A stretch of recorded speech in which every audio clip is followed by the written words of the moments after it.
It wasn't long ago, and yet the memories feel almost like a terrible, blurry dream when I think about the house, its mildewed carpets and rotten walls, endlessly ensnaring us for years and years.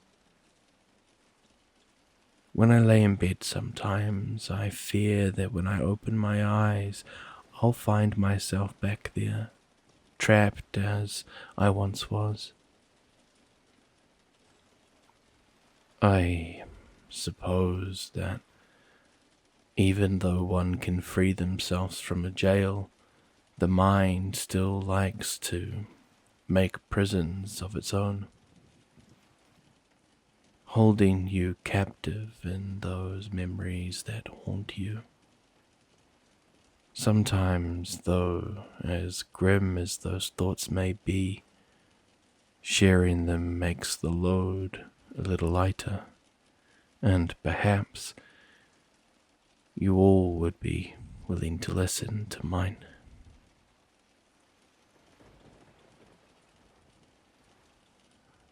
I uncapped the red pen and added another X to our calendar, a small one as not to take up more space than needed. After all, the box already had 3 others inside just like it. Who knew how many more we would have to add? I put the cap back on the cheap ballpoint, clipped it up on the top of the page, and then stared at the sheet for a while.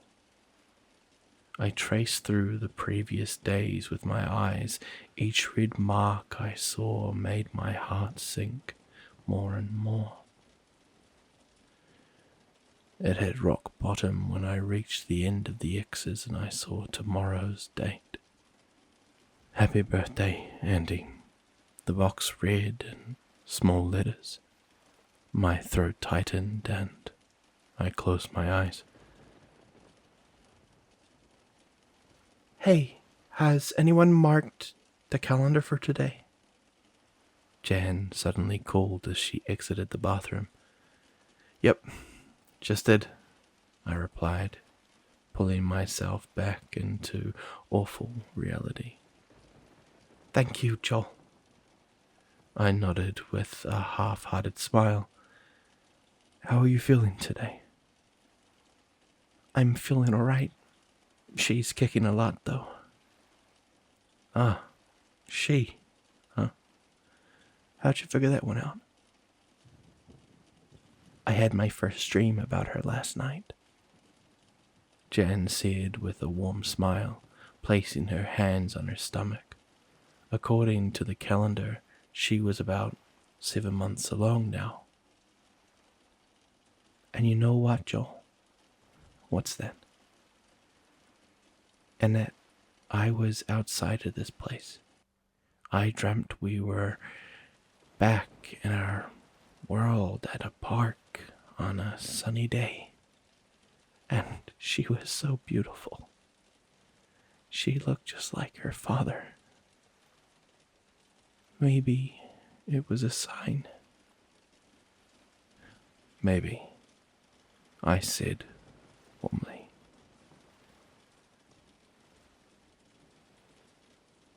I'm surprised you were able to sleep at all last night, Daniel chimed in from the dining room. That damn thing was being louder than usual. Sounded like it was banging that stupid instrument of theirs right up against the wall. The tone went solemn as Jan turned back to me. That reminds me, I think it's your and Bear's turn today. I sighed deeply. Yeah, I think you're right, unfortunately. I'll let her know. Why don't you get everyone around for breakfast and we'll get it done after? She smiled and nodded before heading off to the bedroom to gather the rest of us.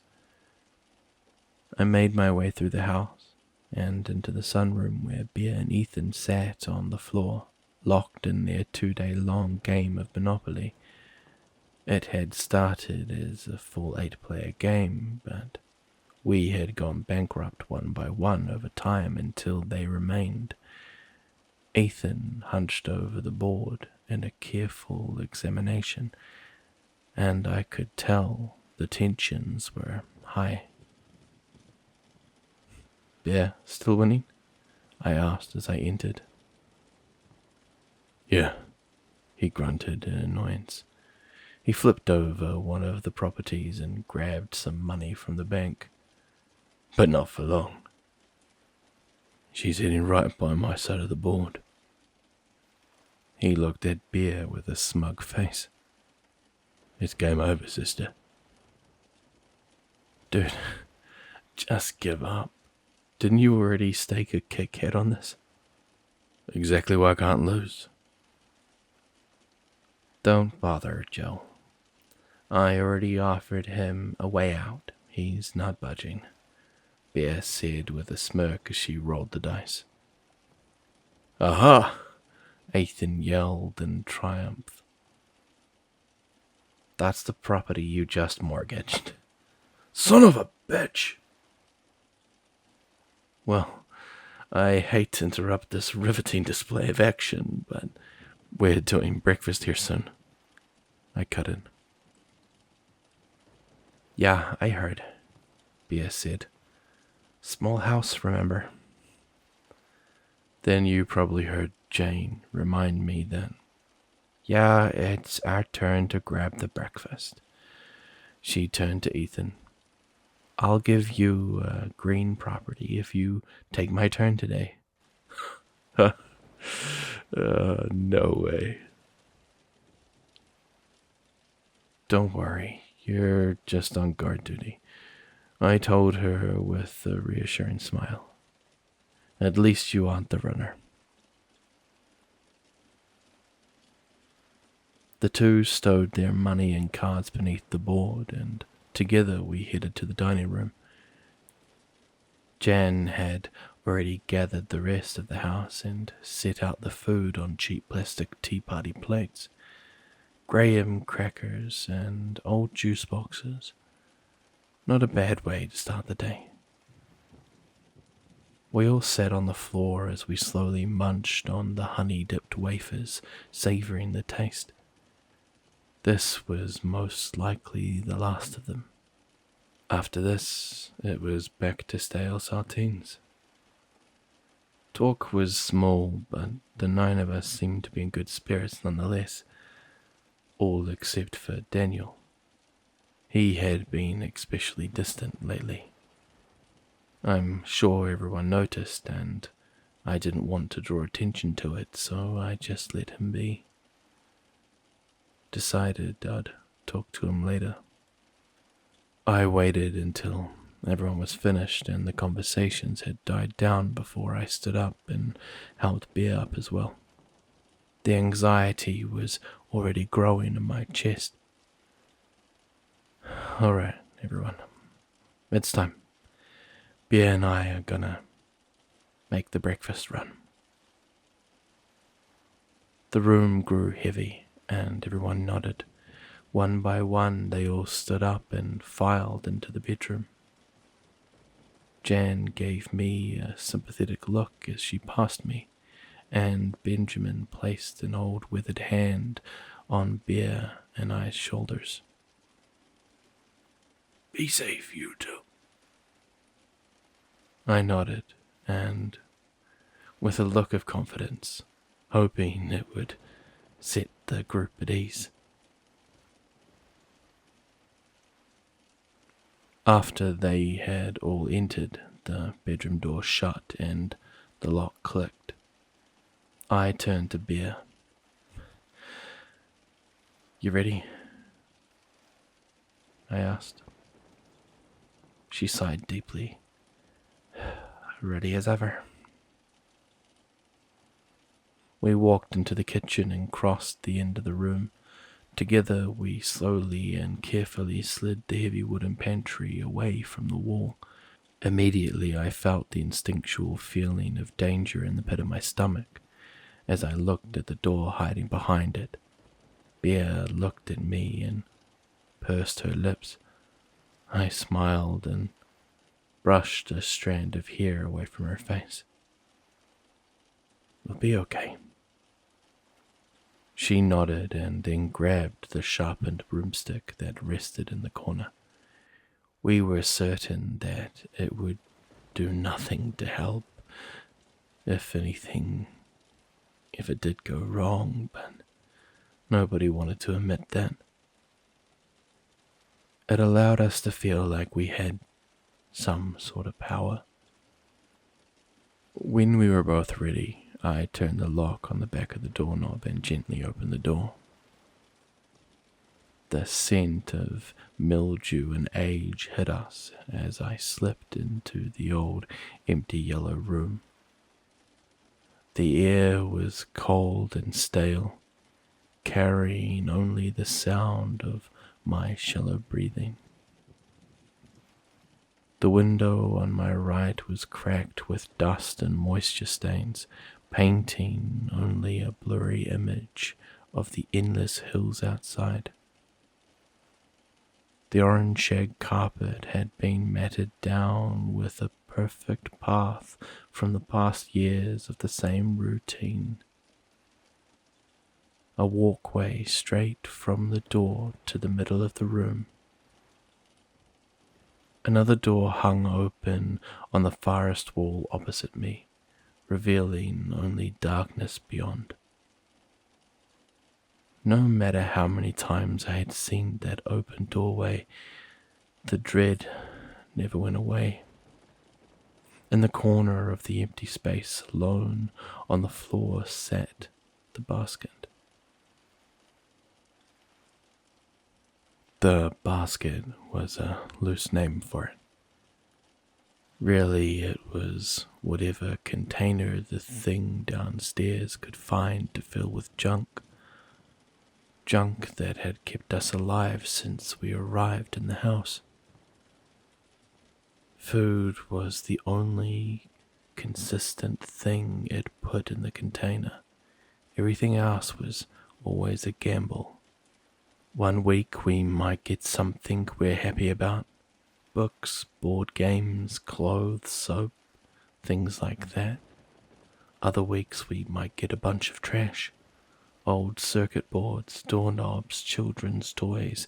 Everything it brought was always used, dusty or covered in mold. But we learned to deal with it after a few months. Just clean it off and make do. After almost 4 years, we still had no idea why it did it each week or where the stuff came from. Our best guess was that it was some sort of a game to the thing. That, or it was still trying to bait us out. Regardless, it kept us alive, and we never wanted to think about it too long. This week's basket was big. A grey plastic storage bin filled to the brim. It would likely be heavy, but easy enough to drag across the carpet. I turned back to the doorway, and Bear quietly slid me the trash can we always kept by the door. The container from the previous week always filled with our waste and whatever we didn't take from the last basket. Anything left in the room, the thing would take back. I set it beside the door and then quickly glanced at Bear, just in case it was the last time I'd see her. She stepped into the doorway, clutching her broomstick, and watched me intently. Here we go. Walking slowly across the carpet, making sure to step as gently as possible. With each stride, I stopped to listen to the opposite doorway.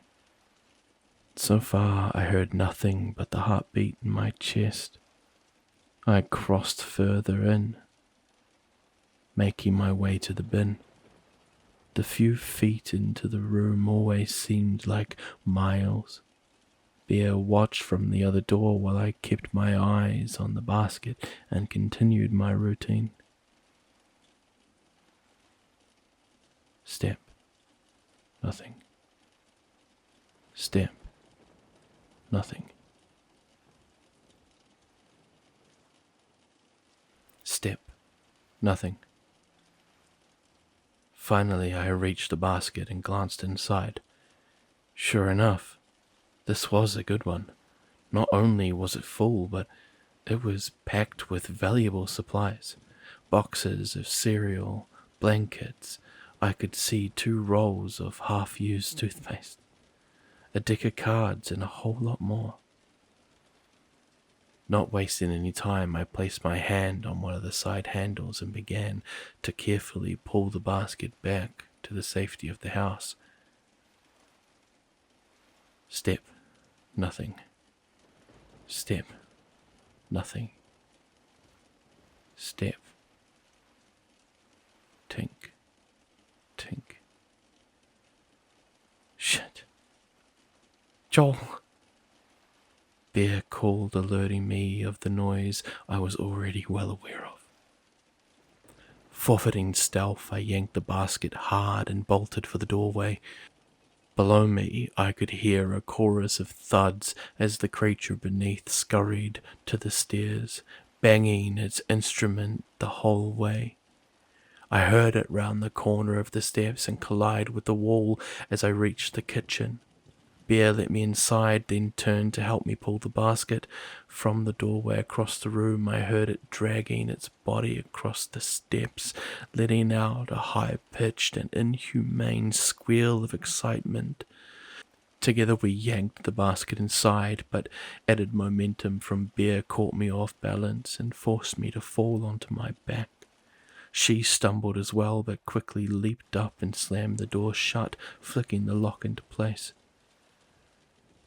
She collapsed on the floor next to me, and we both crawled backward on our palms until we hit the dining room wall. She grabbed onto me, and I held onto her, and together we just watched the door, listening to the beast thrashing against it. It violently josted the handle to no avail. And I thanked God that the house was indestructible. I had only ever caught a glimpse of the thing, one time right at the beginning. Based on the size of its arm and hand alone, there was no way any normal structure would have held. Luckily, however, the house seemed to have its own strange set of physics.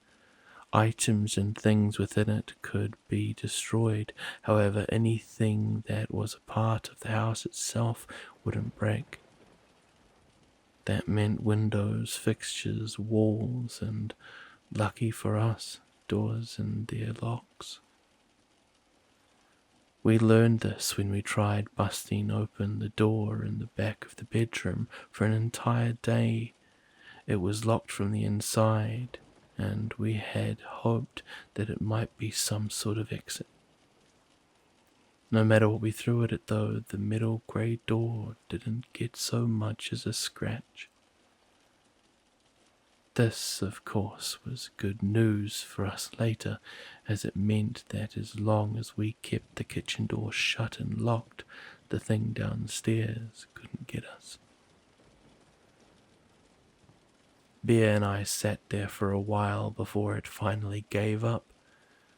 It let out a couple of disappointed screams before I heard its body thumping back down the steps into its half of the house. When it fell quiet again, Bear sighed and rested her head on my shoulder. I hate that thing so much. Hey, don't be so hard on it, I told her, panting. It buys us groceries, I said, pointing to the basket. She didn't find it funny. We stood and pulled the crate into the living room. Then we walked into the bedroom door and signaled. 3 knocks. Wait 2 seconds. Knock again. Jan opened the door and everyone breathed a sigh of relief when they saw that both of us were still there. I'm glad you two are alright. That sounded rough. Not too bad. Not as bad as some days. Good haul though, I told her. Sometimes I wonder if you got pregnant just to get out of basket duty. Ah, you caught me. I'd take 9 months of this any day over running basket. The group gathered in the living room and began sorting through the bin, separating community items from personal items. Grace was already breaking out the rusty bingo cage for the raffle. Meanwhile, Bear, Ethan, and I returned to the kitchen to slide the pantry back into place. The door may have been indestructible, but like the broomstick, it helped us feel like we had power. I'm glad you guys are okay. I was worried when I heard Bear shot, Ethan said. Yeah, I was oddly close this time, I replied. Usually it doesn't wait that close to the stairs. Maybe it's getting smarter. Could be, although after years of it still not catching on to the same routine, I'm not too worried about that possibility. Hey man, you never know. We've only been here a couple of years. Maybe it's getting older. Oh my gosh, don't say that, Bear groaned. I don't want to think about that thing getting any worse. Once the pantry was back in place, we rejoined the group. Grace had the bingo cage ready with all the balls inside. Each one had the numbers etched off and our names written on in magic marker. In the basket was the remainder of what had been left over after we had taken out the necessities. All right, everyone. Raffle time. As usual, the 2 heroes get first pick, Grace said, smiling at us. You first, Bear told me.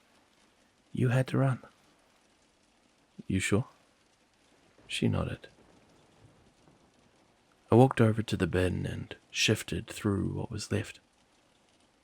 A book of poetry, some pens, a roll of floral wallpaper, a keychain, some clothes, bingo.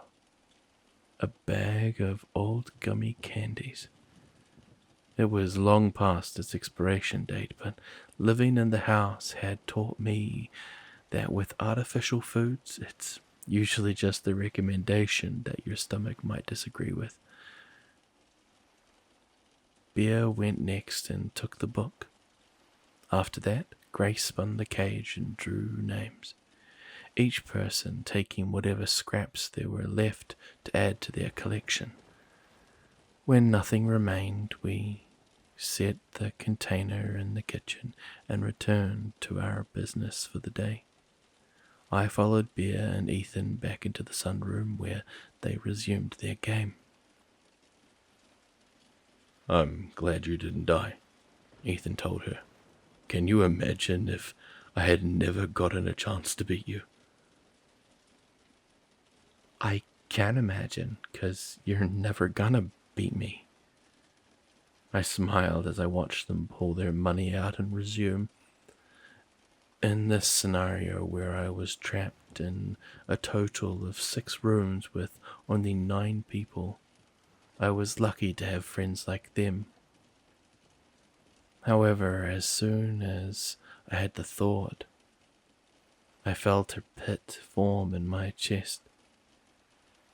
We had arrived at this place with 15 people. We were down to 9 in such a seemingly short amount of time. We had lost 3 alone on our first night here, 2 more the next, and then last year, Andy. I winced and tried to force my mind to think about something else. Unfortunately, as I anxiously glanced around the room, looking for a distraction, my eyes caught the words painted above the door. In memory of Hillary, your sacrifice spared us all. She was the first of us to go. We didn't even know her name until after she had died. I had woken up to Daniel shaking me. "Hey kid, you alright?" "Huh?" I asked as I sat up, taking in the muted, water-stained room around me. I also noticed other people in the space, all of them looking just as confused as I was. The place clearly wasn't familiar to me. The last thing I remembered was falling asleep on a bus. I was on my way to... Well, that's not important. What is that I was not where I was supposed to be. Where am I? I asked. Not sure. None of us do. We just woke up as well. The floor felt damp beneath me, and the air smelled toxic, like mold and rotten drywall. Light leaked in through a window next to me where a girl stood looking out, a perplexed expression on her face. This was Andy, but I wouldn't know her name until the following morning. Daniel helped me to my feet, and I glanced around. Everyone else seemed like they too were gathering their bearings. A door led out into another room, and I saw a few people cautiously looking inside. When they found it seemed safe, they stepped through it. What's going on? I'm afraid I don't know that either, Daniel continued. We're still trying to figure that out. We were all on the bus together. I just don't remember what happened after that. We're in someone's house, but I don't know where. He gestured to the window. Not exactly easy to tell. Looking outside, I realized what he meant.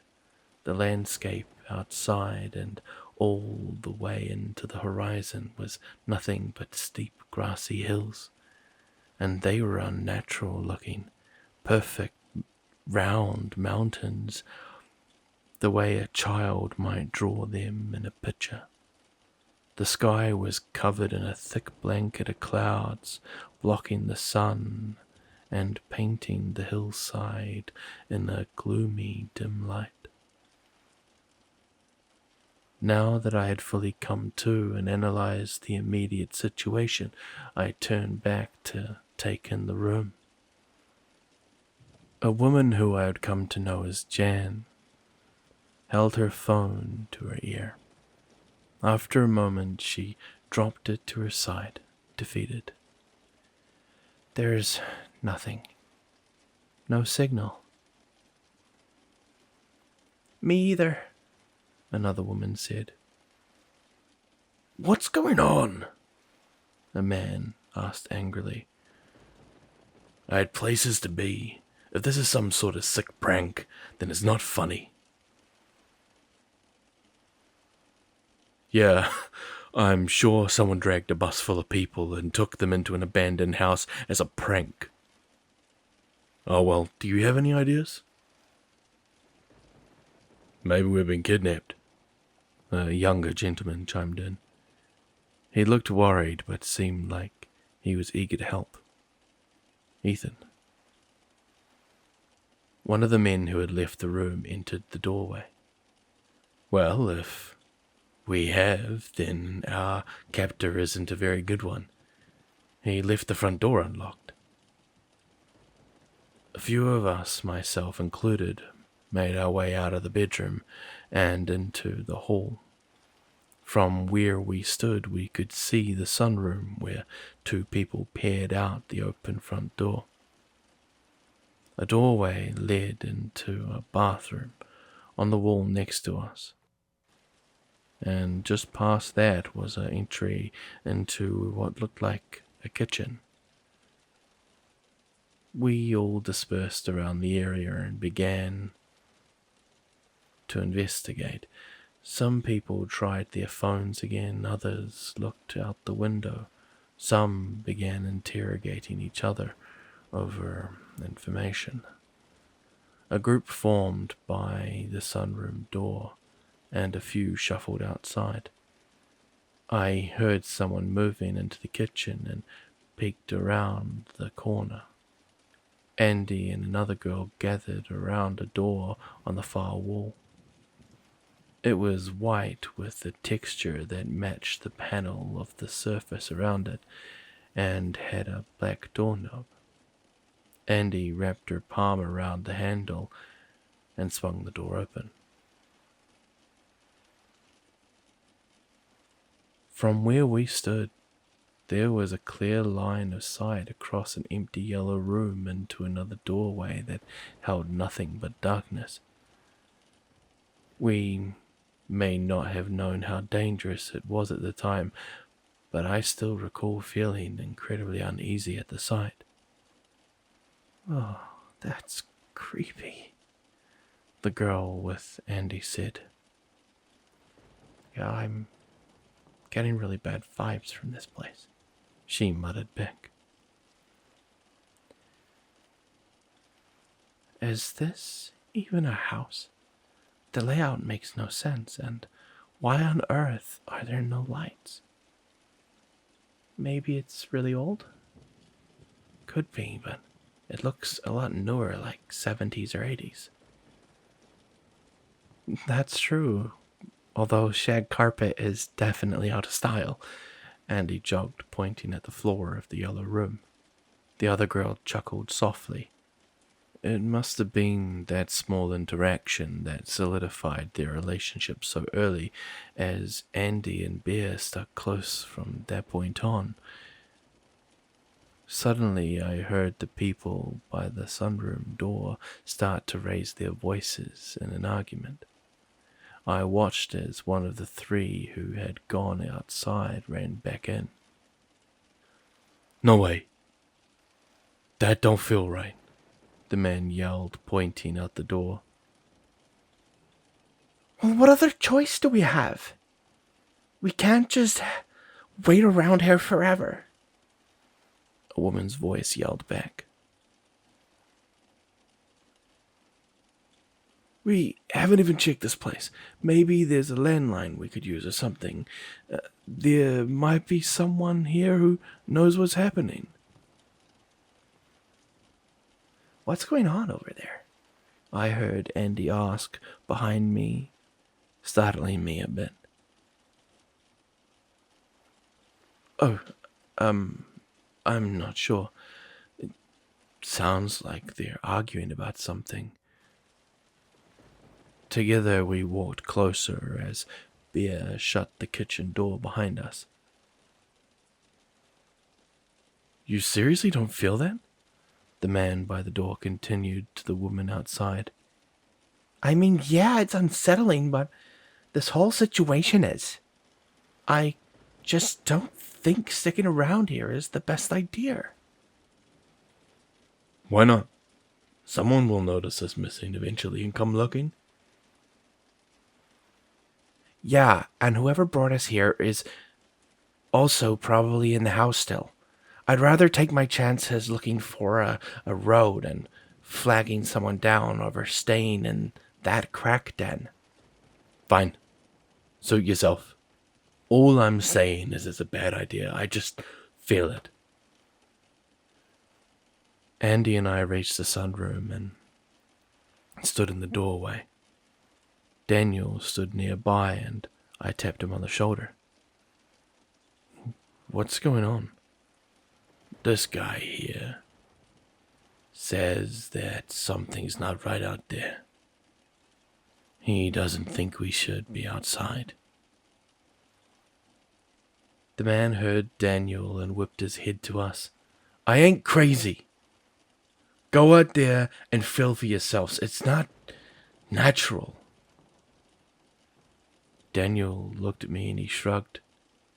He crossed to the front door and took a step outside. I hesitated but followed out of sheer curiosity. At this point, I was starting to grow nervous. Something wasn't right about the situation. And while that was an obvious observation, there was much more to it. The man was right. None of this was natural. With all the worldly possibilities for what was happening, none of them answered any of the questions that the house presented. It felt like we were somewhere that we shouldn't be. That was only reinforced when my foot crossed the doorway and stepped onto the cracked stone landing. Instantly, I felt dread swell in my chest, the sensation of danger mixed with the feeling of fear. The whole scene before me was wrong. The landscape felt unnatural. The hills too perfect, the sky too solid of a color, the grass too vividly green. It felt like a cheap imitation of something we knew. The air was perfectly balanced in temperature, and yet I still felt cold. No wind blew, not even a slight breeze, and it was quiet. No birds, no rustling, nothing. This place was not for us. It felt like it was never meant to be seen. The worst part was the nagging sensation I felt in my stomach. Have you ever had those dreams where something is chasing you? It doesn't know where you are, and you're trying to round the corner before it sees you. That was the feeling. The outside was the chaser, and the house was the corner. I desperately wanted that corner, no matter how unknown it was. I looked at Daniel, and he looked at me. We both felt it. Wait, I started. Something's wrong. We should get back inside, Daniel added. Oh, great, the other man who followed the woman out said. Them too. The woman sighed. Listen, I understand everyone is terrified and confused. I am too. But we need to figure something out, and we aren't going to do it by standing around here. You don't have to follow, just stay here and be safe. Once I find help, I'll come back for you all. Don't say we didn't warn you, the first man called after her. The woman turned to the man still with her. Are you coming? He nodded, and together they began to make their way across the grassy field and to the hills. As they walked, Daniel and I stepped back inside. Instantly, I felt relief wash over me. I breathed a deep breath and turned to the sunroom. At this point, everyone had gathered and looked out the long wall of windows at the two people traversing the hills. I found an open spot and began watching as well. "You alright?" Ethan asked next to me. He had witnessed the whole interaction. "I'm not quite sure. Something is seriously wrong." "Why is he stopping?" Jan suddenly muttered. I turned back to the window to see the woman was still trotting up the hill while the man following had halted before the slope. He was saying something to her, but we couldn't hear. She waved a dismissive hand and continued onward. "Maybe he changed his mind?" "I told them," the first man muttered. "It's not a good idea." As the woman scaled the hillside, we watched her begin to sway back and forth on her feet. At first, I thought it was just due to the hill's incline, but it soon became more drastic. She stumbled about like she was drunk, collapsing a few times and picking herself back up as she continued. We could now hear the man screaming for her to stop and come back, but it didn't seem like she even heard him. She stood to her feet as she crested the hill, then stopped. She glanced off over the horizon for a minute.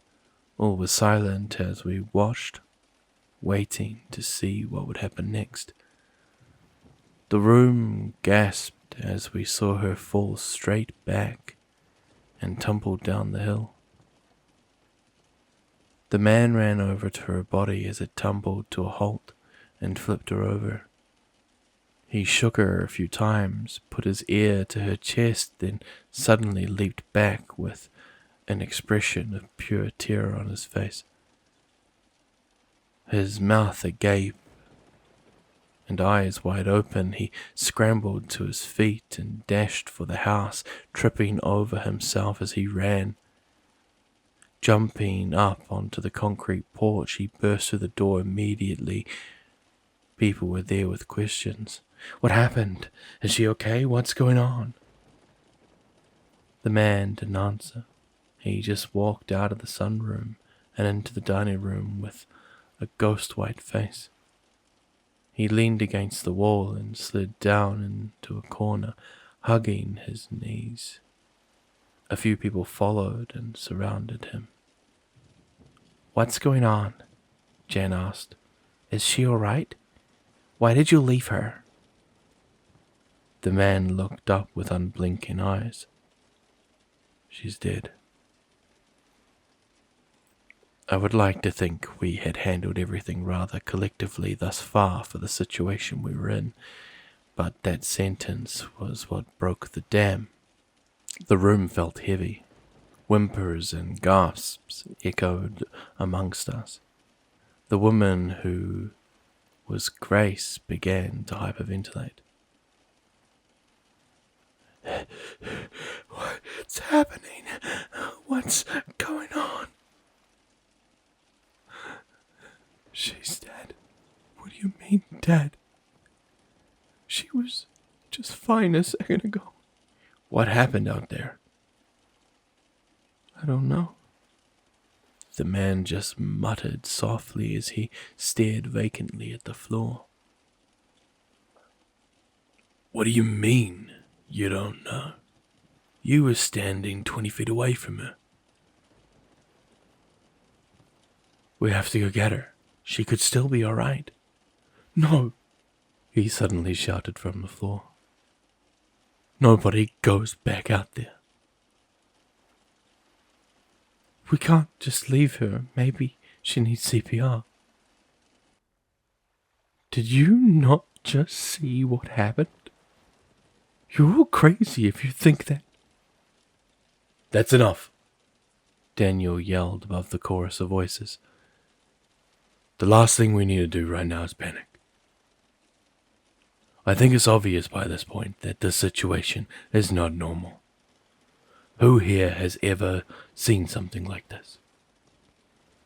Nobody answered. That's what I thought. So let's just take this nice and slow. He looked at the man on the floor. I know something is wrong out there, but these people are right. Dead or not, we can't just leave her there.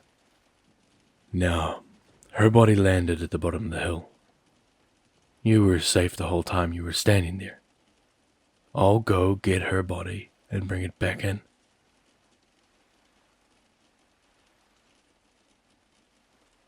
The trembling man took a silent moment before responding.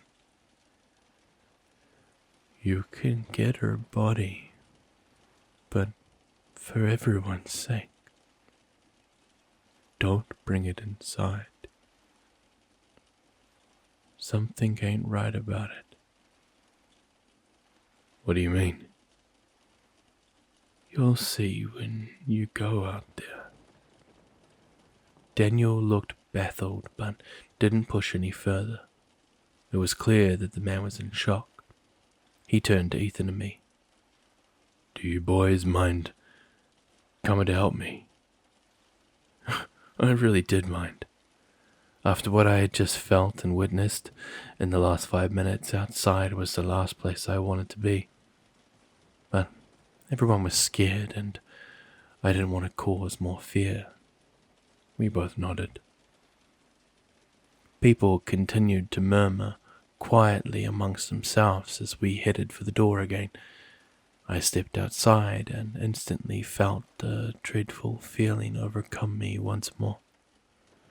I turned to Ethan to see his expression as he, too, felt it for the first time. We went down the steps as everyone watched us from the window. Slowly we made our way across the field, and I, too, began to realize why the man had stopped before the slope. The closer we got, the stronger the feeling in my chest was. I felt like a magnet trying to push itself against an opposing force. We moved cautiously, and I watched the crest of the hill the whole time. I didn't know what she had seen, and I probably never will, but I hoped whatever it was didn't come charging over the ridge after us. Her body lay in the grass, face up and unmoving. Gingerly we approached and knelt down beside her. I nearly jumped back as I saw her face. It was not the face of someone dead.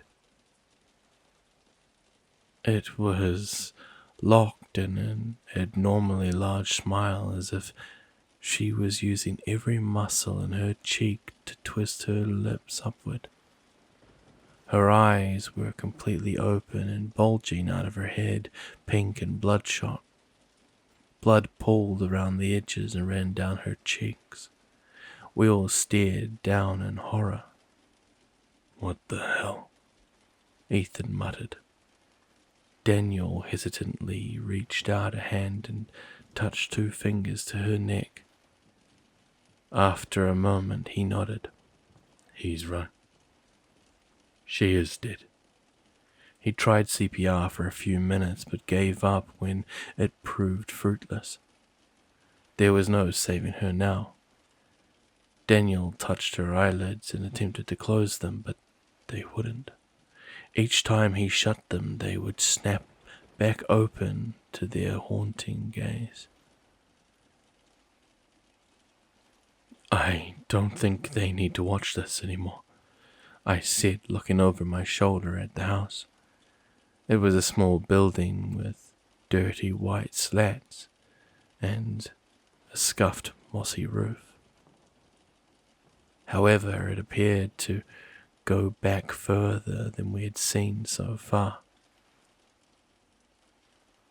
Let's just bring her back, I suggested. Ethan and Daniel agreed, and together we hoisted her body up. Daniel and I grabbed her arms and legs, and Ethan supported her back as we moved. While we carried her along, something slipped out of her back pocket, a small wallet. Ethan stopped and picked it up, and once we reached the house, we lay her down against the wall. A few people peeked around the corner. "What do we do with her?" I asked. "I'm not sure if she's dead. This might be the best spot to leave her," Daniel answered. "Yeah, plus, that guy was right. There's something off about her," Ethan added. He had a point. She may have been dead, but the body had a strange life to it. The face muscles were so tightly locked, and her skin still had so much color. It felt like she might jolt up and begin screaming at any moment. We mutually agreed that for the time being, we would leave her here while we sorted out the rest of our problems.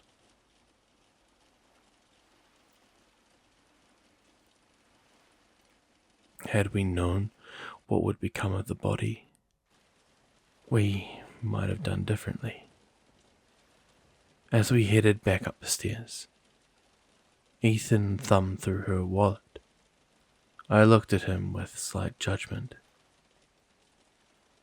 He suddenly realized what it looked like. No, I was just... He slid her license from her wallet pocket and showed me. Her name was Hillary. I felt like we should know that. It hadn't seemed important at the time, but after we realized that we might be in the house for a while, we felt she deserved some sort of remembrance. While she had been warned not to go, it was bound to happen eventually. After the first night in the house, we would have undoubtedly run for the hills. Hillary sacrificed herself to show us that that wasn't an option. She ended up saving the rest of us from her fate. Your sacrifice spared us all.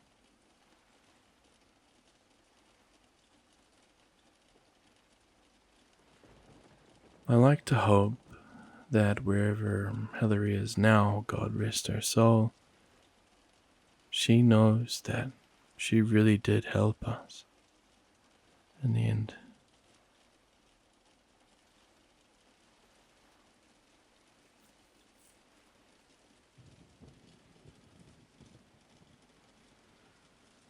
"You okay, Joel?" Ethan called from behind me. Deep in my thought, I had stood and was now staring out of the windows at the rolling grass plains. Yeah, sorry. Spaced out there for a second." Bea stood from her spot at the board. "I gotta run to the bathroom real quick. Joel, can you keep an eye on him? Don't want him cheating." "Like a hawk, milady," I told her. She headed out of the room, and I turned to Ethan. "I won't tell her if you cheat if you split that Kit Kat with me." Ethan laughed as I took a seat beside him. We sat silently for a moment before he spoke. "Are you sure you're okay?" "Yeah, why?" His tone grew solemn. "Oh, nothing. It's Andy's birthday tomorrow." "Oh, yeah, I saw the calendar when I marked it today." "Yeah?" "Yeah." I can't believe it's only been a year. It feels like so long ago. I know. Time moves so damn slowly around here. It's certainly been a whole lot quieter without her. Silence fell over the room again before Ethan continued. You know, I know I've said it before, but yeah, she could have found it. You never know. Maybe. I like to think she did. I like to hope she did. Sorry. No, it's okay. It's good to talk about it. Can't pretend it didn't happen. I hope Bear's okay. I know she doesn't like to talk about her, but I can tell she misses her a lot. I don't blame her. The two were like sisters. I just think it's hard for her to think about. Yeah, she's always been closed off. Did you know she still hasn't hardly told me anything about her life before the house? Hey, you haven't told us anything either. Ethan laughed. Dude, there is nothing to tell. My life was probably more boring before than it is now. Shoot, speaking of boring, I said, looking at my watch. I was surprised the thing was still ticking after all this time. I promised Ben a game of chess. Well, good luck with that, Ethan told me as Bear returned to the room. Yeah, and good luck to you. I think you'll need it more, I said, smirking at Bear. I made my way through the living room and called out to Benjamin as I passed. Hey, Ben, I'm breaking out the chessboard. He marked his place in the book he was reading, then looked up with a smile. It's about time. I was afraid you'd forgotten. Or perhaps you were too afraid to lose. I chuckled at his taunt and entered the bedroom to grab the board. As I walked in, I saw Daniel alone, staring out the bedroom window. I hesitated, debating whether he wanted to be by himself, but figured now might be the only time alone I would get to talk with him. Hey, Dan. How you holding up? Huh? Oh, hey, Joe. I'm fine. You? Good. Hey, not to pry, but you've seemed kind of solemn lately. Is everything alright?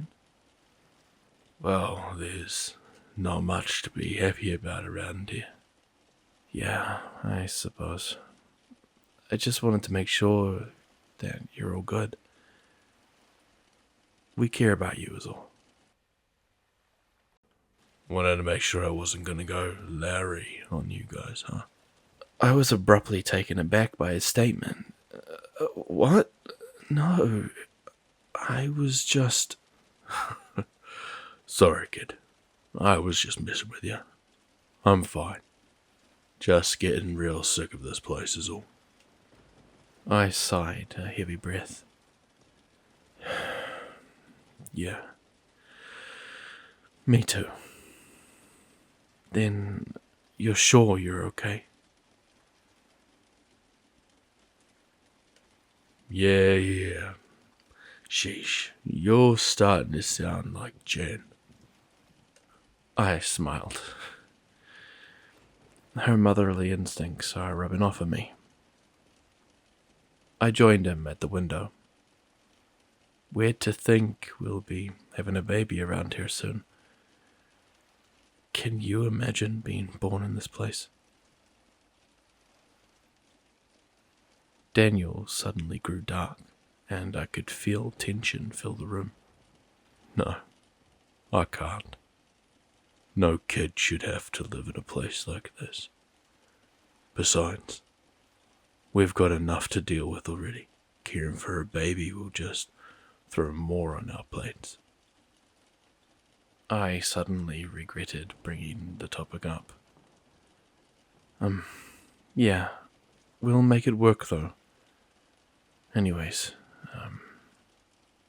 I gotta get back to Ben, I said, grabbing the board. I'll talk to you later. Yeah, he said vacantly at the window. The rest of the day went by as slowly as they usually do, moving from room to room and interacting with each member of our ragtag family, playing board games, listening to one of the 12 repetitive cassettes that the creature downstairs had brought us. There was one point, however, where something interesting happened. I had been sitting in the dining room talking with Grace and one of our roommates, Claire, when we heard thudding from below. That's odd, Grace started. That thing usually goes down deeper after it does a drop. I wonder why it's still all the way up here. Who knows? That thing is never consistent, Claire scoffed. Yeah, it was a lot closer than normal today, when Bear and I were running the basket, I added. Ethan thinks it may be getting smarter. Claire looked up at me with a smirk. Speaking of you and Bear, how's that going? What do you mean? You know what I mean. I can't say that I do. Oh, Claire, stop teasing the poor boy, Grace said, swatting her on the shoulder. Before long, the hillside began to grow dark as whatever sun lay beyond the clouds started to set. We all began our nightly routine, taking turns in pairs to use the bathroom to wash up and brush our teeth. Since there was 9 of us, there was always one person who got the bathroom to themselves. The only caveat was they were the last to go.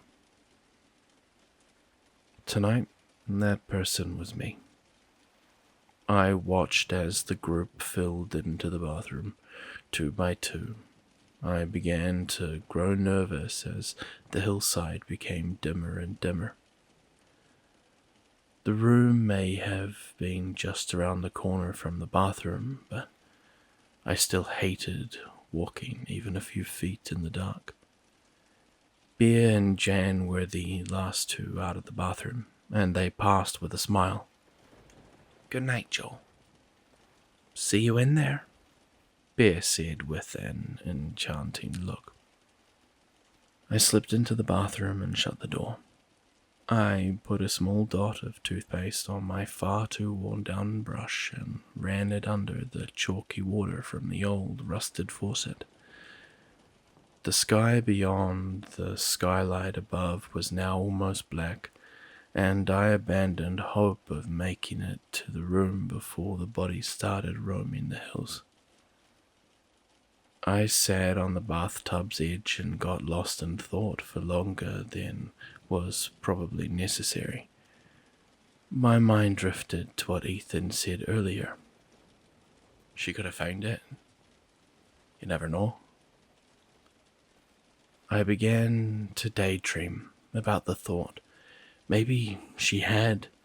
Perhaps she was back in the world right now, laying in a real bed in a real house, the horrors of this place far behind her. I wondered if she would still think of us, think of me.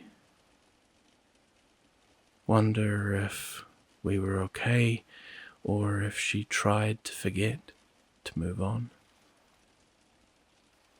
I doubted the last thought. She wasn't that kind of person. She was warm, kind and thoughtful, always looking out for others and never herself. After all, That's why she had left in the first place. I spat my toothpaste into the sink and splashed some water onto my face. I left the bathroom light on, the only one in the house, in case anyone needed to go in the night, and stepped into the hall. Shutting the door behind me, my heart skipped a beat as I saw a figure standing in the sunroom, looking out the window. I wondered if someone had somehow left the front door unlocked, but my fear dissuaded as they spoke. "Hey, brother." "Hey," I said plainly. "It's been a while." "It has." How have you been?" "Here." "Yeah, you have been." He chuckled. He made his way through the living room and stopped next to me, leaning against the wall. "That girl who smiled at you a bit ago was cute. What's her name again? Bea?" I said nothing. "Hey man, I'm not judging. After all, it's been a year since that last girl ran off. A year exactly tomorrow, right?" "Yeah. I don't blame you for wanting to move on. I bet it gets lonely around here. I have all of them to keep me company." "That's true," he spoke. He leaned close and whispered, "But I bet none of them can scratch that itch quite like she can." I shuddered. "Well, I won't keep you, brother. I'm sure you have someone to get to. Have a good night." He stepped around the corner into the kitchen and out of my sight. I stood there alone, in the darkness for a moment. I caught something moving out of the sunroom window and looked up. A figure stood there. A real one this time. It saw me looking and eagerly waved at me, then beckoned me closer. I turned to the bedroom and stepped inside, locking the door behind me. I collapsed into the pile of sheets that I called my bed and looked up at the ceiling.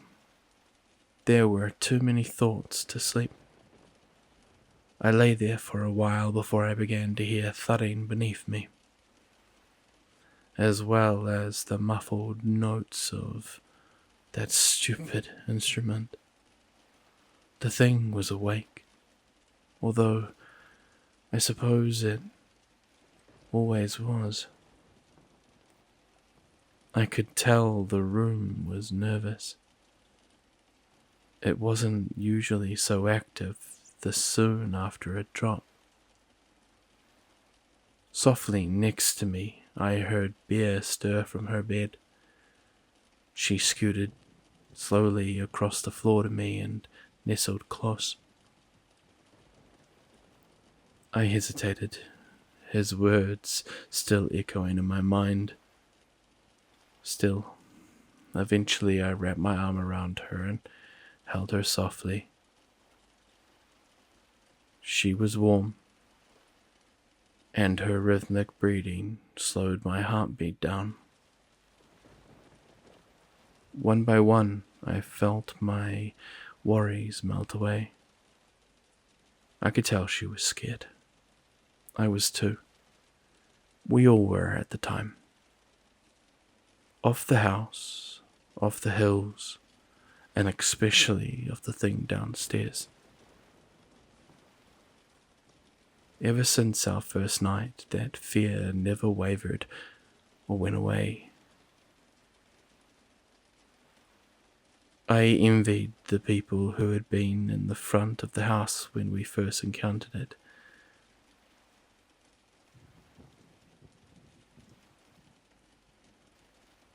If only I could erase the scene from my mind. "What's this thing made of?" Larry yelled as he jumped on the doorknob. He held himself up, with the trim of the door frame as he repetitively pounded on the knob with the heel of his shoe.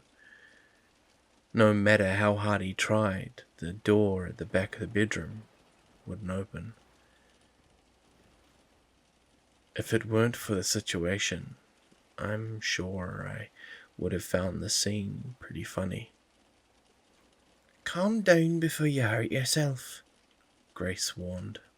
This is ridiculous, Larry yelled, hopping down. There's no way a door like that should have been able to take that much force. That knob should have snapped before I even started jumping. I don't think we're getting anywhere with this. It's obviously not going to open. Well, what would you rather do? Because it's getting dark, and if we don't find a way out of this mess soon, we might just end up like that body outside. Hillary, Ethan corrected. The man ignored him. There's another door in the kitchen, Andy suggested. The house goes further back. Maybe it loops around to this door, or there are more answers that way. We all exchanged looks in a loose way of agreement. We headed for the kitchen door and swung it open. Once again, the sight of the other room greeted us, along with the dark moor of the doorway beyond. A group of us stepped into the space while the rest of the party hung back. We looked at the open entrance before us and stood silently for a moment. Well, Andy nervously said, this is it. It's dark in there, Daniel pointed out. Why are there no windows? We looked at him confused. It was an odd thing to worry about. There are windows in every room of this house. Even the bathroom has a skylight. Why not this one? What's the matter? Larry sneered. Are you afraid of the dark? No. There's just something not right about it. Larry peeked his head through the dark doorway and looked around. He slid his hand around the corner, and I could hear him flick the light switch a few times. Nothing changed in the room, however. Well, it looks like it used to have a light, but the bulbs are burnt. Some stairs lead down. It looks like a finished basement with furniture. Maybe there's a phone down there. Larry withdrew his cell phone from his pocket and clicked on the flashlight. Anyone gonna come? Or do I have to do this all alone? A gentleman whose name I never got to learn stepped forward and turned his phone light on as well. Daniel did the same. Ethan stepped forward to follow, but Daniel raised his hand up. Hold on now. We shouldn't all go at once. If what happened earlier with the hills is anything to go by, we should only go a few at a time. You kids wait here and listen for a signal. Ethan stepped back next to us and nodded. Together, the three men cautiously stepped through the doorway and descended the stairs. As they did, Bear, Ethan, Andy, and I crossed through the door and looked over the railing. The room was big, with a balcony running the length of the wall where we stood. A set of stairs ran from the ledge down to the floor below, and the room seemed to run off further beneath us. The walls were white plaster with grey and black speckled carpet for the flooring. The kind you might find in an office. In the air below us, we could see a peeling white leather couch and a coffee table sitting right in the middle of the room, as well as a fake palm plant in the corner. The man reached a lounge below and looked off towards the space beneath the balcony. "There's a doorway down here," Daniel called up to us. "We're gonna go in further. Just wait here," Larry added. We watched as the three of them marched forward, the light of their flashlights growing increasingly distant until the room was again in darkness. "What on earth is this place?" Bear muttered. "I'm beginning to wonder if we're even still on Earth," I replied. "Maybe we're dead, like in some kind of purgatory. We were all on a bus. Maybe it crashed," Ethan chimed in. "Although I kind of hoped I was in the clear for heaven." "Well, if that's the case, I didn't know they would have fluorescent lights in the afterlife," Andy said, pointing to the burnt-out tube bulbs on the ceiling. "What did you guys find?" I heard Jan call from the other doorway behind us. "The house goes down deeper. They went further in to check it out," I yelled back. She nodded, and then we all began our wait. It was about 10 minutes before we heard voices below and saw the light fill the room again. Larry, Daniel, and the other man stepped into the lounge and looked up at us. "This place seriously's not right." "What do you mean?" "It just keeps going back.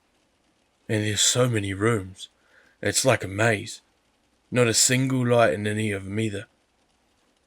More stairs go further down, but we thought we'd come back and fill you all in first." "Did you find anyone else?"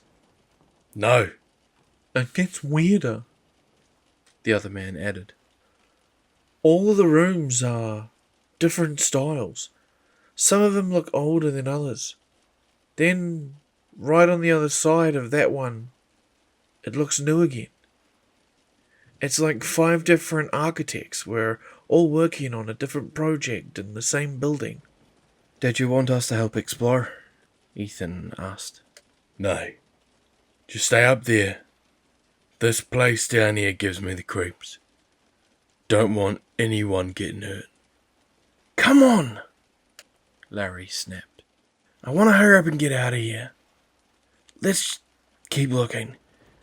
There's gotta be some..." Tink, tink. Everyone went silent. We looked down at the men in confusion, but they just looked up at us with the same expression. "What was that?" Daniel asked. "Maybe something fell over?" the man suggested. Tink, tink, tonk. "What is that?" Larry asked. "It sounds like one of those kids' toys. What are they called again?" "A xylophone." Tink, tink, tonk, tink. "Yeah, that's it. A xylophone." Each man nervously exchanged looks, trying to decide what to do. Someone was playing a xylophone in a pitch-black basement. One they had just found nobody in. If whoever it was had wanted to be seen, they would have. They were now clearly making themselves known.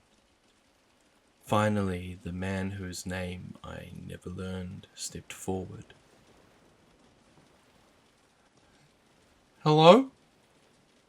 Tink, tink, tonk, tink. The plane abruptly stopped. Silence. Larry suddenly stepped forward. "Listen here," If there's someone there, you better show yourself now. I'm getting really pissed off. He didn't get to finish his sentence. It was cut short by the most chilling, ear-shattering sound I've ever heard.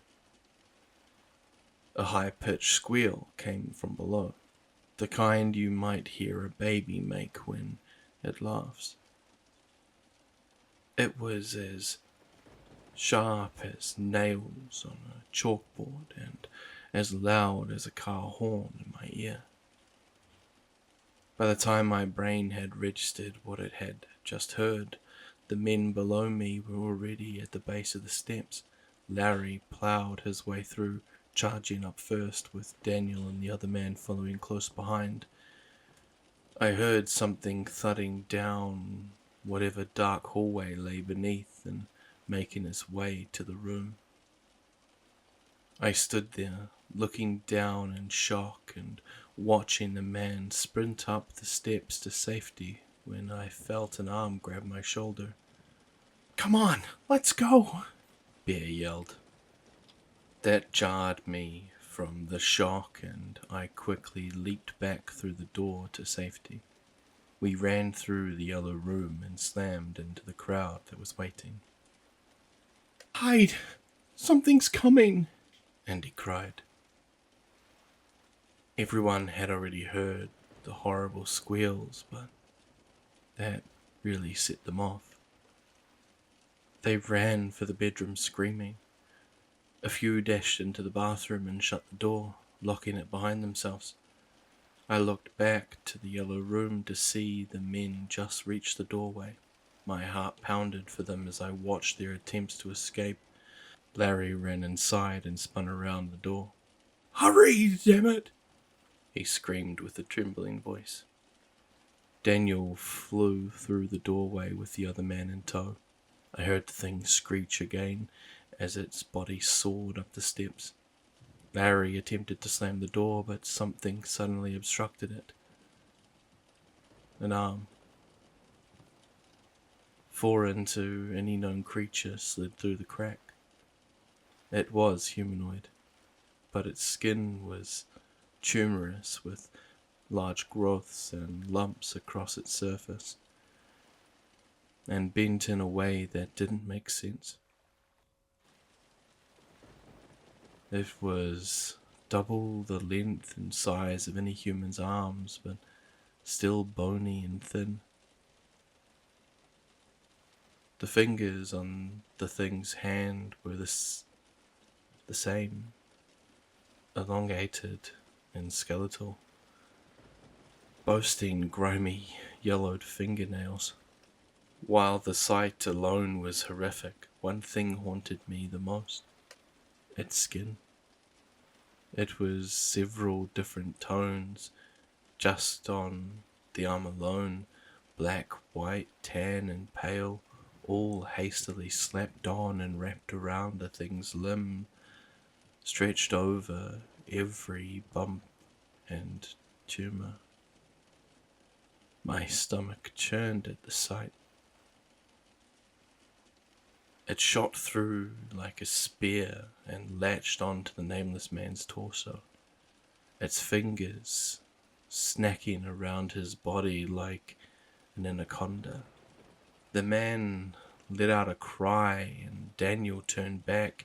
He dashed for the door and threw himself up against it alongside Larry.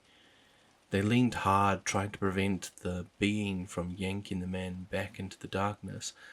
All the while he pounded on the thing's hand, hoping to break free. It all proved useless. In one instant, the creature yanked his arm back through. The man's body got caught between the door and the doorway, but it didn't matter either. I heard his bones snap as it forced him through the small space, and listened to his screams as he was dragged off below.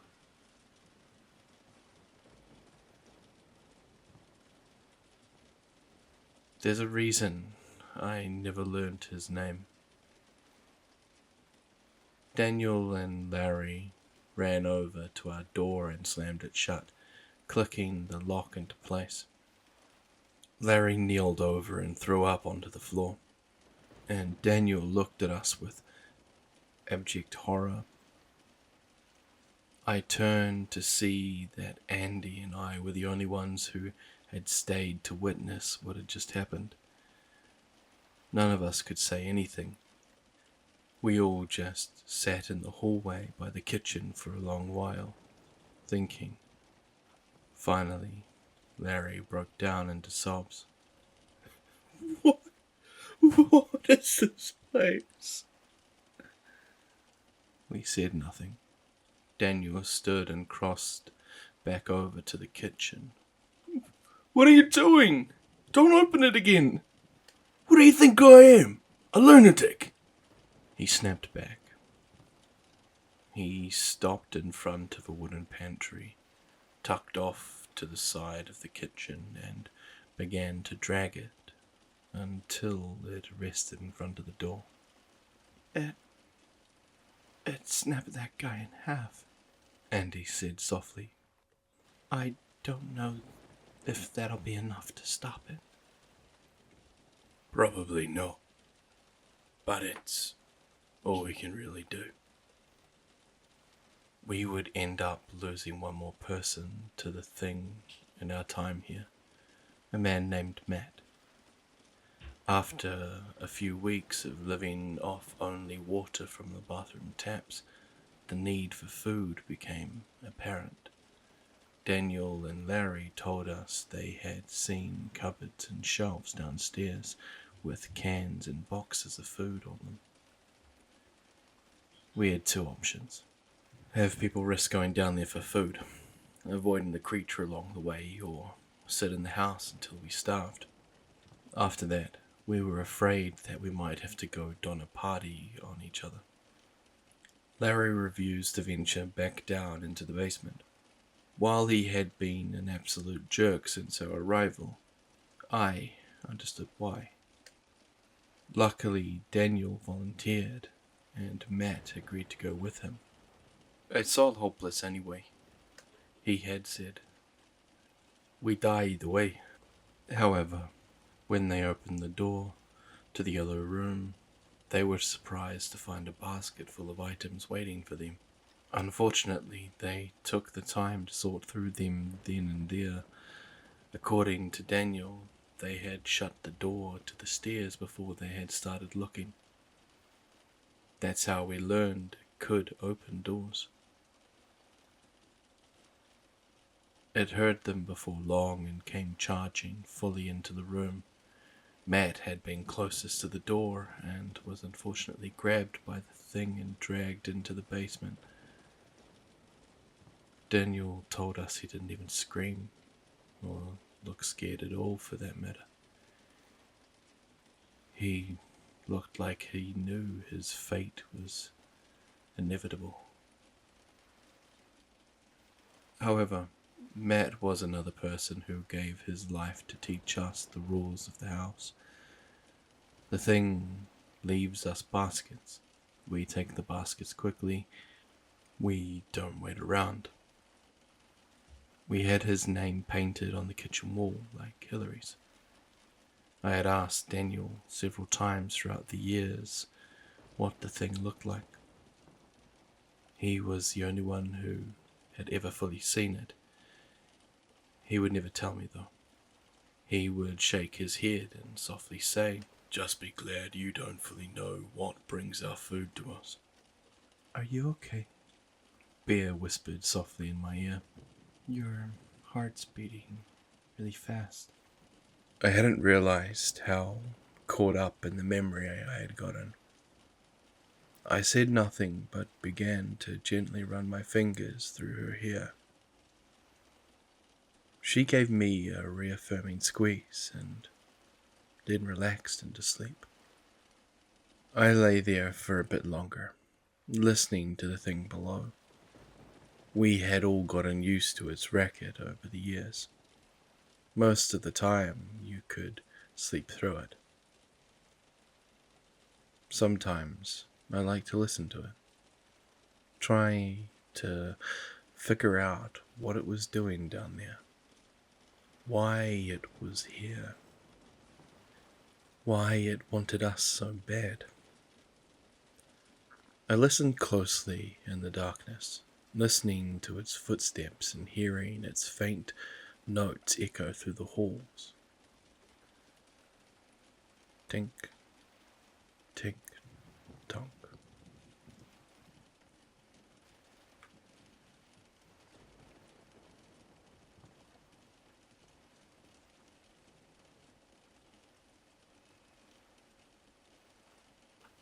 When I woke up that morning, I wasn't surprised to see everyone lying in bed still.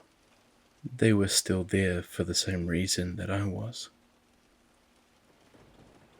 There was only a handful of things to do around the house, one of which is to check the calendar. It was the same routine we had every time we lost someone. Lay in bed and try to forget where we are. See how long we can go without acknowledging the pain. Luckily, Grace took the initiative. "Happy birthday, Andy," she muttered, just loud enough for us to hear. We all got ready, taking turns in the shower and brushing our teeth. Soap was reserved for once a week, so they mostly consisted of lukewarm, cold if you were lost. Not that it mattered too much, however. The smell of mildew overpowered everything anyway. Breakfast was quiet as we were already in a pretty glum mood. Dry, stale Cheerios. Then it was business as usual. Mope around the house. Try to keep yourself occupied. As I found a corner to sit and ponder in, I understood why Andy had gotten so fed up with this place. It was so repetitive, so hopeless. As I looked out the window of the sunroom, wondering what the bodies were off doing in the daytime, I heard Ethan and Bear enter. I had been so lost in thought, I had hardly noticed the Monopoly board still lying on the floor. Though I really didn't feel like talking, I forced myself to. Dang. Still going, huh? Somehow he just keeps managing to hang on, Bear said in an exasperated tone. Ethan smiled but didn't say anything as he took a seat. I joined them on the floor. "How are you guys doing?" "Good," Bear instantly said without looking up from the board. Ethan and I gave each other a knowing look. He sighed. "Good. It's been a long day for sure. But it'll be good." "Yeah," I nodded. I watched them for a while before standing to head to the corner by the kitchen. It was the one corner that no one ever wanted, especially not on a day like this. Before I left, I bent over and wrapped my arms around Bear from behind. I could feel her stiffness, her sadness, her grief. I kissed the back of her head, and she reached a hand up, squeezed my arm. I smiled reassuringly at Ethan, and he smiled back. I headed through the dining room and nearly tripped over Jan as I rounded the corner. It turned out that she had the same idea as me. She sat with her back to the wall, staring straight at the yellow room door. "Oh, jeez, sorry, Jan." She looked up to me with a vacant expression. Oh, that's okay, hon. Instantly, she went right back to looking at the barrier. I stepped around and slid down the wall beside her. Everything all right? Mm-hmm. Well, considering that's your least favorite part of the house, I start, pointing at the door, and you're willingly staring at it. I'm obligated to not believe you. She sighed and laughed nervously. Nothing. It's okay. I'm fine. Jen, I prodded. Talk to me. We're all we've got around here. She thought for a moment before speaking. I'm really sorry about Andy, Joel. I know how bad it must hurt. I swallowed before speaking. Yeah, somehow losing people in here hurts more than out there. Must be because we have more to lose. Jen softly chuckled. Tell me about it. There was another pause before I spoke again. I'm sorry about Mark too. You shouldn't have to go through this alone. Thanks. Is that what's bothering you? She nodded, then pursed her lips. I miss him so much. And I know today is about Andy, but she just got me thinking. Andy wouldn't have wanted today to be about her, I said to the floor. She never wanted anything to be about her. She was so sweet. What does she have you thinking about? Jan shook her head. She went to go find it, Joel. She believed she could. That it was out there. She looked at me. This is no place for a baby to grow up. Especially not without their father. Andy never came back, Joel. The sentence felt like a gut punch. That means that she either found it and got out, or... I mean, if she did, then that means it's out there. There's no way I'd stand a chance trying to get there, and if she didn't, then... well, that means this is it. This is our lives forever. 6 rooms and stale Cheerios. I placed an arm around her shoulder. We're going to get out, Jen. I don't know how, but we will. Remember your dream? You told me that you thought it was a sign. She smiled as she wiped tears from her eyes. Yeah, well, I've been known to dream too much sometimes. Nonsense. We need people to dream like that. People like you, I told her. People like Andy. Jan placed a hand on my knee and smiled.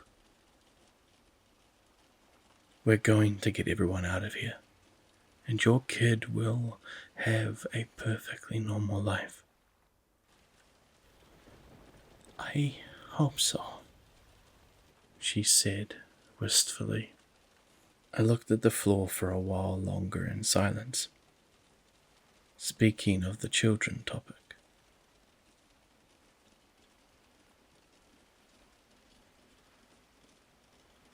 I'm worried about Dan, I whispered.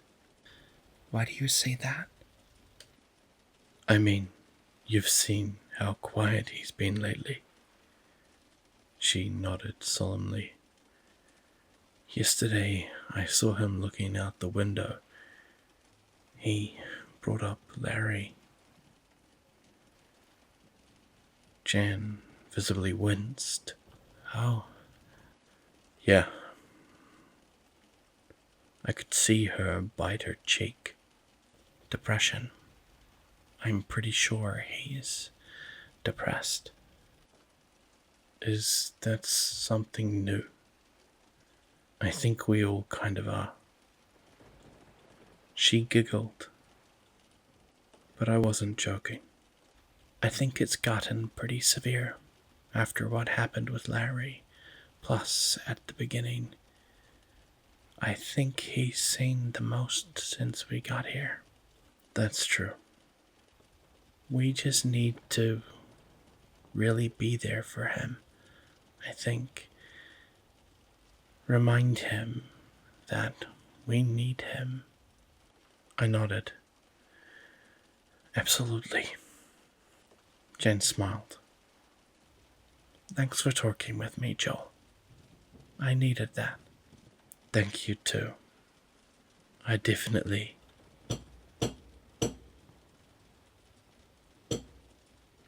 My heart leaped into my throat, and Jan's baby probably leaped into hers. Did you hear that? She whispered. Did that just come from? From the yellow room door. We heard a tiny, rhythmic tapping. It was small, barely detectable, but it sounded like it's pounding in the quiet of the house. I scrambled to my feet and helped Jan up as well. Someone's knocking at the door. Do you think it's the creature? There's no way. It's too quiet. Maybe it's trying to trick us.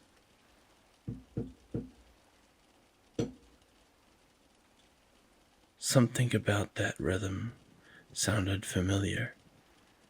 I ran back into my head until I realized it was the door knock we use after a run. It was so whoever was on the other side would know it was one of us. Jan, that's our code. Jan was silent for a moment before peeking her head around the corner into the dining room. Claire, gather everyone and get them into the bedroom, right away. I could hear Claire leap up and begin looping through the house. Everyone appeared into the hall, each one from the living room, and looked at us with worried faces. Jan turned to me. Come on, let's go. She began moving back to the group, but I remained still. Joel, let's go. Someone is out there, Jen.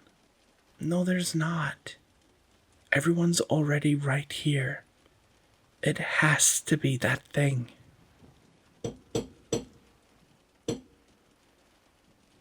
Louder this time. Slightly faster. I looked at Jan. She looked at me in desperation. Behind her, I could see everyone staring, terrified. They definitely heard it now, too. What is that? Ethan asked. Someone's knocking at the door. Who? I don't know. I said, turning. Get in the room. I'm going to find out. Joel! Jan pleaded. Jan's right, Benjamin said. This has to be a trap. Or someone needs our help. Are you hearing yourself? We've been alone here for 4 years. Who else could it be? This place is always messing with us. Who's to say it's not doing that right now? I step towards the door. Get in the room. If it is a trap, then I don't want you all getting hurt. Daniel rushed forward and grabbed me. Cut it out. I'm not gonna let you get yourself killed. Get off me. I'm not letting whoever it is out there get killed either. There's no one out there.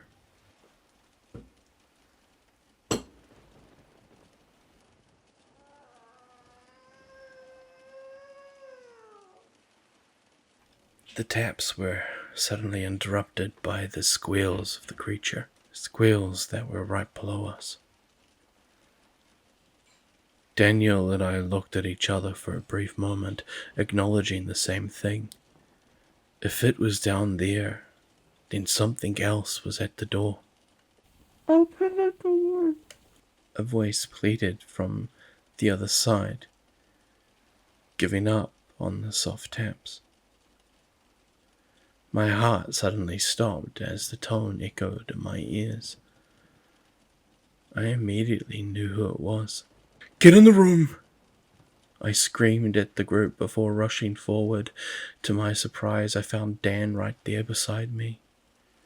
I didn't argue. There was no time. We grabbed the wooden pantry and with all our combined adrenaline practically threw it across the kitchen.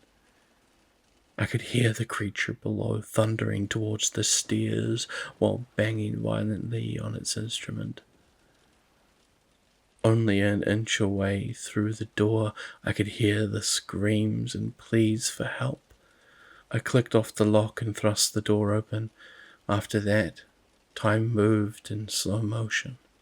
There she lay, bloody on the floor. She had several large cuts along her arms, and her skin was bruised to black in several places. Her hair was long and matted from being away so long, and her clothes were tatters and shreds. A trail of blood was streaking across the orange shag carpet, coming from the open dark door and ending where she lay. She looked up at me with beautiful grey eyes. They were full of tears and hope as she saw my face. I immediately wanted to start sobbing as I took her in.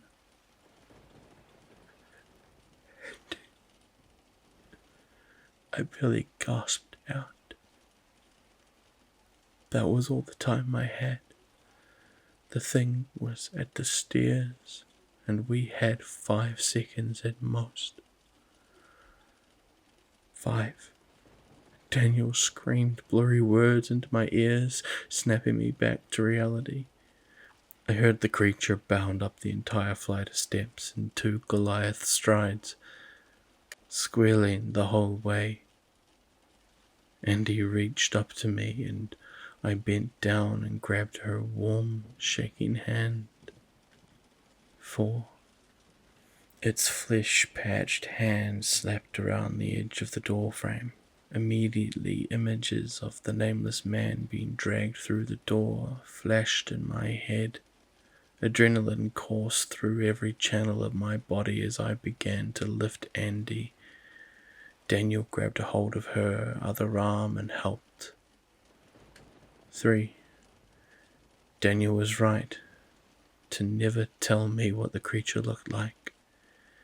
Even if he had, I don't think I ever could have imagined just how horrific it was.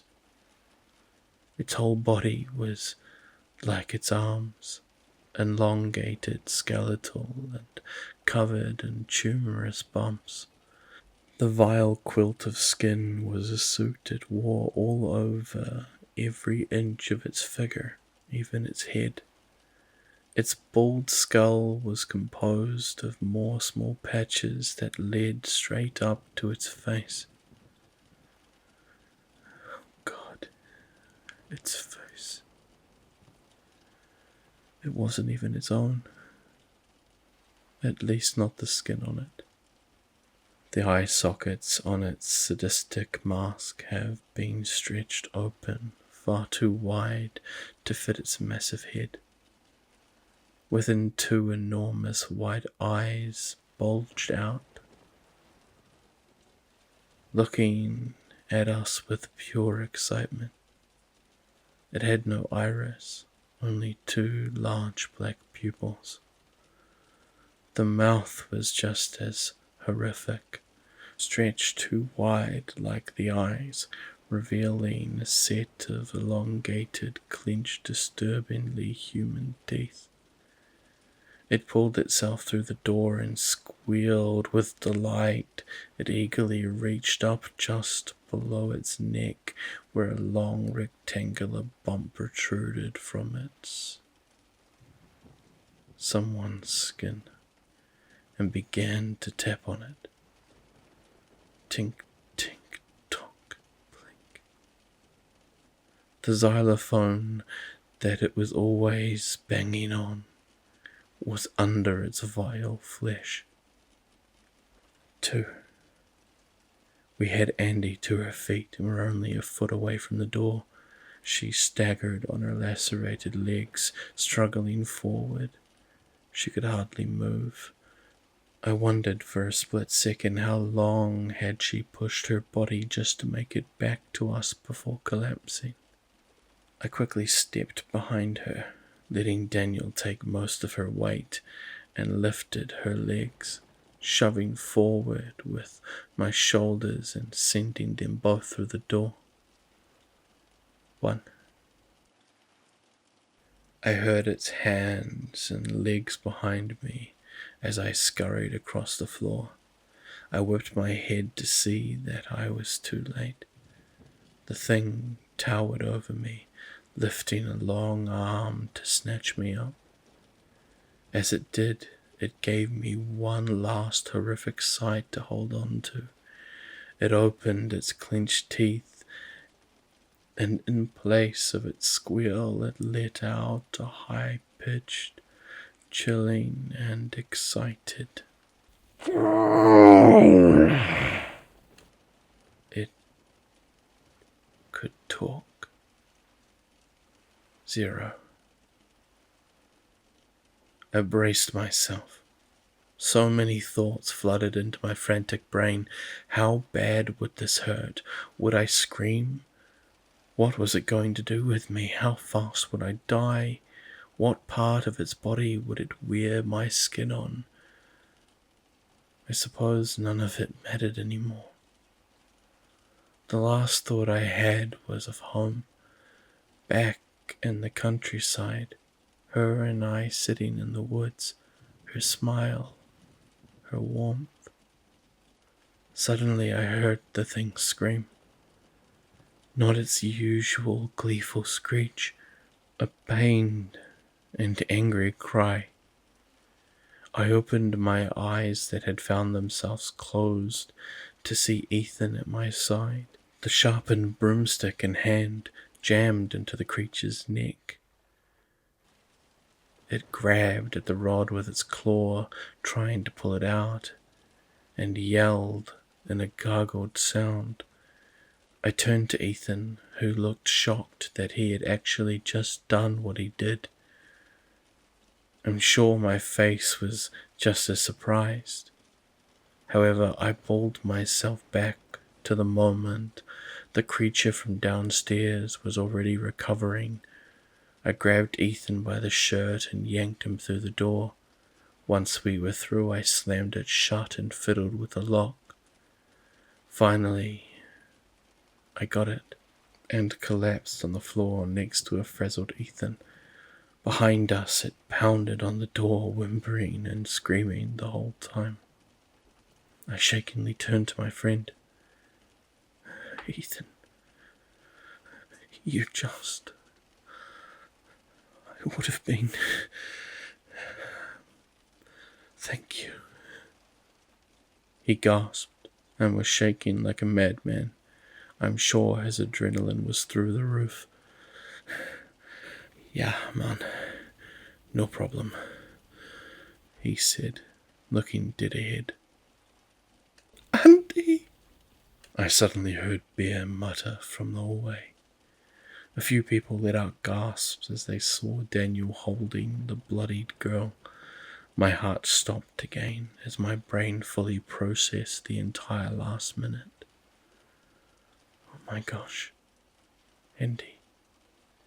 I quickly stumbled over to them on all fours and gently took her face in my hand. Oh my Andy.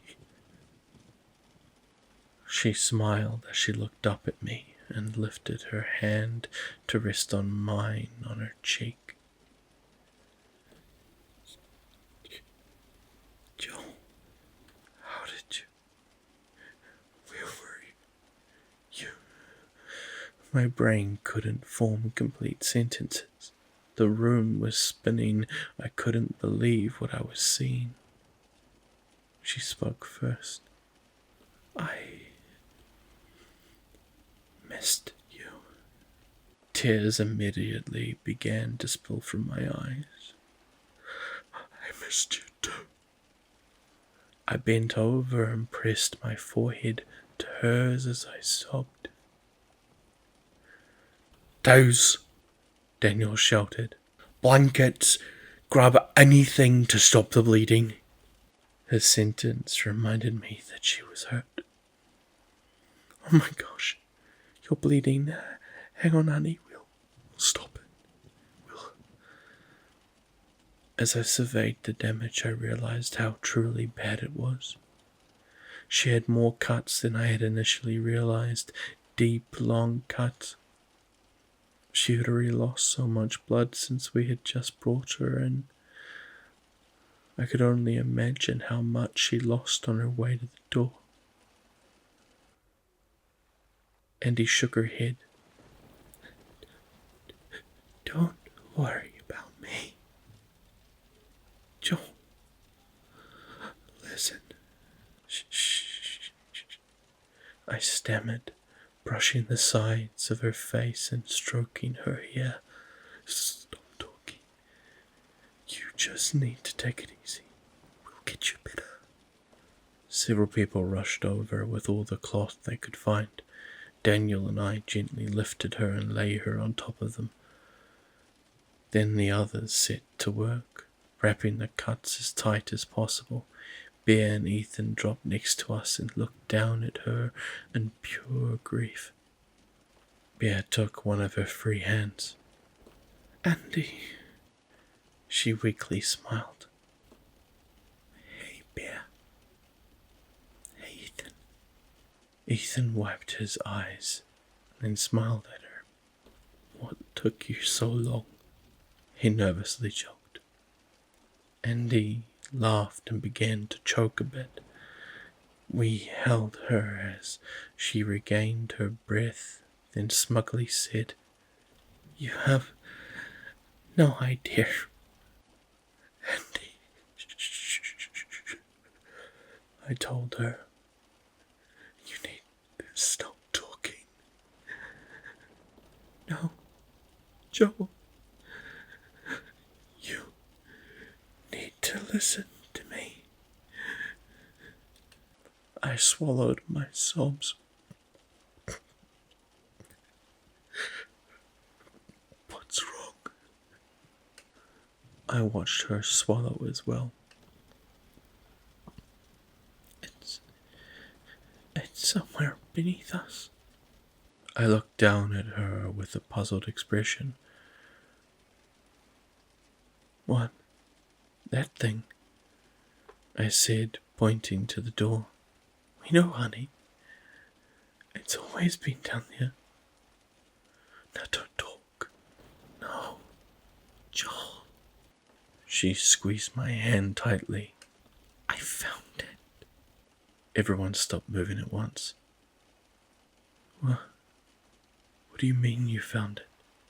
I found it. I found the exit. It's so far below. Way down. But it's there. Everyone looked at each other. It was clear that nobody knew what to think. Jen looked amazed, Grace looked horrified, Ben looked lost in thought. Daniel had no expression at all.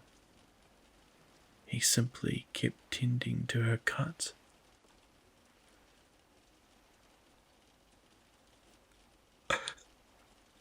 I'm so sorry, Andy said, breaking the long pause. You don't have anything to be sorry about, Andy. I cooed as I continued to run my hand through her hair. It was there. I saw it. But the house, I couldn't get to it. I thought if I found it, I could lead you guys there. So, I just came back. But I got really hurt.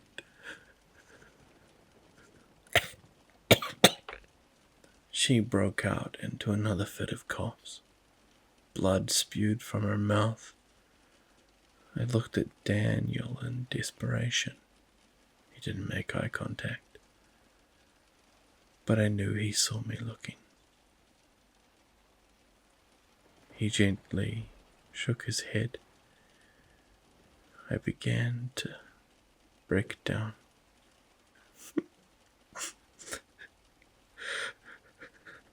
It's okay, Andy.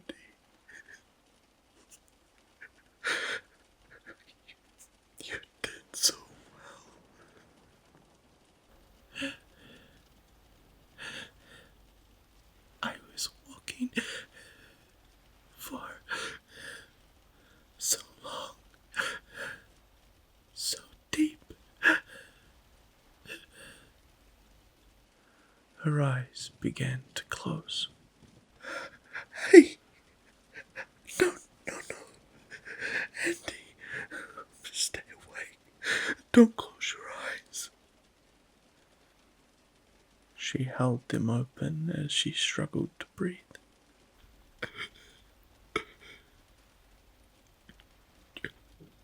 Joel? Yeah. She looked at me and pulled my hand to her lips. Don't feel guilty. I felt a warm breath release across my fingertips. Then, nothing at all. Everyone was still. So was my heartbeat. The thing still pounded on the door behind us, but I didn't hear it. Everything was spinning. Everyone sat in silence, defeated. There was nothing we could do. The creature never brought us medical supplies. Not that that would have mattered. Andy was gone. The group and I gathered silently around her body for a long time, our soft sobs filling the otherwise quiet space. Bear lay her head onto the girl's stomach as she cried. Ethan just hugged his knees and stared, silent tears running down his face. I just wept into her shoulder as I slowly felt the warmth leave her. After a while, Daniel got up and walked to the kitchen. He grabbed an old rusty shovel the thing had left for us and walked out the front door. Claire wiped her eyes and followed him out as well. Nobody else moved. After a few hours, Daniel came back in and stood in the corner, resting his hands on the handle of the shovel. After another hour, I felt Jan's grip on my shoulder. Guys, it's getting dark out. I'm so sorry, but we have to. We can't leave her. I lifted my head to wipe my eyes, then nodded. I leaned over and kissed her forehead for a long time, then slipped my hand under the blood-soaked bed of blankets. I lifted her up and carried her outside, Ethan and Bear walking beside me. The horrible sensation of fear from the hills felt like nothing compared to the pain in my chest. Daniel stood by the hole he had dug next to Mark's grave. I lay Andy down next to it and stared at her for a while before folding the sides of the sheets over her beautiful face.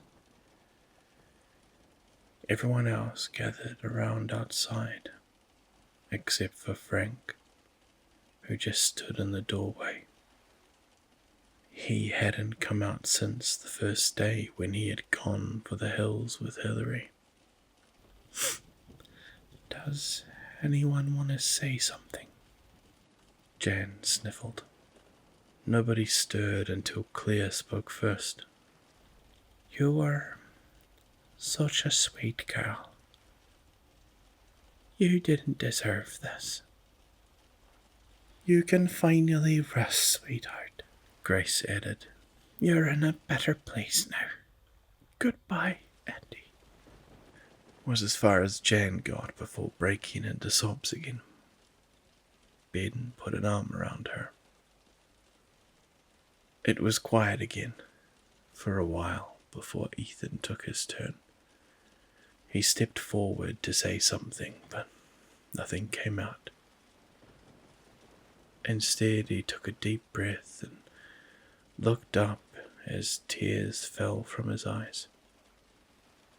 He bent over, plucked some grass from the ground, and gently lay it on her chest. I'm sorry. I wish I had flowers. You deserved something nice. This is the best I can do.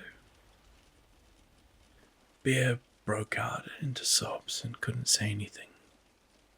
She just looked down at Andy with an expression of pure grief and agony. Daniel chose not to say anything. He looked down at her with an absent expression, but behind his eyes I could see sadness and rage.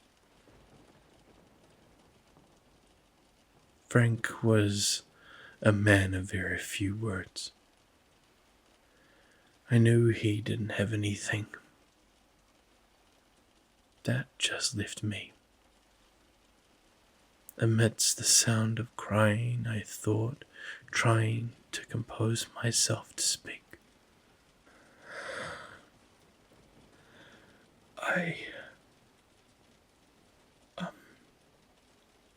I took a deep breath. I'm so sorry, Andy. I'm so sorry that you got stuck in a place like this. I'm sorry that it's where you had to. I caught myself and changed directions. I can't imagine what you saw down there. all the terrible things. But I know that you knew the dangers you were facing when you lived. You risked your life so that we could escape. But you already were my escape, Andy. I breathed hard, trying not to break down. I promise you that you will not have died for nothing.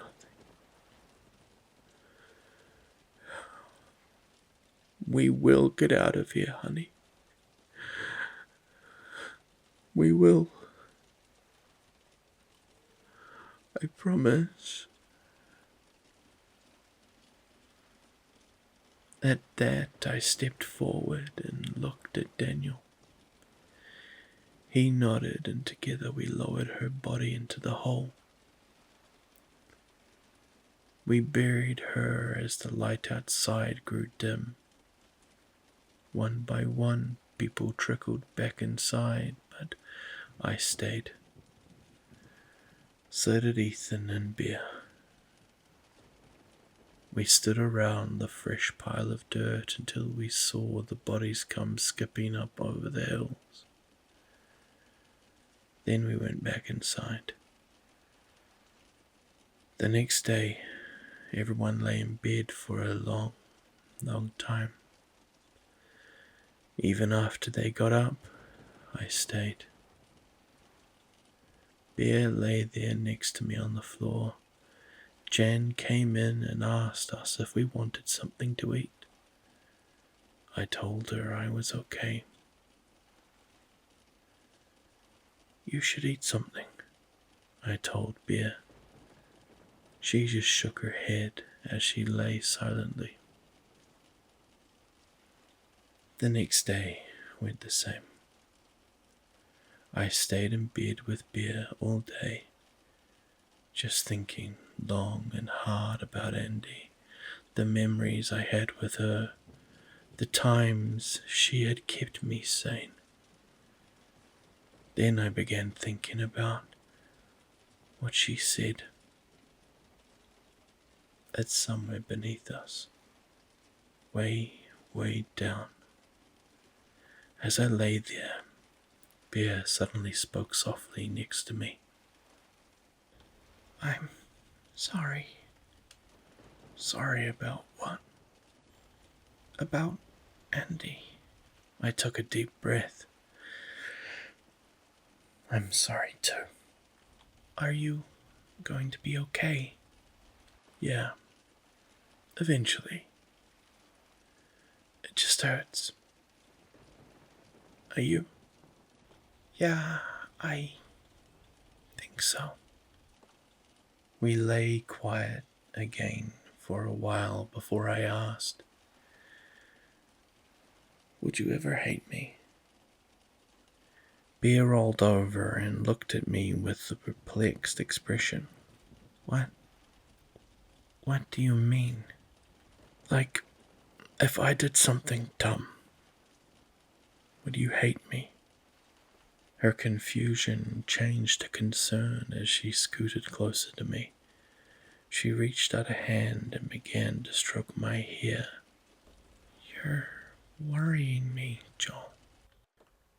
I looked back at her with a similar expression. You know I care about you a lot, Bear. You and Ethan and everyone. She nodded, waiting for me to continue. Looking into Bear's eyes, I felt a pang of guilt. I had thought Andy was dead. This whole time she had been alive, and I had been getting close with. I think I need to call a meeting. Okay. Just promise me that you won't get mad. She bit her cheek, but then moved up against me, burying her face in my chest. I could never hate you. She didn't have to. I already hated myself. Bear and I stepped out of the room and made eye contact with Claire. Oh, hey, Joel. Bear. I'm glad to see you two out. Are you feeling alright? I smiled nervously. Yeah. I actually need to call a meeting. Oh. Okay. Claire said, surprised. She peeked her head around the dining room and called out, Hey guys, Joel and Bear are out of the room. Joel wants to have a meeting. Everyone began to murmur as they made their way to the parlor. We sat in our usual meeting circle and everyone eagerly looked at me. Joel, what's going on? Everything okay? Jan asked.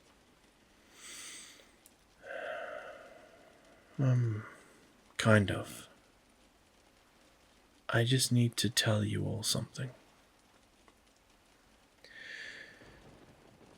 I've been doing a lot of thinking. I looked around the circle. The faces of the 8 closest people in my life stared back at me with concern. I knew how they were going to react already, but I didn't care. The last few days had me thinking, and everyone had to know the topic would come up eventually. Well, what is it? Grace nervously shifted. You're making me nervous, honey. I readied myself. Here we go. Before Andy died, you all heard what she said. Everyone's eyes darted to the floor or the ceiling. Yeah, that. What about it? Grace asked nervously. What about it? Grace, she said she found the exit. Joel, the girl was bleeding out. She wasn't in her right mind. I know you don't believe that, I told her. I know none of you do. You all remember Ben's radio. Are we going to pretend that didn't happen? Joel, I know you were upset, Jan cut in. but calm down. Let's think about this for a moment. It seems like you all already have. And that you know what has to happen. I looked around the circle. If any of us want to get out of here, that exit is our only option. Nobody said anything again. I'm going to go find it. What? Claire and Jan both asked at the same time. Joel. Bear suddenly whispered at my side. Joel, even if that was an option, you saw Andy. Ben said. She already made that trip and well, she barely made it back. I know that she didn't, but that doesn't mean we should give up. No, Joel, that's exactly what it means, Jan said. There's only 9 of us left. If we keep losing people, then we're gonna have nothing left. I'm sorry. Weren't you the one saying that this is no place to live? Don't you want your baby to have a normal life? Yes, but I also said that I wouldn't stand a chance of getting to the exit. None of us would was the point. Andy was gone for a year, Joel. And all that time, just spent looking for the exit. You're right. But Andy did stand a chance. Not only that, but she made it there and back.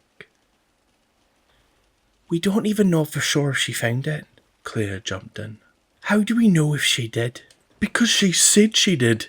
So you're just going to charge into the dark on her word alone? Yes! I shouted much louder than I intended. That's exactly what I'm going to do. Everyone stared at me in shock. In all my time with Andy, she was consistently questioning this house. How it worked, why it was here, what was below us. She saw what happened to Hillary, and the nameless man, and Matt, and Larry. When she heard that transmission from the radio, that was it. She knew she had to go. And when she left, I never understood why she did. I was so confused and afraid that she had just run out of hope and decided to go off herself. But when she came back, that was when it hit me. She'd done it for all of us, so that we could get out of here. She believed that there was a way out, and she went alone. And I just watched. I sat here and let her. I could have gone after her. I could have talked to her more while she was here, but I didn't. I did nothing. I can't do that anymore. I can't watch more people I care about die. I saw Mark get buried once, and I had to bury Andy twice. I'm not gonna watch anyone else get buried. So yes, I'm gonna go into the dark alone, because that's what I should have done with her in the first place. Everyone sat silent, just looking at me. You're wrong, Daniel said. You're not going down there. Not alone, 'cause I'm going with you. Daniel, I have to do this alone, I told him. Andy barely made it back by yourself, he started. If we go together, then we'll have better odds. Dan, I'm not going to let you risk your life. Oh, shut up and stop being a hypocrite, Joel. My life is nothing anymore. I've been staring at the window every day for the past few months, and those hills look better and better to me with each passing minute. I'm gonna die one way or another. Let me at least die trying to get us out of here. Please, Jen begged. Don't do this, you two. We're safe here. Safe? Daniel asked. We've got a demon in our basement, sweetheart. And the world around us kills people who step a little too far out of bounds. We survive on crackers and juice. How much more of us have to end up like Larry, Matt or Mark before we're willing to charge down there? Jen winced at Mark's name drop. Fine, just go. If you two want to kill yourself, then I guess we can't stop you. I could see tears welling up in her eyes. So what's the plan then? Benjamin asked. Just charge down there like Andy and find this thing. A map, I spoke. I'm going to make a map as I go down. Once we find it, we'll head straight back up, and then we can lead everyone straight there. Well, there you have it. When are we leaving? Daniel asked. Tomorrow night. I figured that thing would have gone further down to find us stuff for the basket. Hopefully, we can sneak by it. Daniel nodded. I looked around the room. I'm sorry, everyone. But I promise we'll find a way out of here. Suddenly, Bear spoke up, a look of betrayal on her face. Don't make promises you can't keep. With that, she stood hoitly before turning and whipping out of the room. One by one, the rest of my ragtag family followed, all except Dan. He remained, his eyes glued to the floor until everyone was gone. Then, when it was just him and I, our eyes met with the same knowing glance. We only had a little over 24 hours of guaranteed safety left. We had better enjoy it while we could.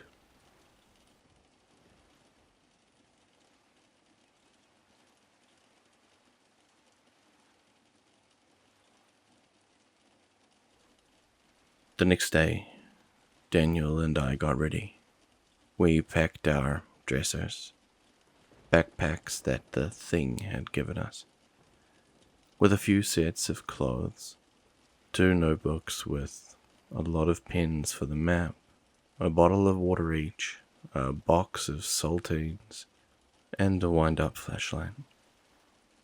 We weren't too worried about food, since what the thing brought us came from below anyway. Plus, when Andy had left, she had almost nothing and still survived a year. People seemed more called off, offering to help us pack and make us feel better about our decision, though I could tell they still disagreed. Grace approached me at one point and handed me a spare deck of cards. I'm not sure if you'll ever get the chance, but I bet if you get to stop, it'll be as boring as it is up here. I smiled at her. Thanks, Grace. I'll miss you. I'll miss you too, honey. Benjamin gave us a few batteries that he had stockpiled from old toys and remotes the thing had brought us. Just in case you find a real flashlight down there, he told me. As I packed, Ethan sat with me, keeping me company. We laughed and reminisced about the last 4 years. Despite living in the house being boring, we always found something interesting to talk about. Bear sat in the opposite corner of the room, pretending to read, but I could tell she was listening. I heard her chuckle alongside us occasionally. I was going to miss them. As the world grew dimmer and dimmer outside, the anxiety in my chest grew as well. I couldn't believe I was actually doing this. Images of the creature flashed in my brain. I was going to be down there with it. That thought alone was horrifying. Who knew what else lay beneath us? I had to remind myself that it wasn't for me. It was for the others, for Andy. Finally, nighttime hit, and we all gathered in the bedroom. We said our goodbyes to one another. Grace, Claire, and Benjamin. Frank nodded to us from the corner. You better be safe, Jan said with teary eyes. and come back to us in one piece, all right? Of course, I said with a smile. Admittedly, I was holding back tears as well. Be safe, man, Ethan said as he hugged me. Be back in no time, I muttered. I released him to see Bear standing there waiting. She said nothing. I gently slid her arms around my waist and lay her head on my shoulder. I turned and kissed her head. I'll see you soon, Bear. With that, everyone shuffled into the bedroom, shut the door and locked it. I said a quick prayer that this wasn't our last time seeing them. Daniel and I then made our way to the kitchen door. We both placed hands on the pantry. Are you sure you want to do this, kid? There's no going back. I nodded. I have to. Are you? I was ready a long time ago. Together we silently slid the pantry to the side and swung open the door. The scent of mildew and age hit us as we slipped into the old empty yellow room. The air was cold and stale, carrying only the sound of my and Daniel's shallow breathing. The window on my right was caked with dust and moisture stains. Unseen beyond it was the sinister dark hills outside. The orange-shag carpet had been matted down with a perfect path from the past years of a routine I would no longer run, now accompanied by a dark crimson stain that smeared the furthest wall opposite from me. Another door hung open, revealing the darkness beyond.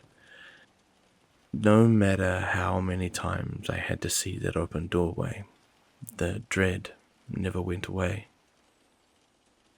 Together, Daniel and I started forward, making sure not to make a sound.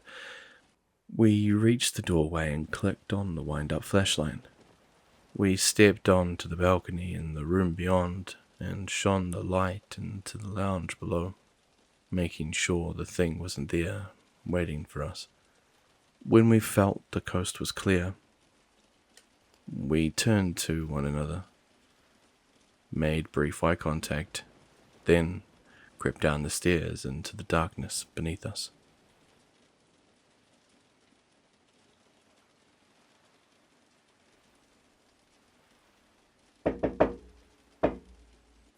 The signal was erratic and frantic, and I could hear the knuckles of whoever it was accidentally hitting the door more intended as their hand shook. Benjamin stepped forward carefully and slowly opened the barrier. Daniel stood waiting in the hall, covered in sweat and clutching a laundry basket filled with various objects. He was alone. What happened? Jan asked from behind Ben. Her voice grew nervous. Where's Matt? Hey, the thing. He didn't make it. Dan panted darkly. A collective silence fell over the room before Grace started to cry softly. We all took a minute before continuing. What did you guys... What happened? Daniel held up the laundry basket in his arms. This was already waiting for us when we opened the door. He set it down and people crowded around, sorting through its contents. There's food in here, Claire pointed out. and books and clothes. This was just sitting there, Ben asked. Daniel nodded. Who left it for us? Do you think somebody is down there? Dan shook his head. I don't think anything could survive with that thing. Did you say it? Ethan asked. Yes, I did. He didn't push further. Do you think that thing... could it have...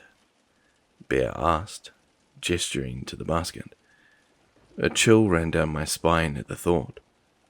If what she was implying was correct, then the creature downstairs had known we were hungry. It knew that we needed to eat soon, or we would die. Jan didn't care about the specifics of where the stuff came from. Food was food. She began unloading the basket and separating out the contents. Goldfish, fruit snacks, old granola bars, and a box of Capri Sun. This is all of it? She spoke. She popped open the box of the granola bars and turned to us. There's only 12 in here. I know we're all hungry, but Everybody just needs to take one. We have to make sure this lasts. The fruit snacks we can probably ration out longer. It's not much, but it's something. She handed the box to me, and I began to go around passing out the bars to everyone. Larry snatched it from my hand and tore the wrapper off viciously, scarfing the bar down in nearly one bite. Everyone else weakly thanked me, then did the same. When I got to Daniel, however, he just shook his head. "I'd eat later. I'm not hungry right now." Daniel, we haven't eaten in 2 weeks. You've got to eat something. He offered me a weak expression of reassurance. "Don't worry, kid. I'll be alright. I just need a minute." I nodded. After we had all finished eating, Jan and Claire went to the kitchen and placed the remaining food in the cupboards, then returned to the basket to sort through the rest of the items. 2 books, a couple of blankets, a computer keyboard, a bottle of bleach, and a few other miscellaneous items. As the group took inventory and discussed the implications of the basket, I noticed that Andy was nowhere to be found. I peered out of the door to see her standing at the end of the hallway, facing the kitchen. I slowly stepped out and made my way to her. "Hey, everything alright?" Oh, hi, Joel. Yeah, I'm okay. Just... poor Matt. Yeah, I know. Everyone seems like they're trying not to focus on it. They're just in shock. Give it time. Yeah, I think you're right. I feel bad for Grace, though. They had gotten pretty close, I think. I know. She's such a sweetheart, too. Mark looked like he was getting to know him as well. At least he's got Jen. The two seem to like each other a lot. Yeah, I noticed, she said with a soft smile. Isn't it funny?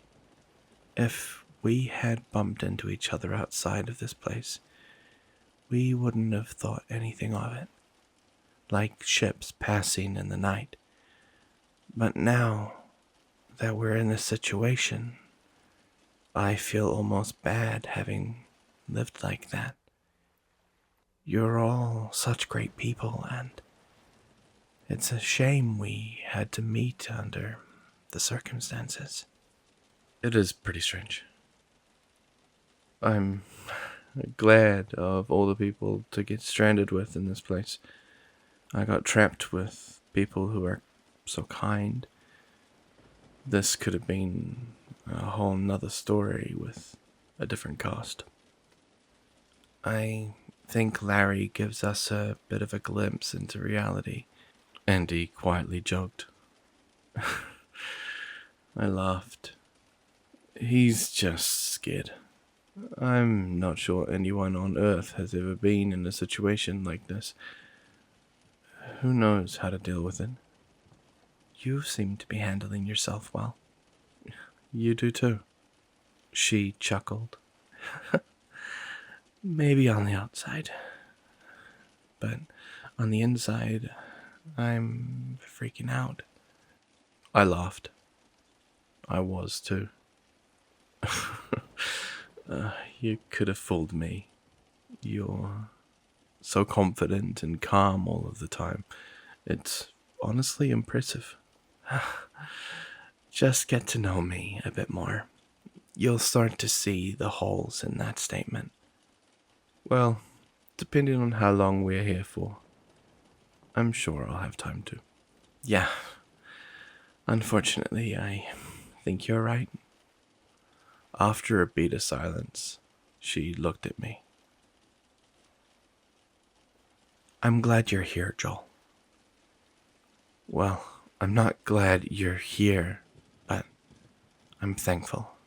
You, Bear, and Ethan have really helped me process the last couple of weeks. Oh,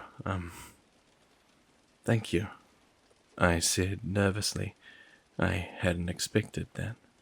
I'm happy to have you too. She flashed me a smile, and I felt my heart flutter for a moment. Are you kidding me? I remember thinking, now's not the time to start falling for someone. I guess I didn't stick to that way of thinking as well as I had hoped. I suppose it was something I had always been bad at. You should, come back to the room. I think they found an old Monopoly board in that basket. Finally something to do around here, she joked as she joined my side. Together we headed back to join the others.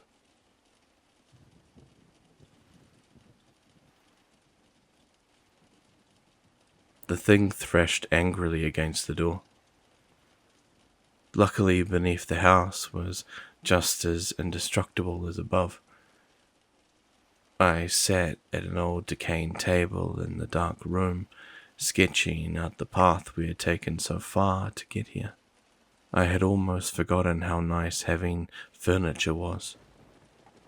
So far from the yellow room, we had headed down the first flight of steps, surrounded by the suffocating darkness. I thought back to what the nameless man had said about the basement that first day. He had been right. This place was strange, even by the house's standards. The rooms like they had been cut straight out of another structure and placed down here with no rhyme or reason. Some looked like vacant offices, others looked like old 70s basements, and a few looked like old boiler rooms, complete with rusty pipes and busted furnaces. We had been creeping through for about 15 minutes when we reached the second set of stairs. They looked to be a fire escape from some sort of skyscraper. Daniel looked at me in the dark as we prepared to go down. I had never even seen the last few rooms we had just walked through, but for him, this was the furthest he had ever been. Luckily, the creature was nowhere to be found. At least, not yet. Still, we were sure to tread lightly, especially from this point. From here forward, it was all new territory. We took our first steps down into the darkness, moving carefully and making sure only to use the flashlight when we needed to. We did so by only clicking it for a few seconds, gathering what information we needed, then clicking off and moving through the area in the dark. This was for two reasons. The first was because the flashlight was wind-up powered. Its battery wasn't the strongest, and if it ran out, we would have to rewind it. Winding the light was not a quiet task. The second was because while we couldn't see in the dark of the house, we knew whatever was down here could definitely see us. If we were shining the light down every corridor, anything in the dark would undoubtedly see us before we heard it. We stepped slowly down the cold steps, clinging to the railing as not to fall. Landing after landing, we descended, stopping to listen occasionally for the creature. As I focused on the sound of our footsteps against the stone, the realization of the entire situation suddenly hit me like a ton of bricks. I was below the house. I was in the place where the monsters lived. My chest began to feel like it had whenever I stepped outside of the sunroom. The feeling that I was in a space I wasn't supposed to be. These halls weren't safe. The creature was around here somewhere. Who knew what else might call this part of the house home? I felt my feet try to glue themselves in place, but I urged them onward. I had already made my choice to come down here. There was no turning back now. Every time they tried to stop again, I forced myself to think of Andy, alone here in the dark. After that, I couldn't possibly stop. After about 20 minutes of descending, we noticed a light at the bottom of the stairs growing closer. We reached the doorway that awaited us and very carefully peeked inside. It appeared to be a hotel lobby. It was large and vacant, with old pop art rotting on its walls and damp, mouldy, patterned carpet beneath us. White fluorescent bulbs hummed with life, and yet the scene before us was completely dead. No sound, no movement. In front of us was a desk with papers scattered about, and behind it we could see a dark room that's door was ajar. Daniel and I looked at one another, both acknowledging the strangeness of the buzzing lights above us. Every room so far had been shrouded in darkness. Was someone here? We entered slowly into the room, checking down the long halls that branched off from it, making sure that nothing else was with us. After I scanned by the front desk, once again I noticed something by the dark doorway. Next to the opening, written in Sharpie on the wall, were the words, "Safe room." Psst, I gently called to Daniel. He looked over and I nodded to the writing, then made a confused expression. He made his way over to me. Then together we moved closer to the desk. We didn't dare step behind it or get close to the door. After all, we knew it could be some sort of trap. However, upon closer inspection, the handwriting looked neat, clean, intentional. When I imagined what the creature's script would look like, those were the last things that came to mind. I lifted the flashlight in my hand, extending my arms over the desk and clicked it on. Light flooded the room ahead, and within was what looked like an office. More desks, papers, a rack of key cards, and a printer. Another door within led to what looked like a break room. Nothing living inside as far as we could see. I held my hand to Daniel and stepped around the desk. I peered into the room, then made my way further inside to the next. The break room was empty as well, save for some vending machines, chairs, and tables.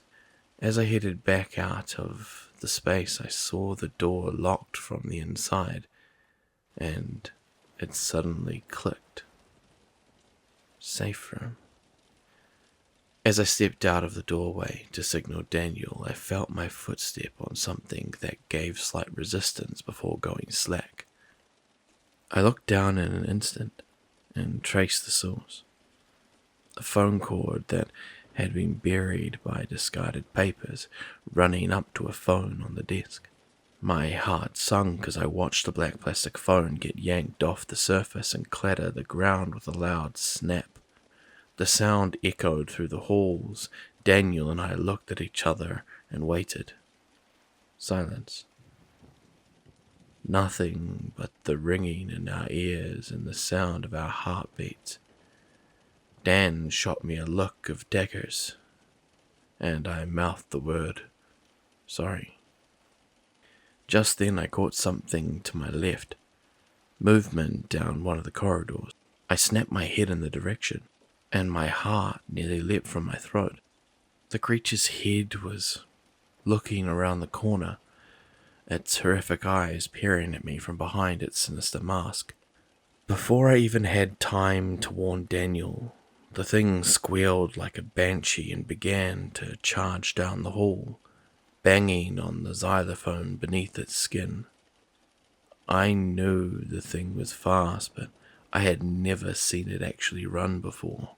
It crawled on all fours, putting its arms far out in front of itself and then yanking its bottom half forward.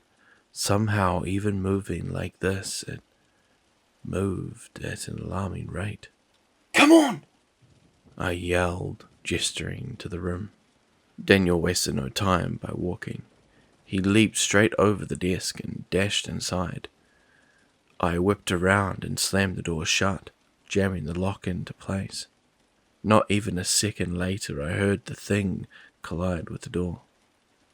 We both panted before Daniel chuckled to himself. I guess things never change, huh? I finished drawing the break room and closed the notebook. I slipped it back into the bag. By this point, the creature had finally given up and crawled off somewhere down the halls. We decided that it would be best to stay the night in the room.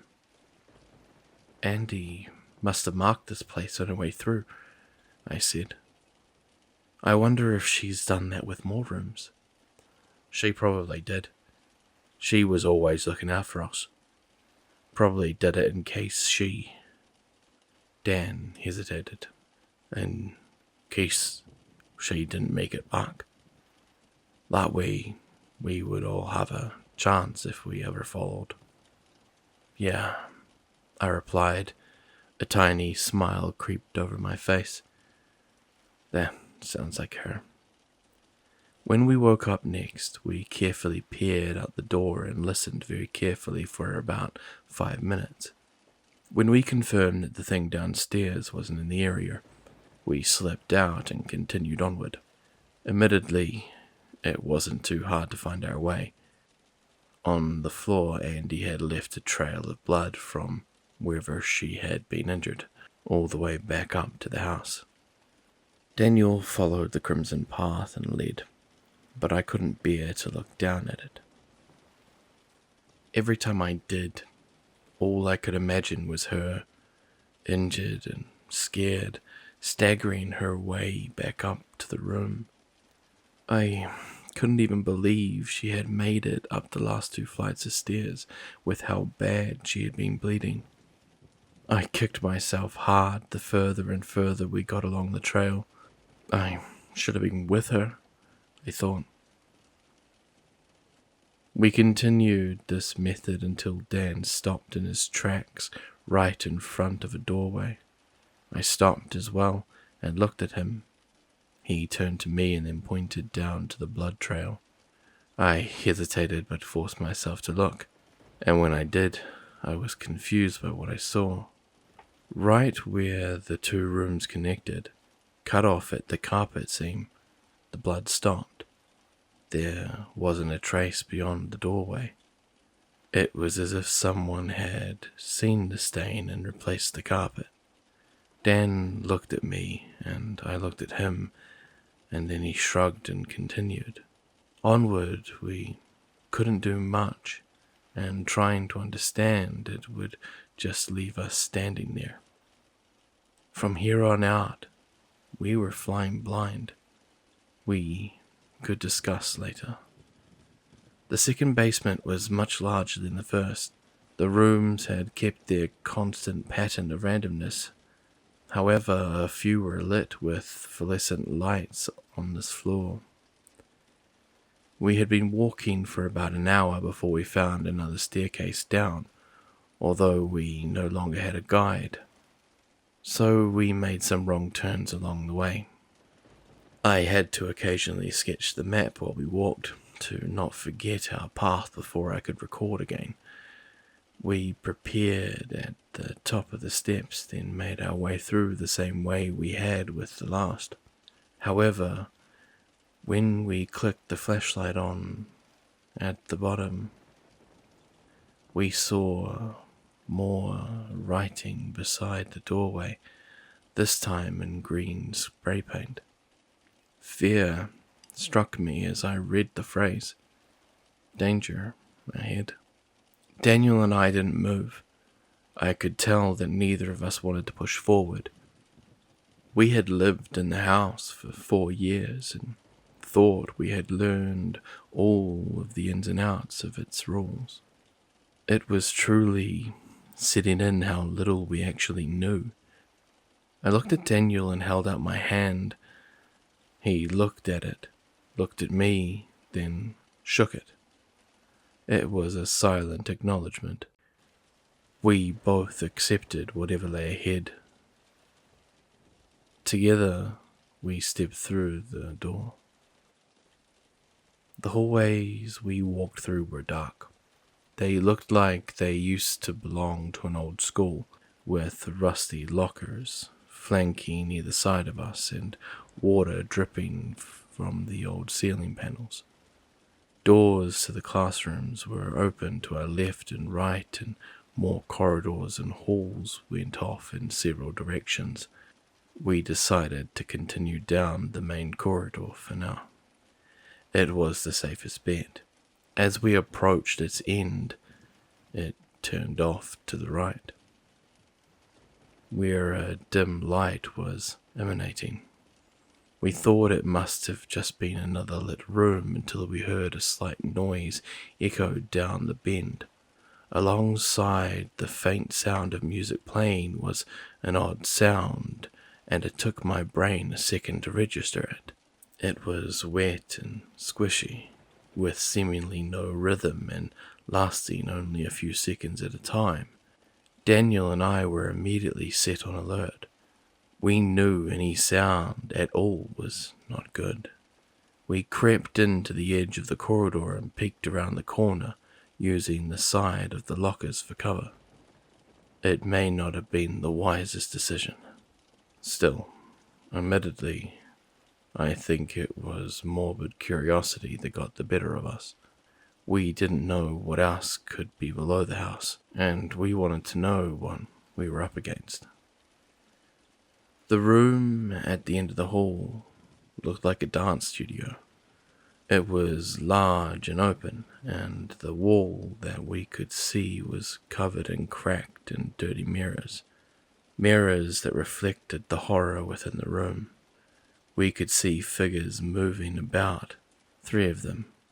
For a moment they looked like people dancing in costumes, but as my eyes adjusted to the light, they began to take in more detail.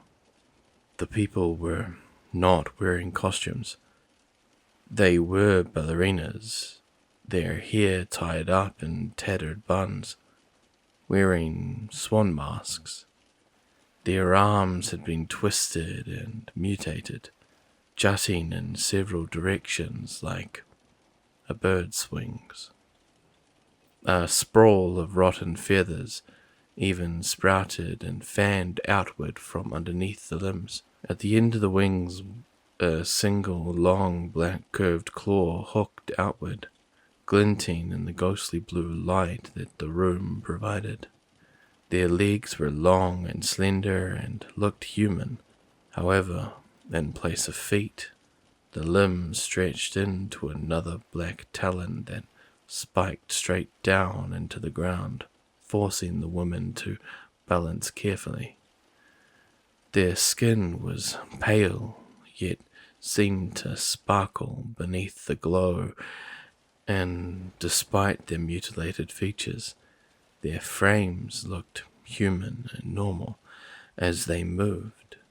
However, any illusion of humanity vanished.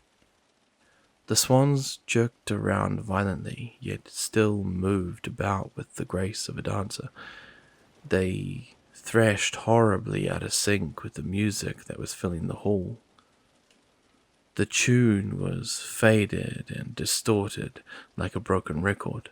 They spun and twirled around one another, stopping for their limbs to occasionally spasm before continuing. They were clearly dancing some sort of twisted ballet. Their movements were fluid on their knife-like feet, and I found myself strangely fascinated by them. That fascination was interrupted as one of the ballerinas twirled towards another, thrusting out its arm, and revealed the source of the sound we had been hearing.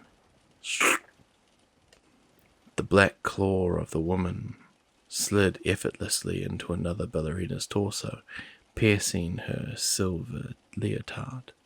The impaled swan winced at the attack but made no audible sound. In one quick motion, the first woman wrenched her arm upward hard, sending blood flying and completely gutting the second dancer. That was all Daniel and I needed to see. We ducked back around the corner and looked at each other. I stared at him with a "Did you just see that?" face, and he glared back with a "Are you kidding? It's always something" expression. Despite both our reactions, it now was clear that we would not be going down that hallway. I went to move back into the corridor, but Daniel stopped me. He shook his head. "Do you see that door?" he whispered. "What door?" "The door behind them." I glanced back around the corner and suddenly saw what he meant. There was a doorway behind them, and unfortunately a sign to go with it. Stairs. I turned back to Dan and gritted my teeth. "What's the plan?" "I'm not sure. Maybe there's another staircase." "There could be. But so far there's only been one per floor. We walked nearly all of the second floor and we never found another set of stairs." "You're right," Daniel muttered, biting his cheek. "Maybe we can sneak by them." I gave him a nervous look, but the more I thought about it, the more I realized that it was most likely our only option. It was just a matter of how. There was no way we could sneak through the room. That was certain. I turned around and glanced at the lockers. Silently, I stood and placed my hand on one of the latches, then lifted. Locked. I tried the next one. Same thing. I tried one more. Click. I slowly swung the locker open, being sure not to let the hinge creak. Then I looked inside. It was certainly big enough for a person to fit in. Maybe we can make noise down the hall. They'll probably go check it out. If we hide in these, they'll go right past us. What if they check him? Well, then I think we just saw what will happen. We thought for a moment. Finally, Dan stood and made his way over to the other side of the hallway. He too began trying lockers. I took that as an agreement to the plan. I looked back in my locker and saw an old wet textbook lying on the bottom. Perfect. I took it and held it up to Dan. He finally found an unlocked locker. I pretended to throw the book down the hall, asking for his opinion. He nodded, then climbed quietly into the vault and shut the door. My heart pounded with anticipation. If this didn't work, we were now trapped with murderous harpies that knew we were here. I cut my thoughts short, not allowing them to stop me. I raised the textbook above my head and then threw it down as hard as I could. A thunderous boom echoed down the halls, and I quickly kicked the book, sending it sailing down the corridor and into the dark. I spun around, stepped into the locker, and shut the door. No more than a few seconds later, I saw a shimmer appear in the corner of the locker slats. They were passing by, more than we had initially seen. The first one that passed looked different than the others. It had the same features, but it wore a black leotard instead of silver. It danced much faster, as if eager to find the sound. I saw even more enter from the doorway of the classroom and the other hallways.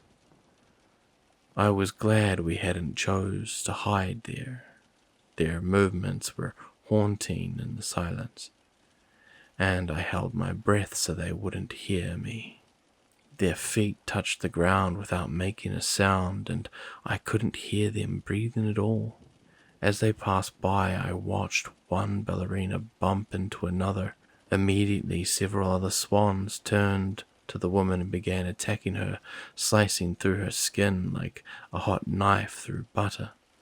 She fell in a mangled heap in the middle of the hall, right in front of my locker.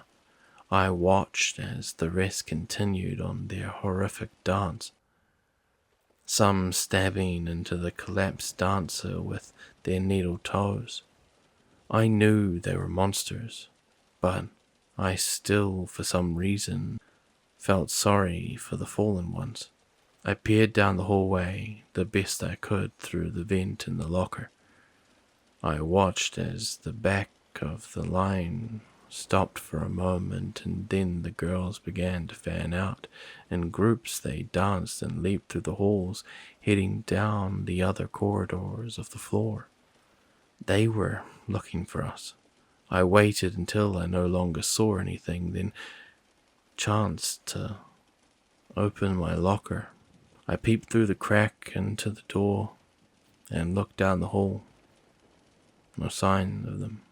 Daniel saw me open my door and climbed out of his locker.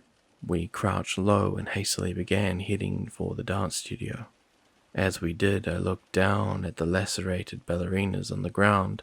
The cuts and slits looked all too familiar. I wondered if this was where Andy had. We stepped cautiously into the room. A single blue light bulb hung from the ceiling in the corner of the room. A record machine spun a far too worn record. The gutted ballerina lay lifeless in the center of the room, her entrails exposed. I wondered how there were so many if they killed each other so often. The singer's voice was distorted and muffled. On either side of the studio, some more hallways went off into the darkness. It seemed all roads led back to this room. There were doors on all entrances, but it would have been pointless to try and shut them. Their locks needed a key to be turned. Daniel rushed over to the door to the stairs and tried the handle. No. What is it? I whispered. The door is locked. What? I cried in shock. How?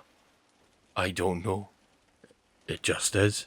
I felt my body tense as I balled my hand into tight fists. There had to be a way through. Our journey was not going to end this soon, especially since we just set a search party on the entire area. It was this way or no way at all. Joel, come on. We can't just stand there. There has to be a way through. You know the rules of this house as much as I do. If a door is locked, it stays locked. I had nothing to say. I knew he was right. Let's just find a safe place and think this out. Yeah, I said defeatedly. Yeah, all right. Just then, I saw something moving in the reflection of the mirror behind Daniel. I watched as the ballerina on the floor began to twitch. Slowly, its arms moved outward as it began to prop itself back up. Dan, I see it. Run!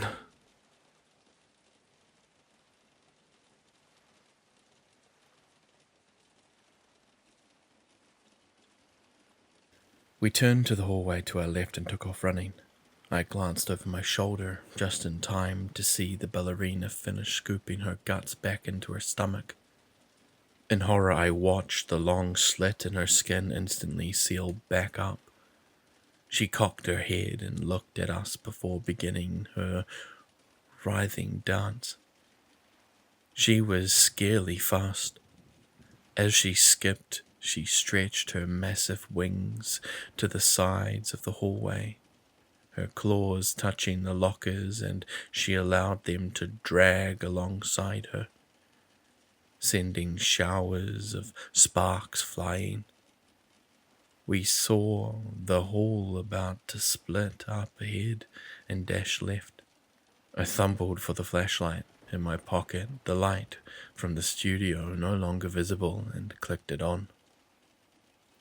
The light illuminated the hallway, the lockers and 5 ballerinas blocking the path ahead.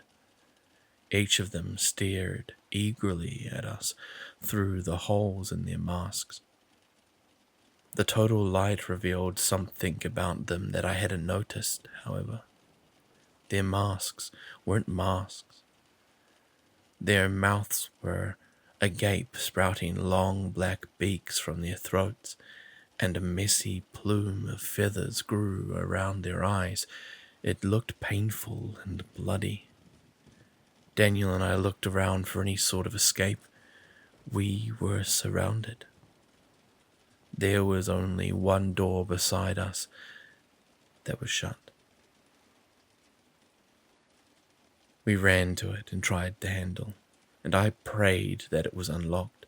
My heart sunk when the handle didn't budge. The ballerinas started skipping towards us while the one who chased us continued her pursuit. "Joel, open the damn door," yelled Daniel. It's locked," I said as I yanked it with all my might. There was no way I could brute force it.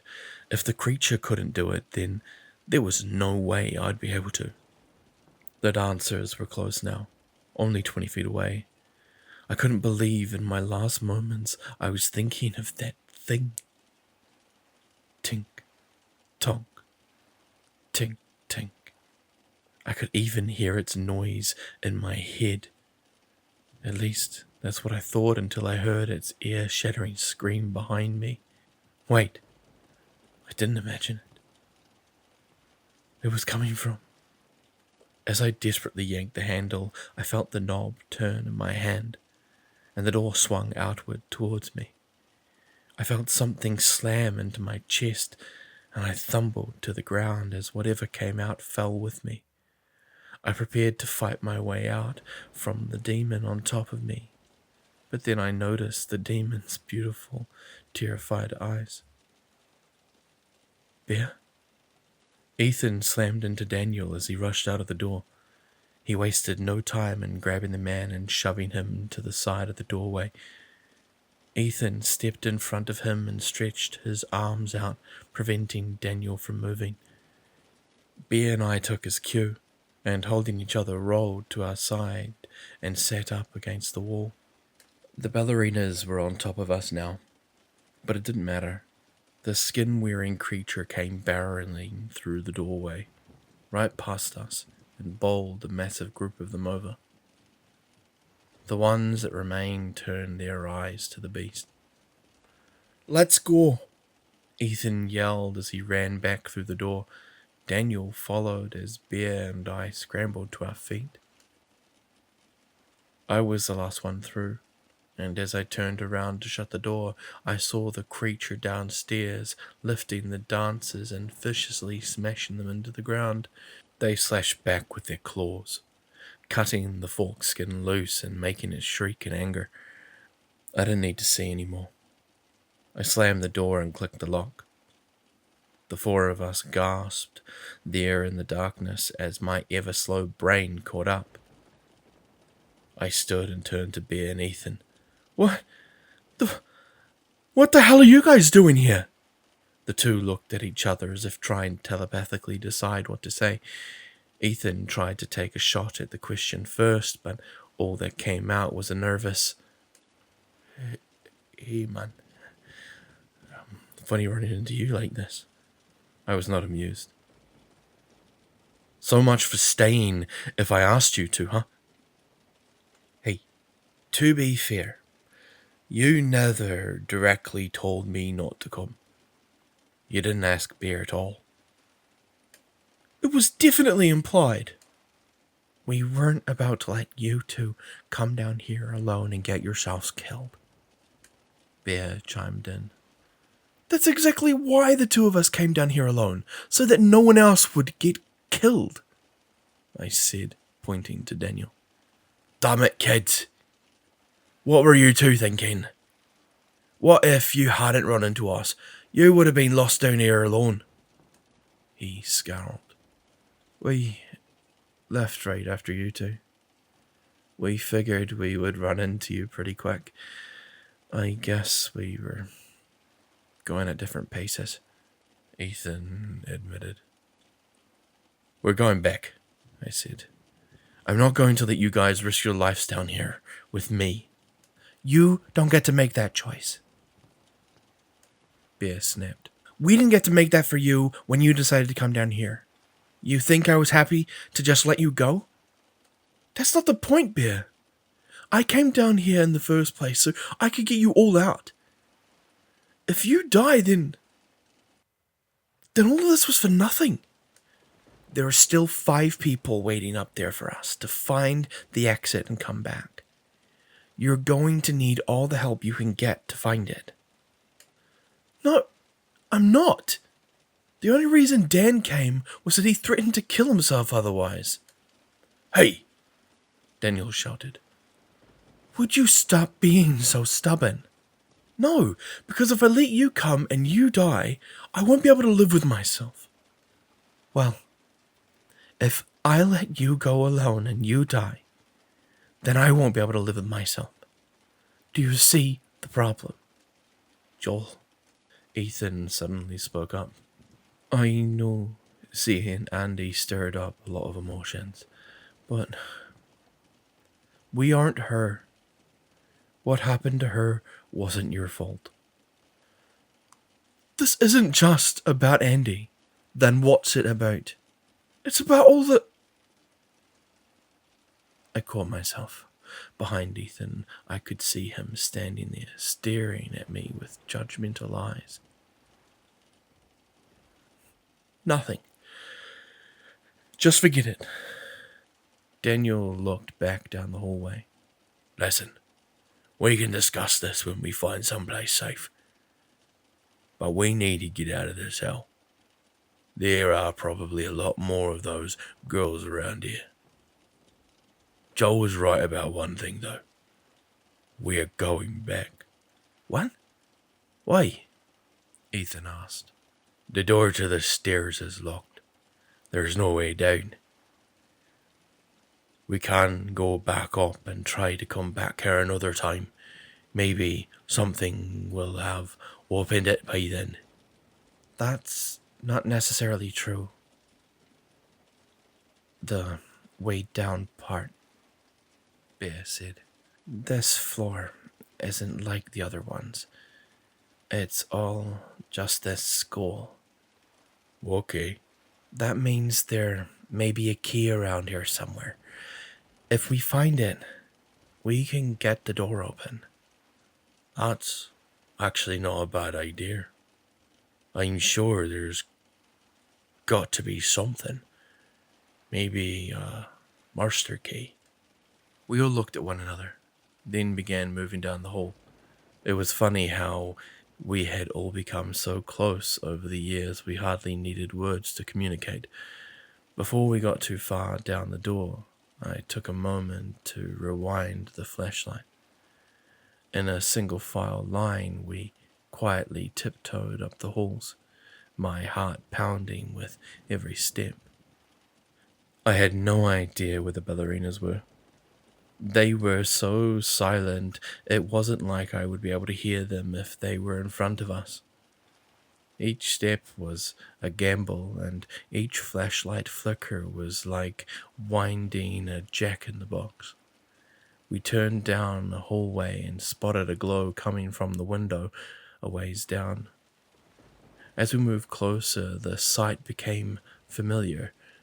They were the windows that peered into the school offices. I flicked the flashlight down the hallway to make sure no ballerinas would see us attempting to run into the room. When I did, I noticed something below one of the windows on the wall. A smiley face was sprayed on in the same green spray paint that had originally warned us of danger.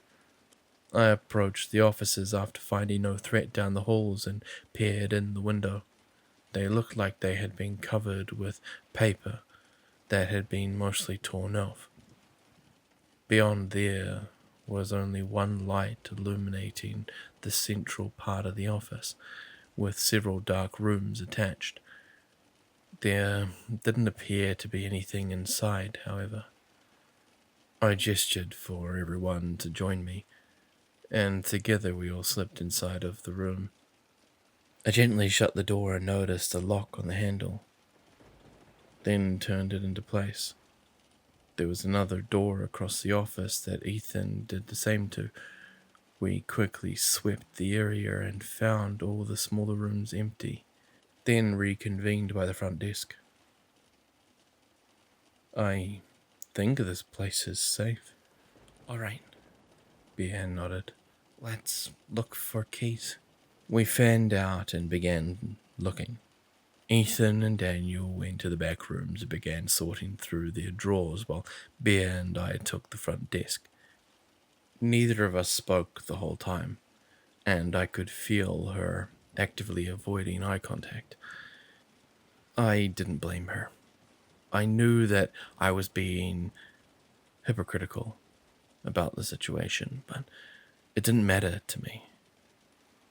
All that did matter was that my friends remained safe. I didn't care what happened to me. Still, I felt guilty. I knew why she was upset. I knew Ethan was too. He was just bitter and not showing it. I was about to say something to Bear when Daniel re-entered the room. "You all should see this," he spoke, setting a clipboard down on the desk. Ethan came back in, and together we all pored over the papers that were attached. "Where did you find this?" Ethan asked. "It was just laid on the desk in there," Daniel answered, pointing to one of the officers. The papers were just old attendance sheets. However, they had been turned over and furiously written on, with notes covering entire pages.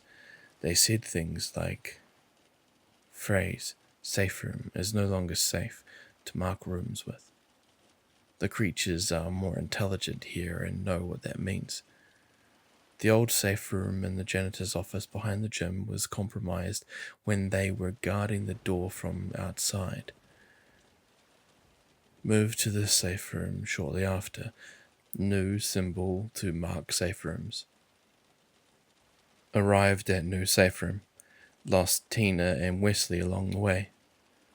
Cafeteria food has already been taken, as well as vending machines. Check the bottom cupboard in the break room for any food left behind. Daniel left as we read and came back a couple of minutes later with a few bags of chips in his hands, as well as 3 water bottles. "This was all that was in there," he noted. We continued reading. "The Black Swan does not act like the others. She is different, seems more intelligent and less hostile. We remain hidden in the safe room, yet we often see her peering in through the windows. It's as if she knows that we're in here. She is yet to attack us on our trips out. Leaving safe house soon to continue down. Trip started. 13. Current count. 10. We all looked down at the page, confused. "I guess it wasn't Andy who marked that room upstairs," I said to Dan. He nodded in agreement. "Does this mean there were more people at the house before us?" Bea asked. "It looks like it," Dan grunted. "What do you think happened to them?" "Well, it looks like they were heading for the same place as us. From the looks of these notes, not all of them made it." I Wonder if they found it. They must have, I said. I'd be willing to bet these rooms and notes are how Andy made it down there and back. Could be. But Andy said she couldn't get to the door, Ethan reminded us. If these people got down there, but there's no trace of them other than this, then nobody said anything. Did anyone find a key? Bea asked, breaking the silence. No. Well, she started. It said there was an old safe room behind the gym that was a janitor's closet. If anyone had a master key, it would be him. Well, where's the gym? Dan asked. I looked to the wall where the fire escape map rested above the extinguisher. Right here, I said, pointing to it.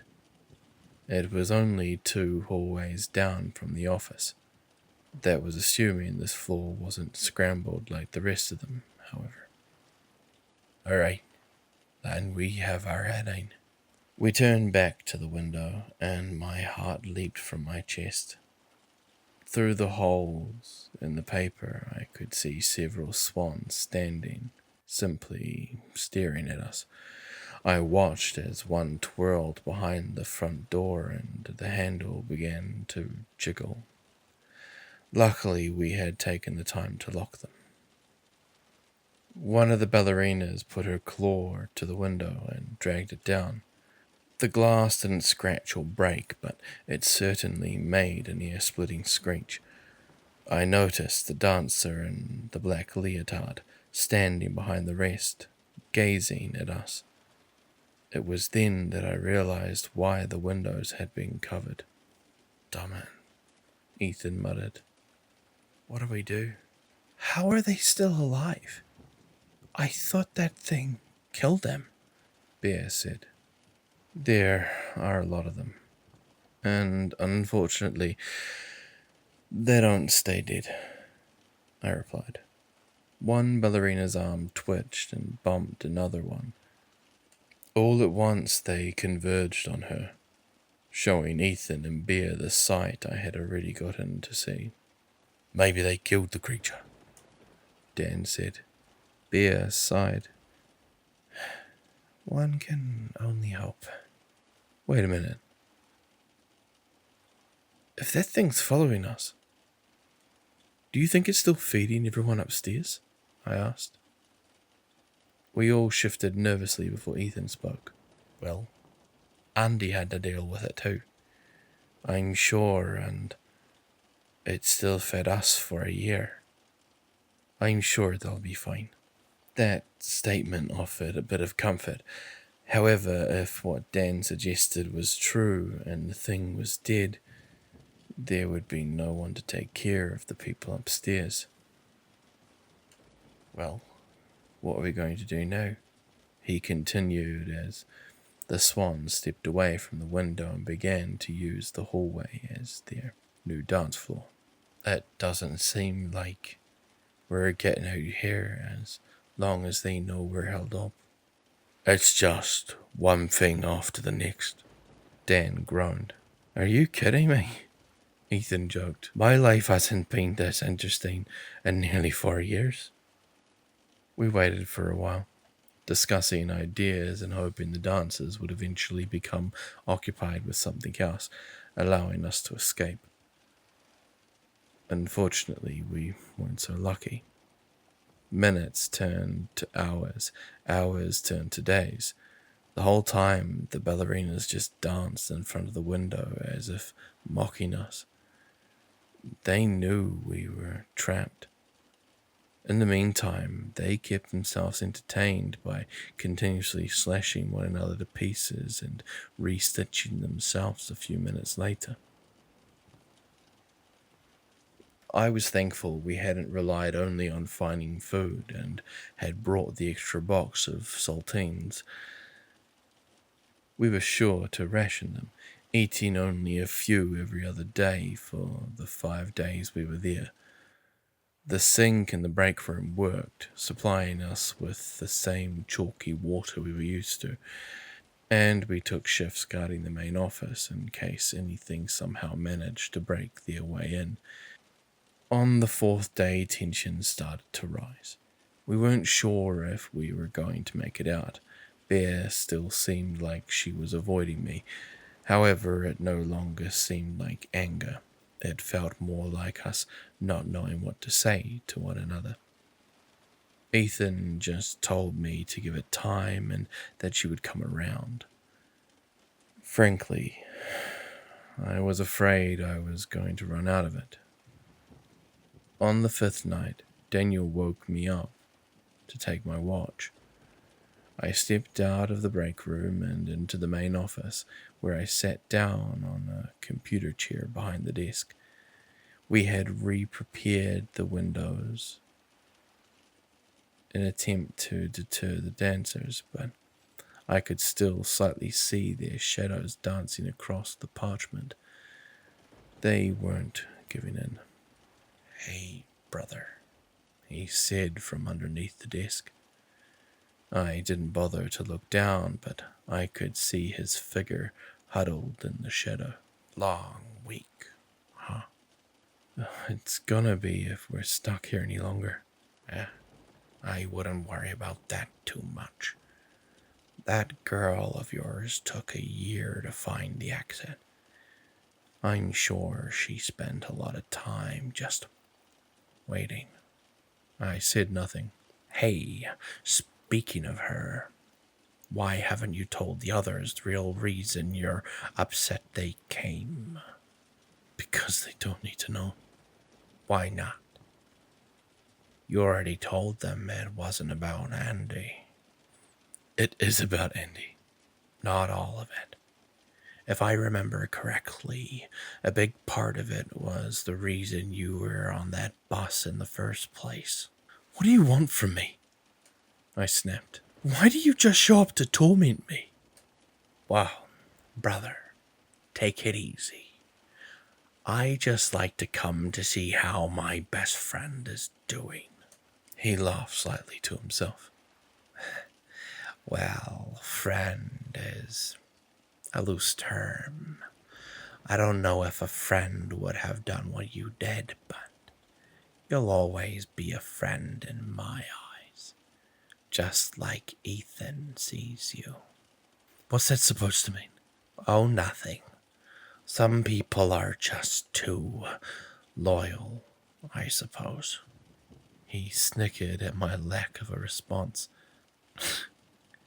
"Anyhow, I'll let you chew on that one for a bit," he said, crawling out on all fours. I watched his figure begin wriggling the whole way over to one of the dark offices. "In the meantime, someone's at the window." "What?"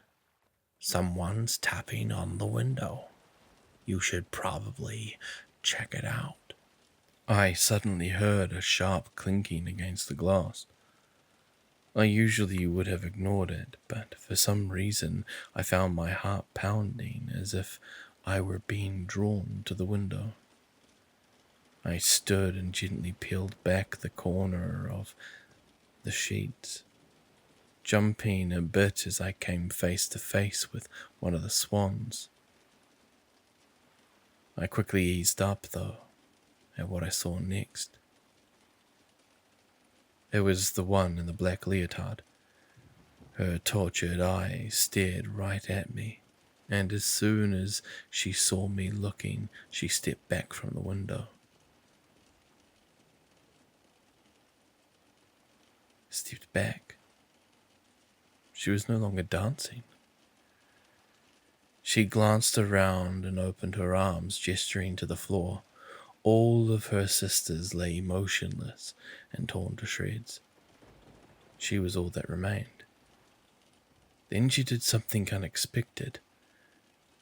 She raised a claw and beckoned. Blood raced in my eardrums as I tried to process what I was seeing. The swan stared desperately at me, all the while continuing to call me forward. My mind raced.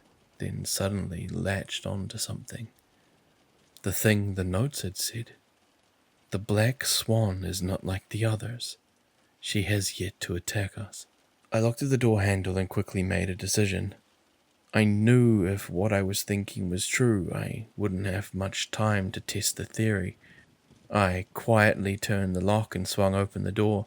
My boots splashed into the mess of ballerina blood that waited outside. And with my heart racing, I stood completely still and stared at the woman before me. She stopped beckoning and did the same.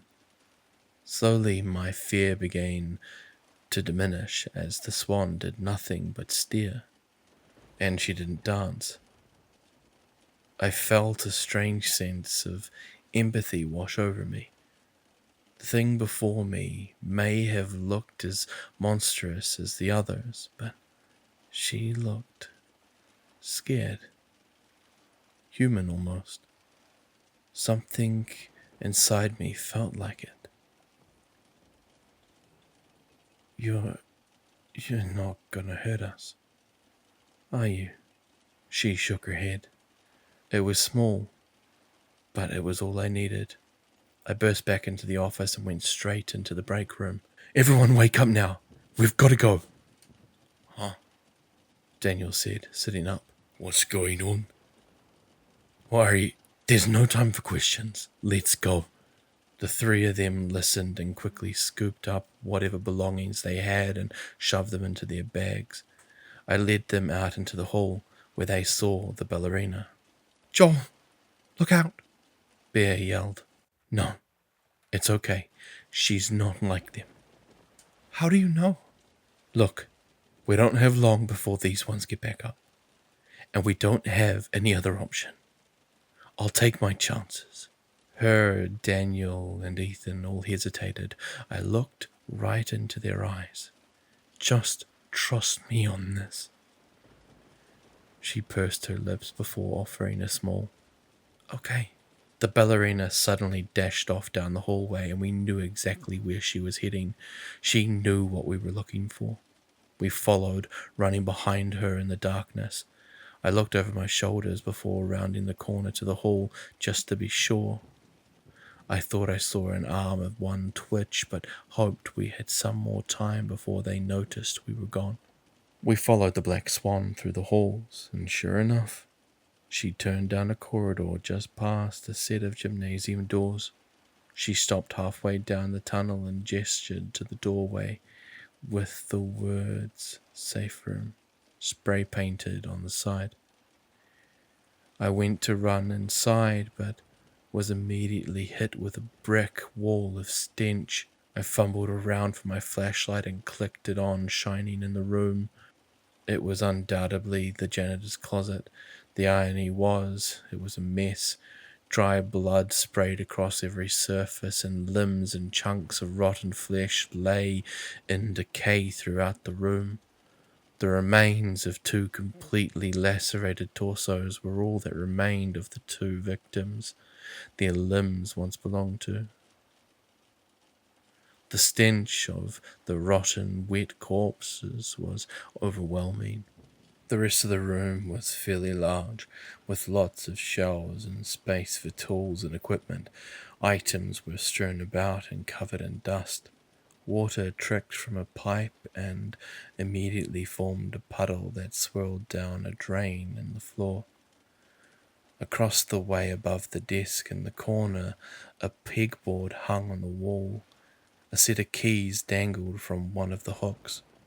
I pulled my coat over my face and ran into the room, heading for the keys. I pulled them off and turned around to see Ethan had followed me. He was over by the shelf of tools, grabbing a hammer. He saw me looking and mimicked a swing as if to show me his intentions. I nodded, and together we exited the room. The black swan was already halfway down the hallway, waiting for us to follow once again. We rushed after her, keys jingling in my pocket, but as the dancer entered back into the main corridor, she was suddenly brought to the ground. I watched as other ballerinas stomped on top of her with her toes, stabbing them into her neck and back. The black swan stopped moving. "Come on, this way!" I heard Dan yell from behind me. I turned around and saw Dan a distance down the hallway, opening another set of doors that led into the gym. We all followed as 3 other ballerinas plowed past the first and began leaping towards us. The gym was massive and dark. As I shone my light across the room, I could see the rest of the dancers entering the main door. We were surrounded in an open area. "The bleachers!" Bear yelled, pointing to the wall across from us. They were folded up, creating the perfect platform for us to scale. What we would do from there was a mystery, but it was better than the current alternative. We slammed into the bleachers and began to climb the recessed steps like a ladder. The ballerinas were already halfway across the court by the time Bear and Dan made it up. I made it up next and turned around, holding my hand out to Ethan. He took it and I yanked him to safety just as a swan below swiped for his leg. I felt the air of the attack from all the way atop the bleachers. We stood above the gym floor looking down at the harpies as they stared up at us.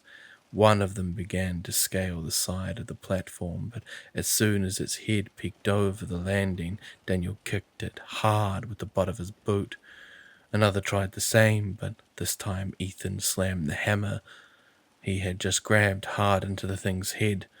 The woman went limp and fell to the ground, where the other dancers quickly trampled her. Ethan looked sick at what he had just done, but I could see him attempting to shake it off. Watching the others carelessly kill their own gave me an idea. However, I sat down and tore off my boot. "Ethan, let me see that hammer." Ethan passed the tool to me without question, and I began to tie my shoelaces to the end of it. "What are you doing, kid?" Daniel yelled. "Pay attention." When my invention was done, I stepped to the edge of the bleachers. I prayed it was long enough. The swans began eagerly dancing ballets that involved sweeping at me with their talons. I waited for a break in their movements, then leaned over the edge and swung the makeshift flail. It clubbed the ballerina below me. She stumbled slightly, falling into another one. I really hoped that their instincts would overcome their desire for us. When the surrounding women looked at the one who had just faltered, I knew it had worked. They pounced onto her, tearing her apart as they had with the rest. As soon as I saw one returning to their dance, I would swing again, knocking over that one too. It was working. After 3 successful hits and dodging between talons, the majority of the ballerinas had turned on one another. The ones that didn't fall to my hand fell to the dancers they bumped into while massacring each other. "Let's go," Bear said while the women below were distracted. We ran along the edge of the bleachers with only 2 swans following us. They were faster, and I knew we still wouldn't have a shot at beating them if we leaped down. Luckily, across the gym, I saw the black swan enter. She was back up. She danced towards the 2, pounced onto one of them. While the other one wasn't looking, I chanced it and jumped down. Bad idea. The remaining woman snapped towards me in an instant, her bloodshot eyes staring me down through her feathered face. She leapt towards me, closing the distance in a single bound. I dropped to the floor, ducking under one of her claws as she swiped at me. The only problem was that I was now defenseless on the ground. I started to spider crawl backwards as the ballerina gracefully raised a leg and poised her sharp foot, ready to bring it down.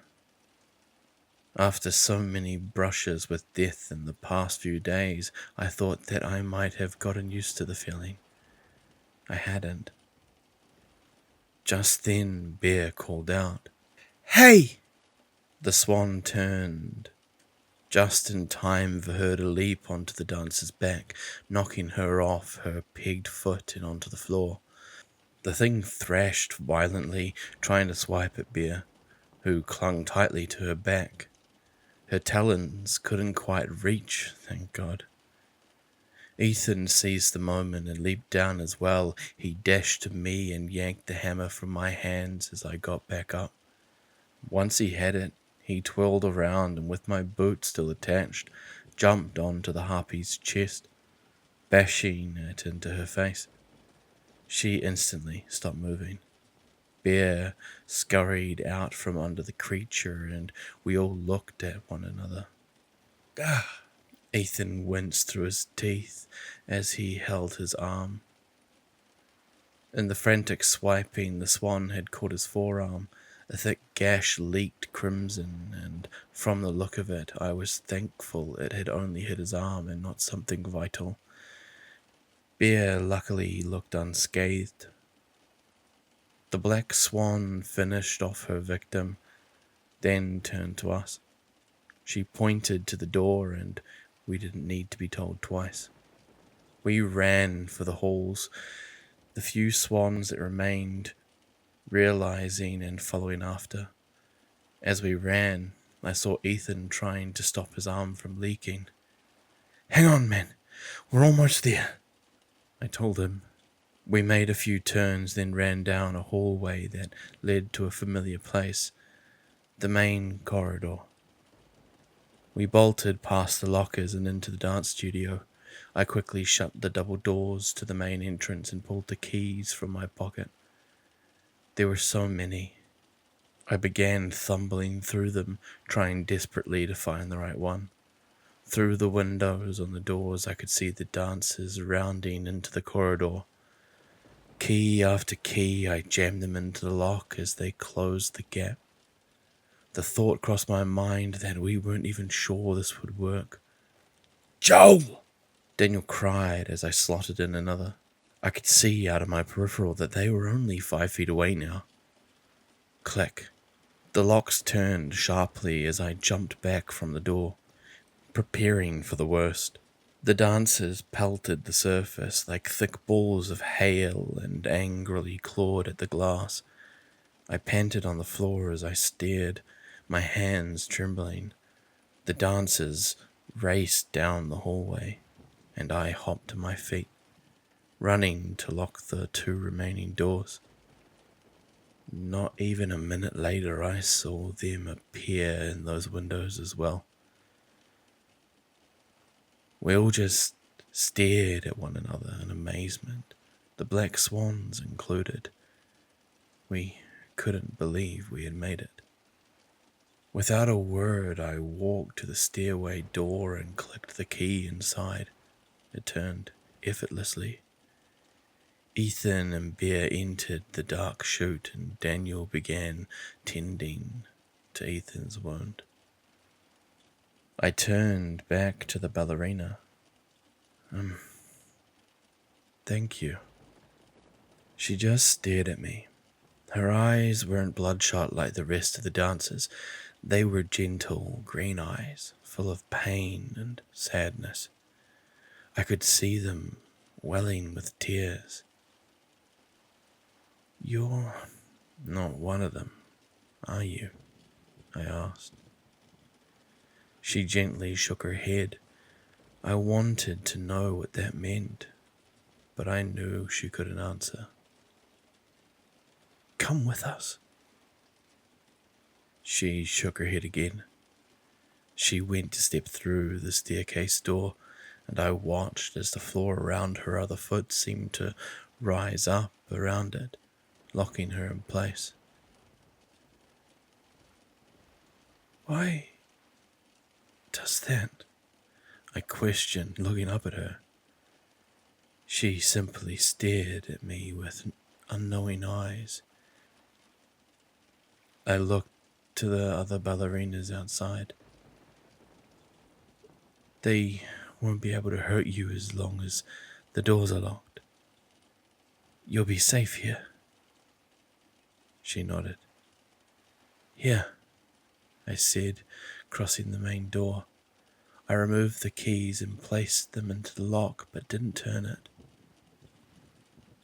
If anyone else ever comes by, you should be able to turn it and unlock this, even with your talents. She looked at me and softly bowed in understanding. I could now see complete tears falling from her face. I couldn't help but see Andy, trapped and only wanting an escape. I'm so sorry that you're stuck here. She shook her head no, then bent down to the dried blood on the floor. Slowly she carved out a word. Deserved. I didn't understand, but I nodded anyway. We'll probably be back through here again soon. There's more of us. Maybe we can find a way to. She held up a talon to me and very gently rested it on my head. I had one last thing I needed to say to her. There were others like us, specifically a girl. She had long black hair and light blue eyes. Did she come through here? The swan paused for a moment, thinking before nodding. My throat tightened. When she came back up to us,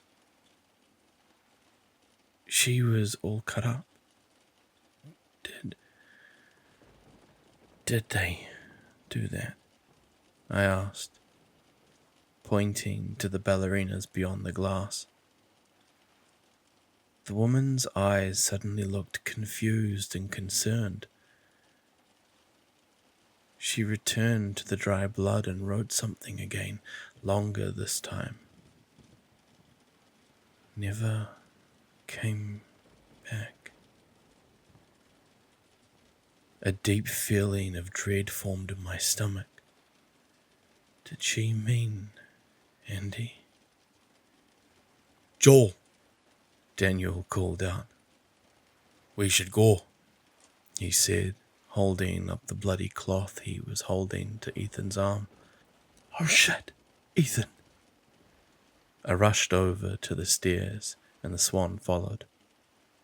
As I stepped through, I saw the light behind me suddenly growing dim.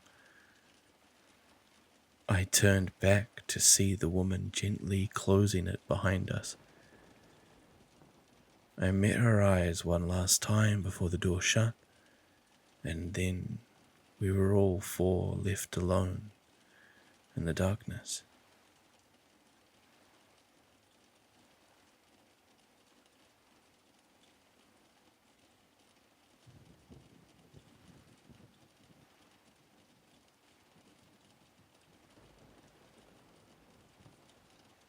Bear and I moved through the halls quickly, the first aid kit rattling at my side. Bear held the flashlight out in front of us, illuminating the way with little regard for being seen. We didn't have time to worry about that. We came to a crossroads and skidded to a stop. Which way? Bear asked. Shoot, I'm not sure. I looked off to the right and left hallways. Both were dark and unfamiliar. We might have made a wrong turn at some point. Dang it. Should we go back? I don't know. That may take longer. One of these might loop around. Okay then, which way? Left. We turned off down the old concrete corridor. The walls were composed of old cracked cinder blocks and rusted lead pipes. Every step we took felt like an explosion erupting down the hallways. My heart jumped with each one. We twisted and weaved through the rooms and doors until finally we emerged into a familiar area. An old, vacant-looking office space. Desks sat empty and abandoned behind mouldy cubicles, and a couple of fluorescent lights clung to life on the ceiling. They flickered and hummed erratically. Across the way, we could see the door back to the safe room where Ethan and Daniel were waiting. Good call, Bea told me as she went to continue forward. Tink tonk, tink plink, came an echo from the hallway behind us. Are you fucking kidding me? Bea muttered desperately. That thing is still alive? But we locked the door. How did it get down here? We could hear its noise getting closer than it already was, and heading our way. The room was too large and wide. There was no way we would make it across quietly and fast enough. That left only one option. We have to hide.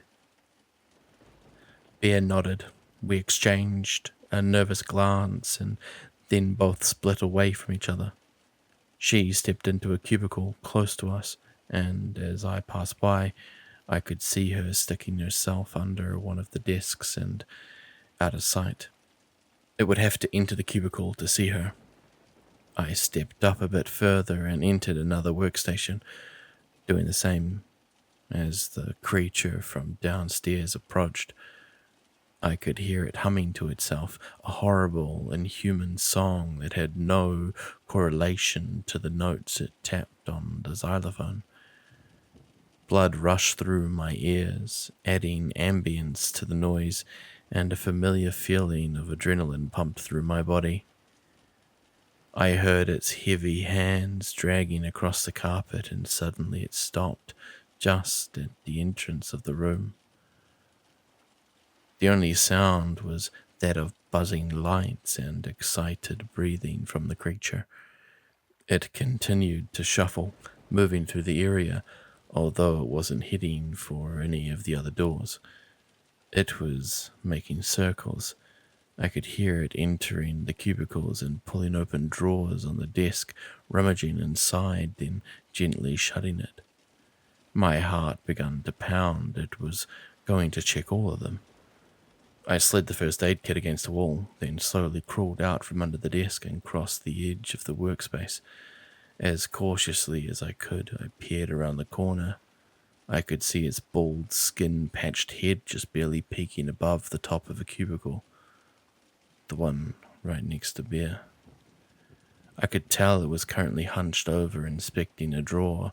When it shut it, the thing braced itself into the walls of the office space and lifted its entire body, vaulting itself into the cubicle on the opposite side. It was going to loop its way to Bea's hiding place. That meant there were 2 desks before it reached her. The instant I saw it hunched over, I stepped out of my spot and began crawling down the aisle towards her. The sound of the creature rummaging masked what little noise my footsteps made, yet it still felt like every one of them was a hammer against stone. I froze as I heard it suddenly make a noise, a slight My body trembled and my legs tensed, prepared to bolt if the need be. However, instead of a squeal, I heard the creature begin humming, accompanied with an awful, wet, squelching sound. After that, it went back to check the rest of the drawer. I didn't even want to know what had just happened. I reached Bea's cubicle and peered inside. She jumped a bit upon seeing me, but covered her mouth in time to stifle her surprise. I held up my hands in reassurance, then pointed to the wall behind her, informing her that the creature was right there. No sooner had I told her that, the drawer had begun to shut. Right as I stood in the open, Bea's eyes filled with concern. I stood into a crouch and willed my legs to take large strides towards her. By some miracle, they managed to remain quiet. I reached her and slid in close just as its hand slapped over the side of our cubicle. With a heavy breath, it climbed into the adorning space. I waited until I heard the drawer open, then nodded to Bear. Together we climbed out and curled our way outside of the office. She went to move further down, but I caught her, nodding back to the one it had already checked.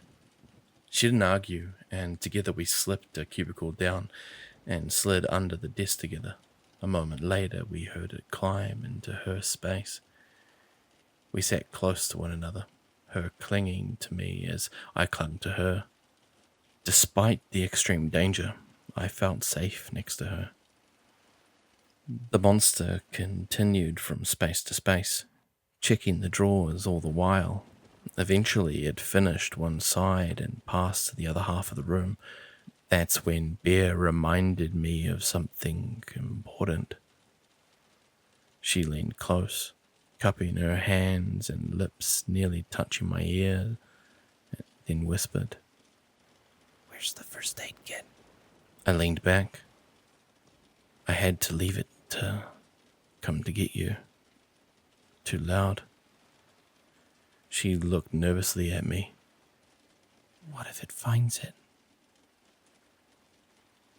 and takes it?" That was a good point. It was getting close to where I had left it, and the thing loved collecting stuff. We desperately needed that kit. That meant we had to get the creature out of the room. I slipped out from under the desk as a drawer opened across the room. Gently, I slid out a cabinet near me, just a crack. Inside was mostly useless junk that the creature had just rustled over. However, I wasn't looking for anything important, just heavy. My hand softly felt around, making sure not to create noise until it came to rest on something metallic. I gripped it and retracted my arm. It was a stapler. Perfect.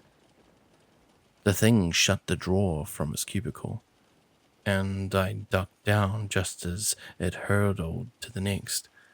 When it continued its routine, I stood, turned to the doorway we had entered from, and lobbed the stapler as hard as I could.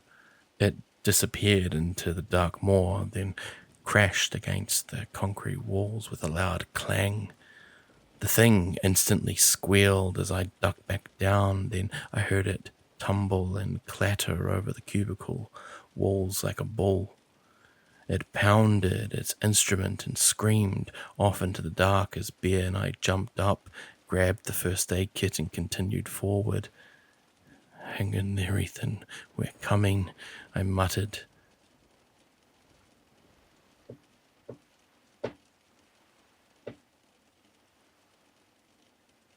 Dan swung open the door and pulled us in. "Are you two okay? I heard that thing down the halls. It's still alive." "Yeah, and we had a bit of a run-in with it," Bear said. "Here." She handed him the box of medical supplies. Daniel didn't waste any time. He dashed to Ethan and unpacked the kit. The wound the ballerina had given him was a lot worse than we had initially thought. He withdrew a small bottle of alcohol and stretched Ethan's arm out. "All right, kid. Brace yourself. This isn't going to feel good." "Should I bite down on something first, or—" While Ethan was distracted, Daniel poured the acidic liquid over the wound. Ethan took a sharp gasp and then hollered in pain. Bear stepped behind the couch he sat on and cooed reassurance in his ear. I stood nearby and let him grip my arm in pain. As the liquid cleared away the visage, we could see the dark gash underneath. It had torn deep, nearly to the bone. I prayed that he would be okay. It had been my fault he and Bear had to attack the ballerina in the first place. "Bear, Tear me open one of those pouches that says antiseptic white, Dan told her. She listened and passed it to him. He wiped at the gash as it continued sweeping blood. All the while, Ethan winced and gritted his teeth. I felt horrible for him. I felt even worse when Daniel pulled out a pouch that read sterile needle. He looked at Bea and me.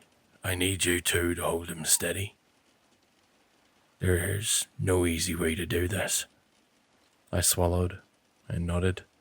Bea did the same. Over the next 10 minutes, Daniel threaded the needle back and forth through Ethan's skin, the medical string pulling the wound shut.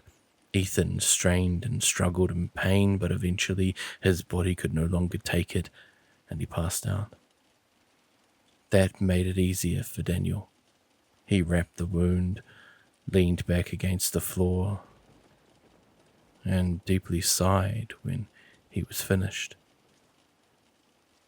All right, I think that's all we can do, at least as far as I know. Bea and I nodded. Thank you, Ethan muttered, coming to. Don't talk, kid. Just take it easy. We'll have to change those bandages in an hour. Just rest. He pulled out some saltines and forced Ethan to eat them, then did the same with a bottle of water. After that, Ethan slowly drifted into unconsciousness once again. Bea, Daniel, and I sat silently in the room. It was an old urban basement lounge, complete with a bar, a small guest room, and a bathroom. So far, it was the nicest safe house we had encountered.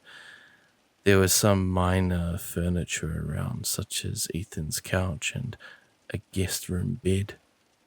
It was so dirty and damp, none of us dared sleep on it, however. You did incredible, Daniel, Bea told him, breaking the tension. I just did what I knew how to do. Well, you saved him, she spoke. Where did you learn all of that, anyway? Just some skills I picked up. That's cryptic. You an assassin or something? Bea joked. Yeah, real dangerous. Dan smiled. It was the first time I'd seen him do that in a while. I need a minute. I'll be back. He stepped into the dark and dingy bathroom and shut the door, leaving Bea and me in silence. Instantly, we fell into the awkwardness that had been present since our conversation in the ballerina hallway.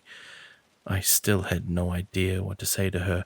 However, after what had just transpired in the last 24 hours, I felt it was almost necessary to say something. How are you doing? I asked. Huh? Bea murmured as if she hadn't expected me to talk to her.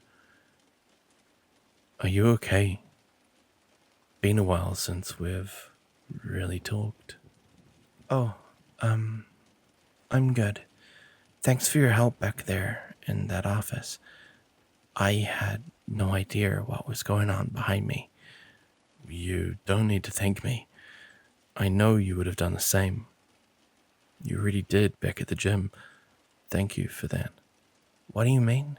I laughed softly. What do I mean? Bea, you dove into a monster's back to save me. Oh, that. I was just doing what any one of us would have done, she said, brushing her hair from her face. Ethan did too. I looked at Ethan, resting on the couch, clutching his arm covered in already blood-soaked bandages. Yeah, he did. I felt guilt flood into me. At the end of the day, my fears had come true. More people had come down here with us and gotten hurt. But the sad truth was, if they hadn't, I wouldn't have made it this far. Bea had been right in what she said. we needed all the help we could get. I wondered how Andy had survived the journey all by herself. I'm sorry for leaving, Bea, I said softly, and I'm sorry for getting so upset when you came. I know you guys just wanted to help, and you were right. Having you here so far has helped a lot. I'm just so afraid to lose you guys. Bear breathed a sigh of relief as the elephant finally left the room. It's okay. You don't need to be sorry. I get why you were upset. I know it doesn't make anything easier with us coming, but Joel, you have to understand that if you had come down here and not come back while we just sat up there and did nothing, Ethan and I wouldn't have been able to forgive ourselves. That's why we followed. We need you, Joel. She scooted closer and then softly added, I need you. I stared solemnly at the floor. What she was saying were feelings I had already felt long ago about Andy when she left. The only difference is that she and Ethan had the courage to do something about it. I grabbed her and pulled her close into a hug. I had missed the feeling. It's okay. I'm right here, and I'm glad you are too. Both of you. I still felt that it was bad for us to travel in such a large group, but it seemed like either way had its pros and cons. If the group before us had set out with a group of 13, I figured that 4 couldn't be too dangerous in comparison. Speaking of the group before, I held Bear for a while longer and then pulled away and stood. I walked over to the bar and she followed. What are you doing? Grabbing something to take off the edge? No, I gotta update the map. Also, I'm looking for another log from the last group down here, the ones that marked the safe rooms. The last note they left saved our lives. I bet they wrote lots of useful stuff down in these places. I did in fact end up finding another log.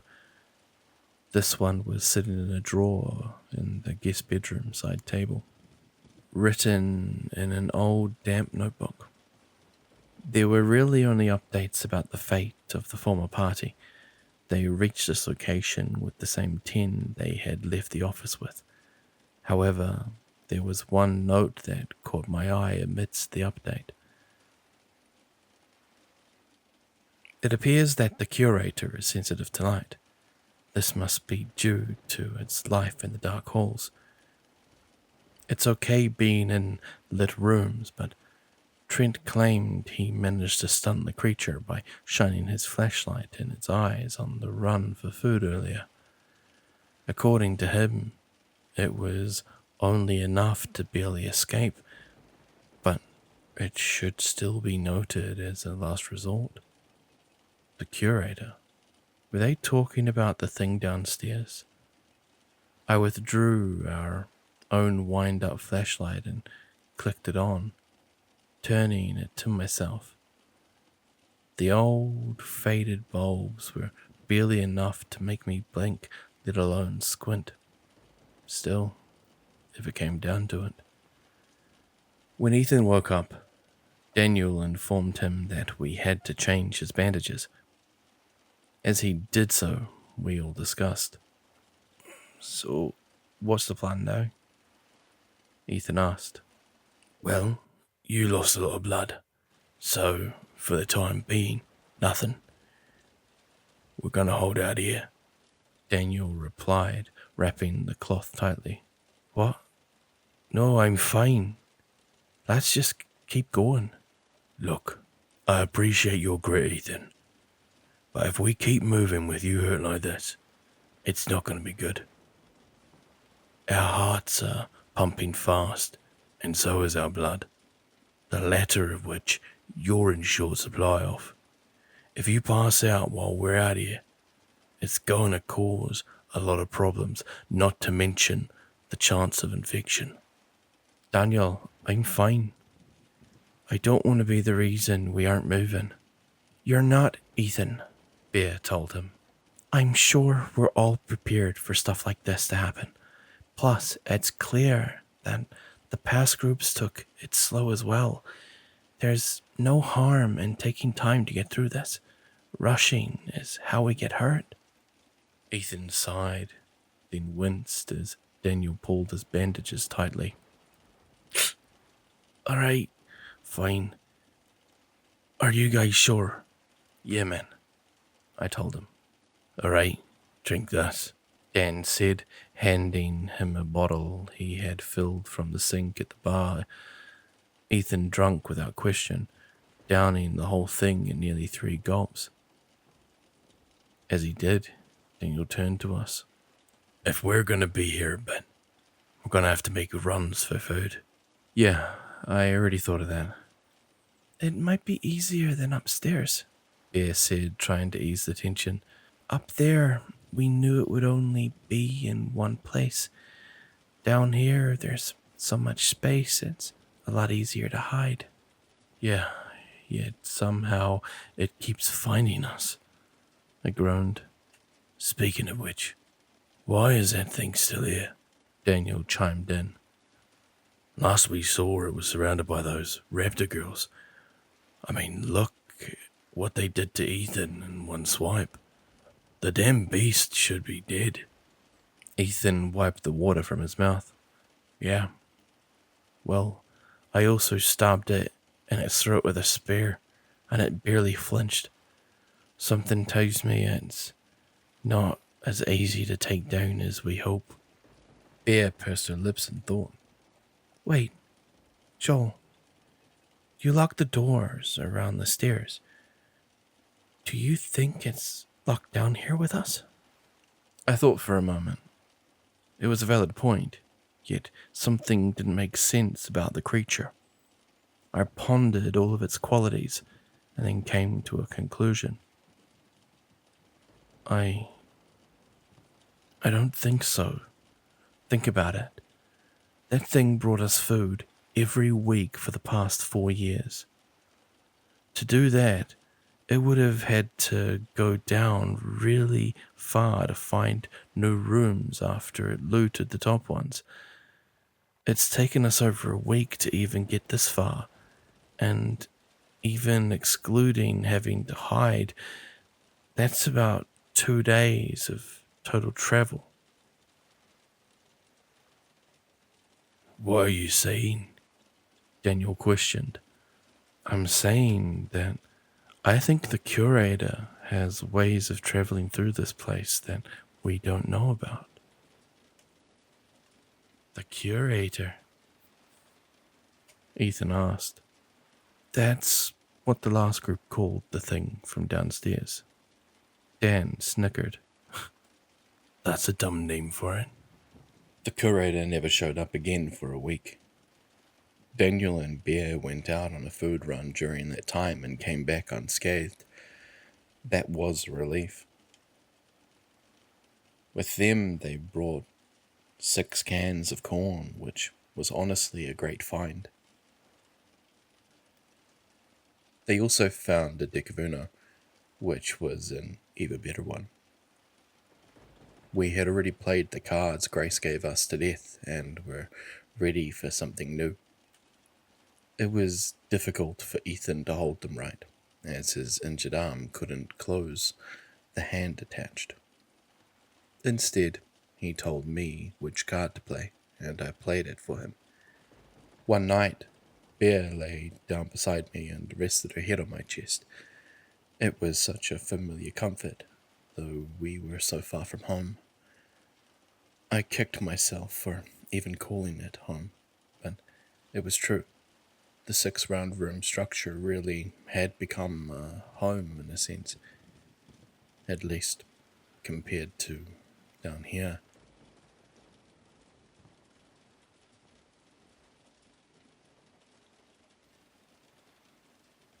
It had been nearly a year since we had arrived, and a basket had just come in.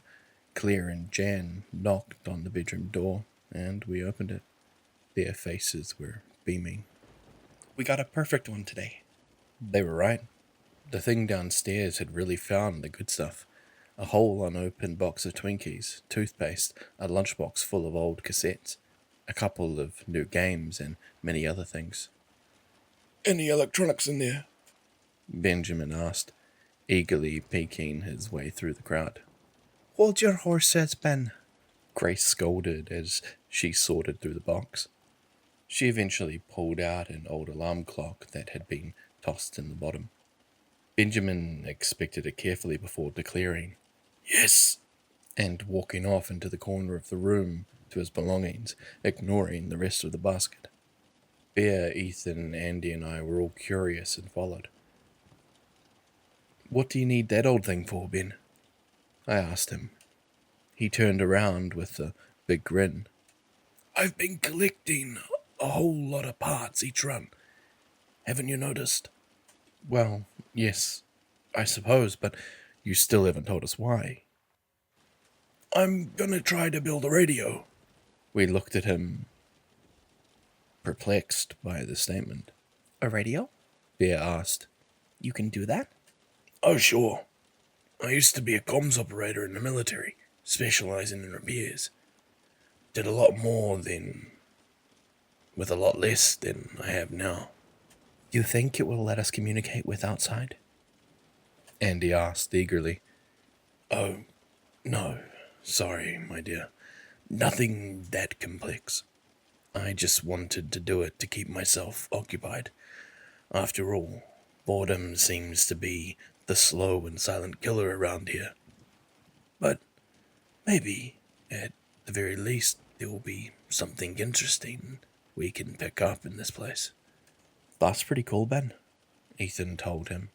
Make sure to keep us updated on the progress. Will do. I rejoined the group as they finished dishing out the remaining contents of the basket. The auction wouldn't become a tradition until a few months later. Afterward, Andy, Bear, Ethan, and I all returned to the game of Sorry we had been playing. As we did so, Bear began chuckling to herself. What's so funny? Asked Ethan. Oh, nothing. It's just, look at us all. Ben starting a passion project. Everyone gets all excited over the basket drops. We're sitting here playing Sorry. She looked up to us with a smile. It's like we're all one big family living in a happy home. Ethan and I laughed at her joke.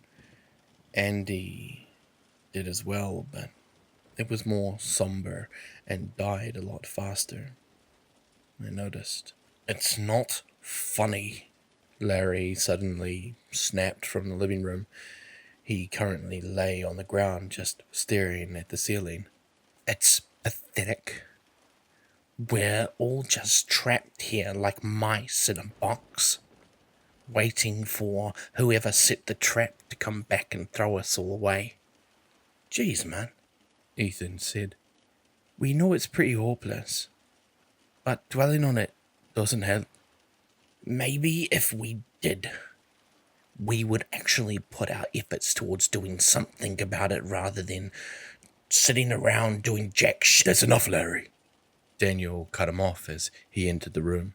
He smiled at us, passed us each a Twinkie. Just enough for all of us. Thanks, Dan. Yeah, don't mention it. As Dan left, we all got up to put our new treasures in with our stash of belongings. All of us except Andy. She stood and went to the window instead. I stopped in the doorway as Ethan and Bear continued. Bear noticed that I wasn't following and turned back. You coming? I nodded to Andy and made a concerned face. Oh, I see. You want me to? Don't worry. I got it. I smiled. She gave me an unsteady nod as if she was unsure of something, then continued to Ethan. I approached Andy from behind and put a hand on her shoulder. Hey, don't let what Larry said get to you.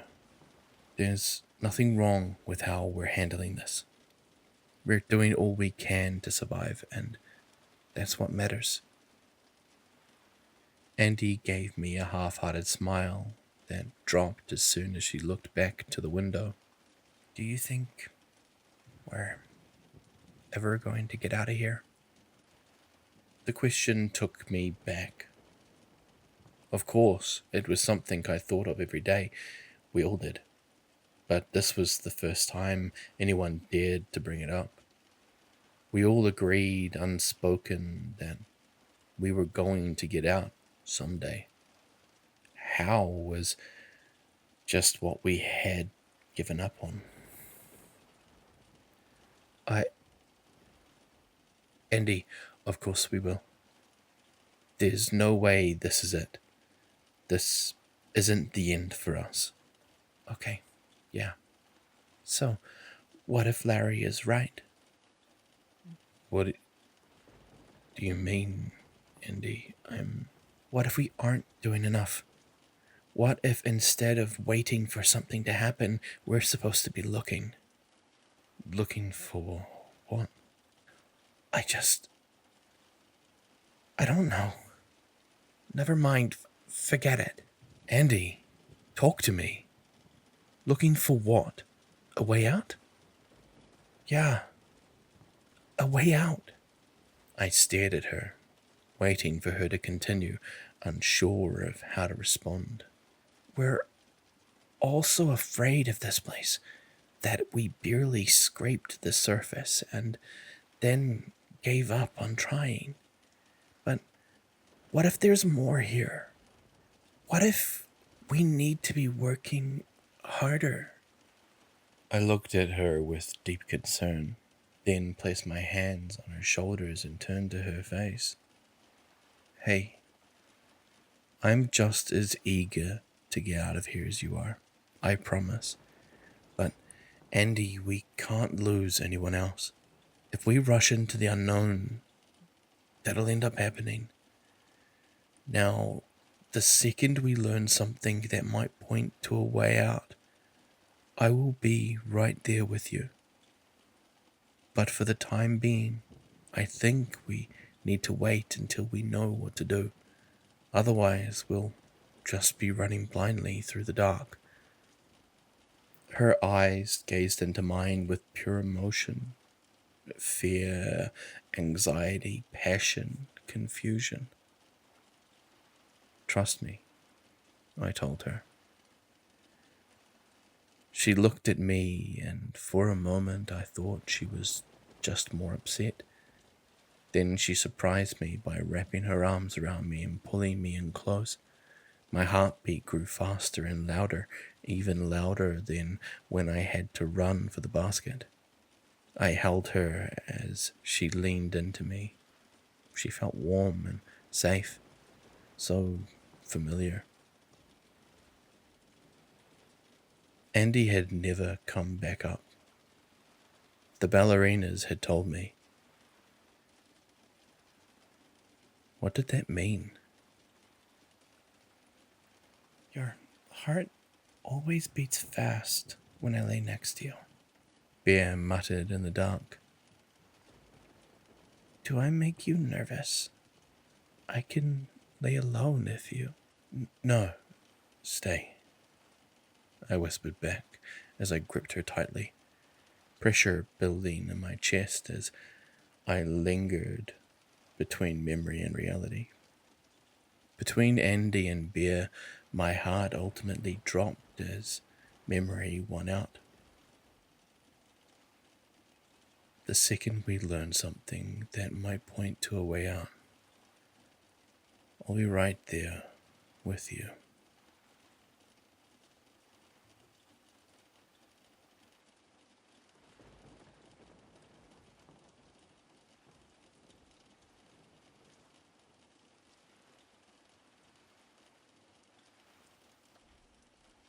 By the time we left the room, we had been there nearly 2 weeks. Ethan's arm wasn't remotely close to fully healed. Still, it had changed from extreme pain to tolerable stinging, and he insisted that we move on. The rest of us didn't argue. We were all ready to push forward as well. Primarily since we had heard the curator crawling around our floor a few days prior. We exited the room and headed deeper down into the house.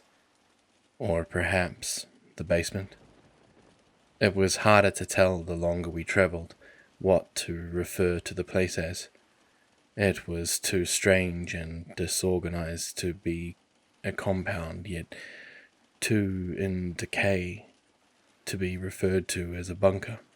We simply tried not to think about it. It wasn't necessary. We had been walking for a few days, and as we had, the floors seemed to get bigger and bigger. Each floor seemed to be more vast than the last, with larger rooms and deeper staircases. We made sure to scavenge along the way and stop at any safe rooms we found. However, the strange thing was that some of them hadn't been marked with a smiley face like the group we had been retracing had designed. They were marked with other symbols, a check mark, a star, a circle, things like that. A lot weren't marked at all. Even though we took direct paths through the basement where the last group would have walked, there were so many mismarked rooms. No logs either. The ones we did find didn't offer any new information anyways. Just a slowly declining count from 10 to 6, all people lost from the curator, who still followed us as well. By the time we had gone down 20 floors, it had been about a month, and the map in my notebook became quite complex. Still, I was able to decipher it relatively easily and trace it back up. All in all, things were going well despite minor close calls here and there. That was until we stepped into floor 29. You're right, Bear whispered. I'm serious, Daniel told her. You do not own a Ferrari. That hard to believe. No, you just don't strike me as the kind of guy. What's that supposed to mean? That you're a stiff old man. Bear jabbed with a smirk. Hey now. Daniel laughed silently. We had learned that it was okay to talk in the halls as long as we kept quiet and stayed on alert. If we heard any noise at all, it was back to mute. As I walked next to Ethan, I saw him fidgeting with the scar on his arm. It was gnarly and dark still. I swatted his hand, and he turned to me in surprise. Sorry, he sighed. How is it? Good. Still sore, and it itches. Hard to close my hand too. But nothing has fallen off yet, so it's still a win. I smirked. Hey, maybe if it does, by the time we get back to Earth, they may have developed a cool cyborg prosthetic for you. Heck yeah, built-in speakers and everything. Suddenly, up ahead, I saw Dan and Bear stop at the next doorway. Bear raised her hand and turned back to us. What is it? I muttered. They stepped through and gestured, and we followed. Realizing the hesitation, the doorway stepped into a middle catwalk high above a stage below. The walk stretched far across the way to another door. Looking down, we could see a bunch of props and set pieces, as well as a red curtain with light shining through the gap underneath. The set pieces looked like they were made for some kind of children's show, depicting trees with smiling faces and perfect rolling hill backdrops. I shuddered, as they looked so similar to the hills above. Behind the curtain, a muffled melody could be heard playing, a distorted and crackling record of Mary Had a Little Lamb. This was all a weird sight. Not because of the setting, no. That was all par for the course down here. It was strange since This was the first room we had seen so far with 2 stories. Most rooms, though some of them vast, expanded only upward, never down. Dan nodded to the doorway across the catwalk, wanting to move. We were all with him. Finding a way down might have been a shortcut, however, that wasn't guaranteed. Besides, usually music was a bad omen down here. We all marched along the catwalk, single file, and stepped quietly as not to rattle the rickety thing. If only we had noticed just how unstable it was before all stepping onto it at once. We reached the middle when we heard a long and exaggerated creak from below. We all stopped, took one look at one another, then went to run the rest of the way. We were too late. With a sharp pop, we heard the bars holding our part of the catwalk snap. The thing's weight no longer being supported caused a chain reaction that slowly brought down the rest of it. It fell into a slope, and then the 4 of us slid and tumbled down to the stage like children on a playground slide. The metal catwalk then loudly clattered to the floor with us across the set, causing a jumbled mess of pipes and platforms. The music behind the curtain suddenly stopped. I quickly looked to Ethan, who had tumbled down first, to make sure he was alright. He held his arm tightly, but it appeared to be more internal pain. Luckily, the wound hadn't split. Bear and Daniel sat up, shaking themselves off as well. That was the only analysis I had time for. Someone had intentionally stopped the music. "Hide!" I sharply whispered before scrambling to my feet. I helped Ethan up, and Daniel and Bear joined us. We all dashed towards the back of the stage as we heard footsteps approaching. Each of us dove into the set pieces that had been stocked up to the side. Bear and Daniel dove into a structure that looked like a colourful playhouse, and Ethan and I ducked into the back of a hollow smiling tree. Then we waited.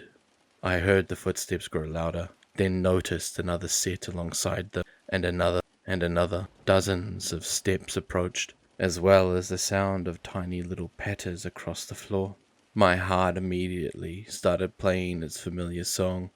At least the things weren't like the ballerinas, I thought. At least I knew where they were. There were a lot of footsteps as whatever came to investigate moved about the stage. There was rattling as well as they picked up the loose pipes and then dropped them with little regard. I hoped to God that they wouldn't investigate the set itself. As we waited, we began to hear another sound as well, small little giggle-like noises, like someone was trying to hold back a laugh. There was also the noise of clothes brushing past itself, or against skin. A lot of it. Then, as soon as they came, they went. 100 footsteps left the stage and headed back to whatever lay beyond. The music clicked back on, and everything resumed as it was. Cautiously, I peeked my head out. I was surprised to see that the catwalk had been neatly packed up and stored off the wings of the stage. Ethan and I emerged, and Bear and Daniel followed close behind. We didn't dare speak, as we knew that whatever was behind the curtains would undoubtedly hear us. Dan looked up and investigated the doorway. We had taken quite a fall, nearly 50 feet. If it hadn't been for the catwalk, we would have been severely injured. I didn't want to imagine how that would have gone when whatever creatures past the curtain came to investigate. We looked around for a way out, but all we could find was a ladder, and it was only 20 feet. There was no chance of us climbing our way out of here.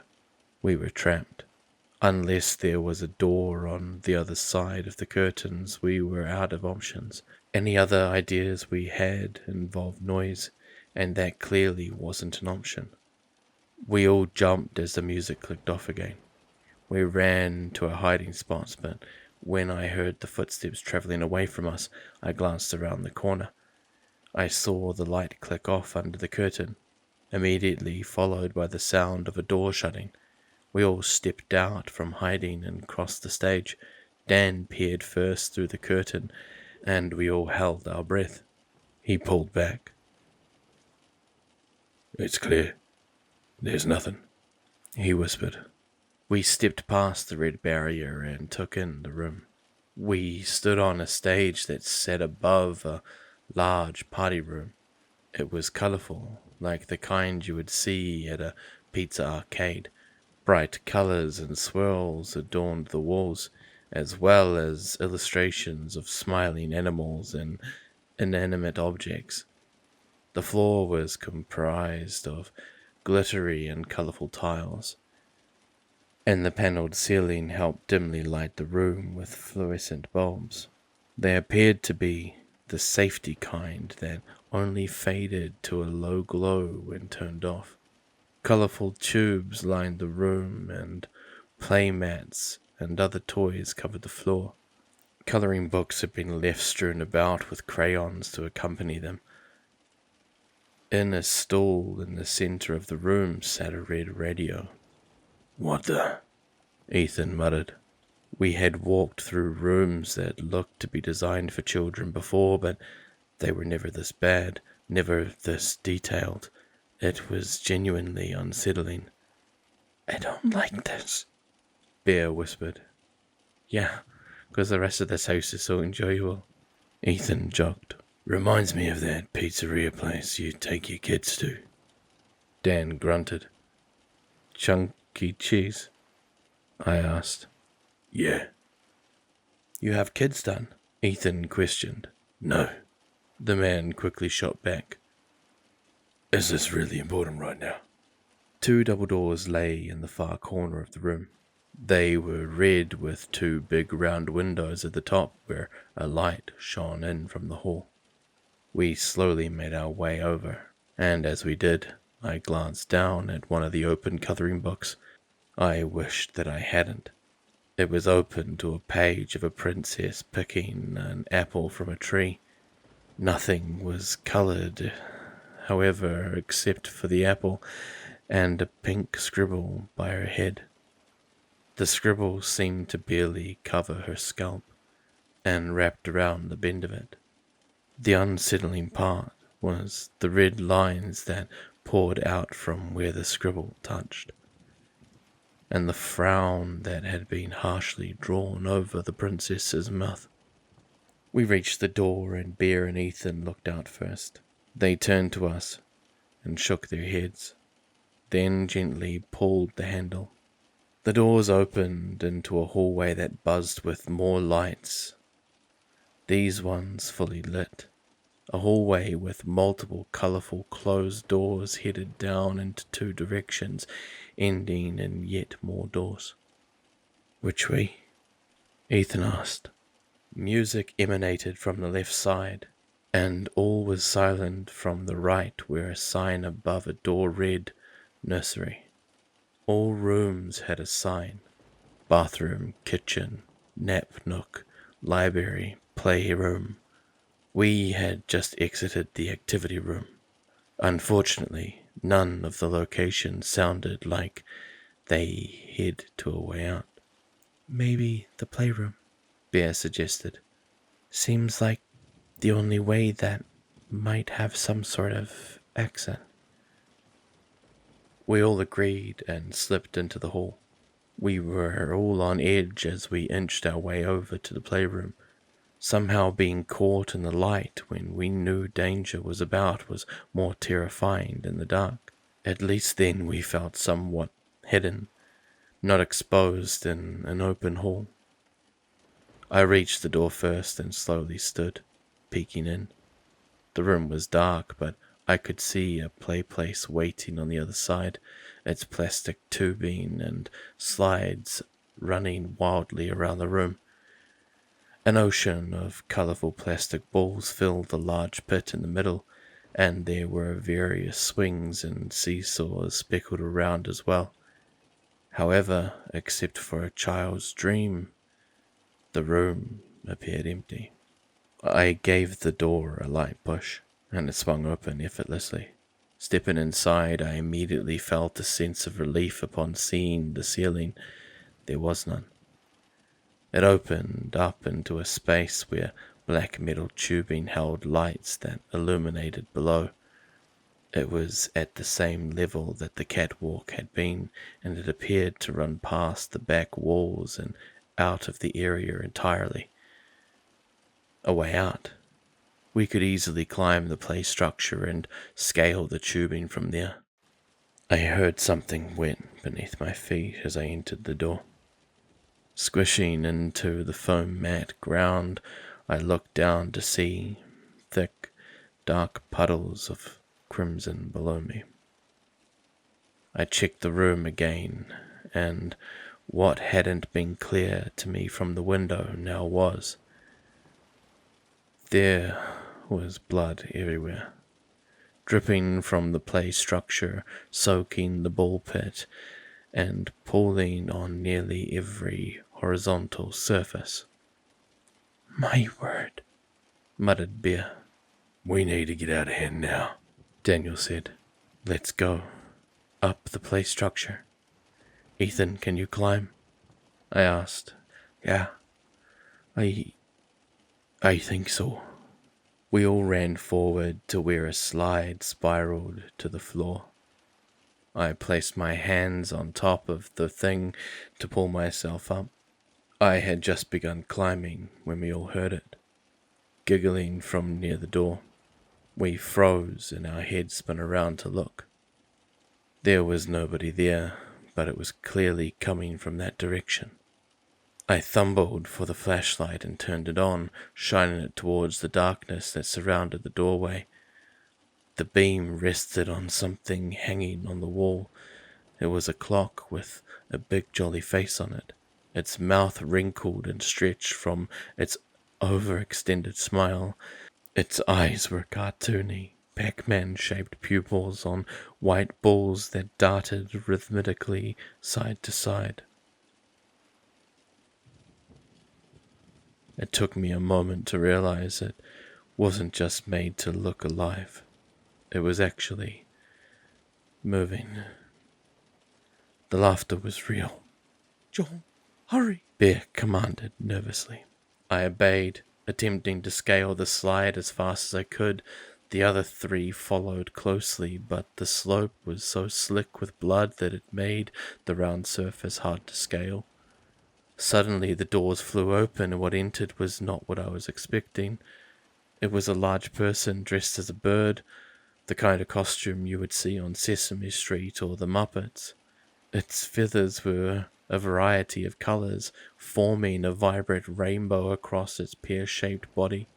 Its perfect white eyes and black pupils peered at us, and its felt beak hung open as if it was surprised to see us.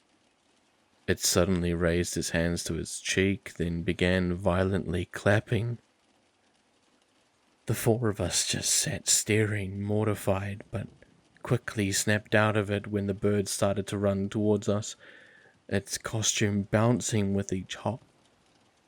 I reached the top of the slide and began to climb up further, but below the person had already reached the decline.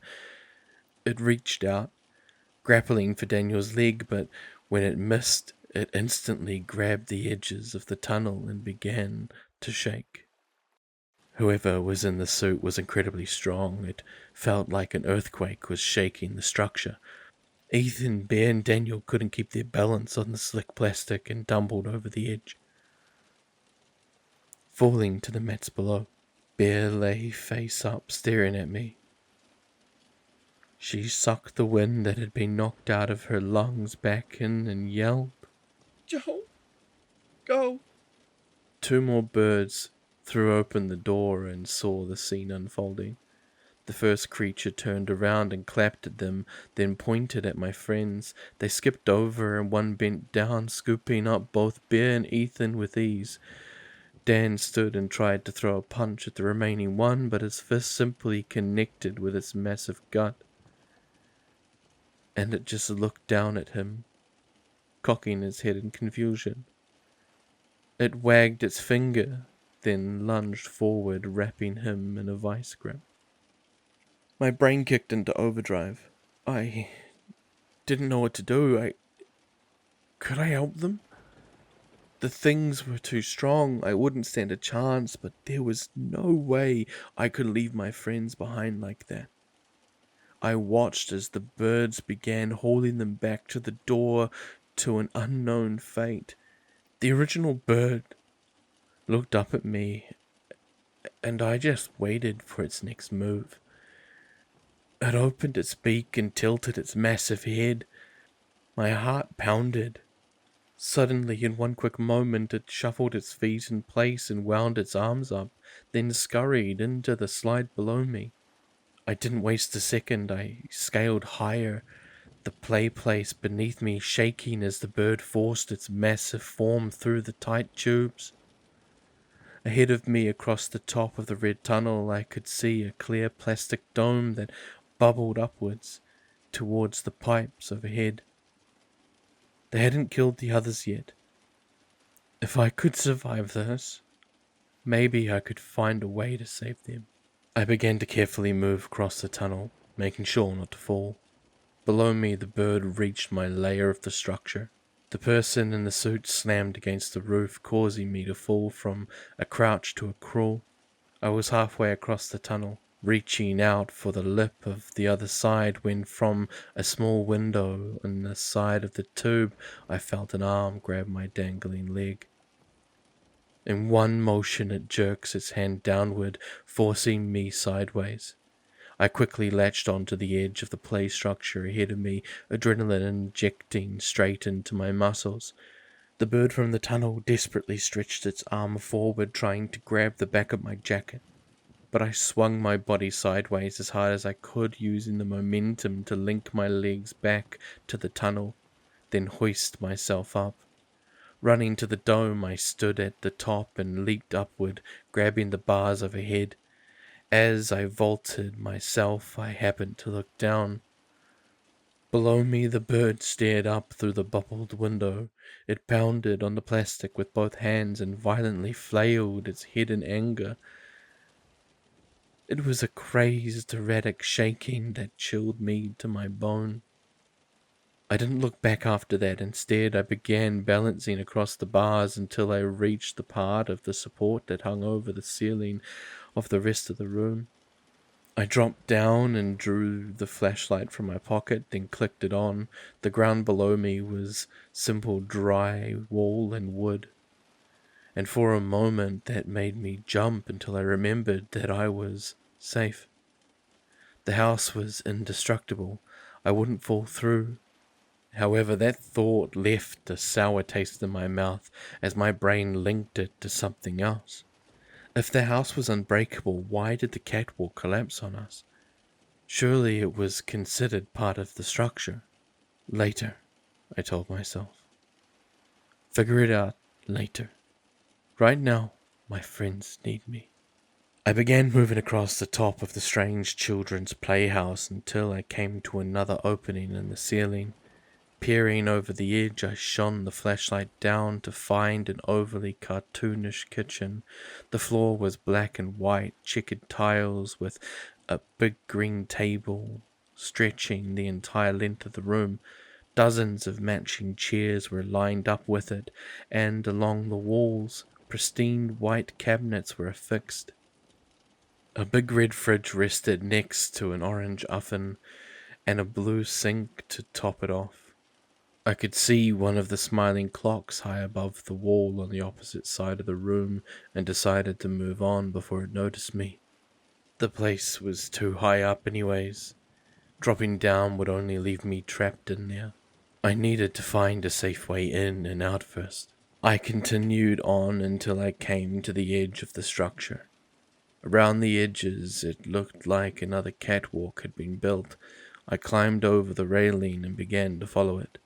Eventually, it came to a fork, a bridge that crossed to an open doorway and stairs that led down. I made note of the opening, then took the stairs.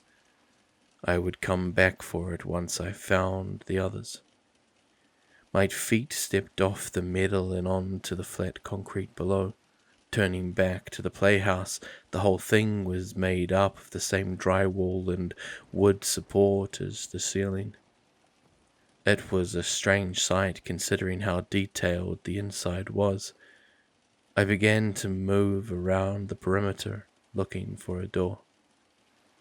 It seemed that the entire playhouse had been built inside one massive room, with the large metal crossbars hanging over the whole thing. The corpses of spotlights hung loosely from them. In the empty space around me, there was a myriad of set pieces and wooden structures like the ones we had seen when we had fallen into the theatre. I had no luck finding a door until I had gone in a nearly complete circle around the building. A grey box structure had been built out from one of the walls. A glowing red sign above the door read, "On Air." I approached and pushed on the handle. Thankfully, it was unlocked. Stepping inside, the room was only as big as an apartment bedroom. There was a door immediately to the wall on my left, and next to it, an incredibly large machine. It had several screens on it and a control panel below full of glowing buttons. A dusty old computer chair waited to once again be used. I fulfilled its wish and looked at the screens. It was easy to realize what they showed. This was because I had just been there. Each monitor displayed a different room of the Fox house. I saw the kitchen I had seen moments ago, as well as the playroom and the activity room. The monitor that read nursery was pitch black, showing only the light through the doors below the camera. However, there were 3 other places I hadn't seen yet. One was a library, as exaggerated as the rest of the house, with books far too big for an average person. Another was a bathroom with a bathtub the size of a swimming pool and a single toilet in the corner. The last room made my heart sink. The monitor read, "Nap Nook," and within I could see the birds roaming about, at least 8 of them. There were also creatures we hadn't seen yet, small puppets laying on mats, not moving, presumably asleep. They looked just like little furry muppets, and each one was a different color. A few would occasionally lift their heads and peek off to the corner of the room, but one of the birds would step over to them and they would quickly lay back down. I looked off to where they had been staring, and a wave of relief flushed the anxiety from my body. In the corner behind a white picket fence were Bear, Ethan, and Daniel. A sign above them read, "Timeout Corner." Each of them lay there like the puppets, but I could tell they were awake. I watched Bear as she lay curled up on the floor and felt my heart sink. I had to get them before something terrible happened. I was lucky they were even still alive. I looked around the screen and saw a door at the back of the room opposite them. Sneaking in wouldn't be an option right now. As my eyes scanned the screen, they suddenly caught a color that stuck out from the rest of the small puppets on the mat. The tone of skin.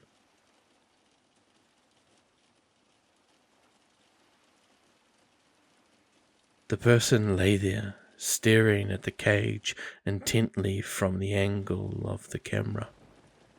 I could see his face. His hair was long and he looked skinny and sick, but I immediately knew who it was. I had seen his face every day for nearly 3 years. Larry. I couldn't believe it. I was almost sure he had died. He had been down here the whole time, living with these things. I felt sick inside. Somehow him being dead would have been better. Seeing him now, though, that made it a lot harder. especially after what he did.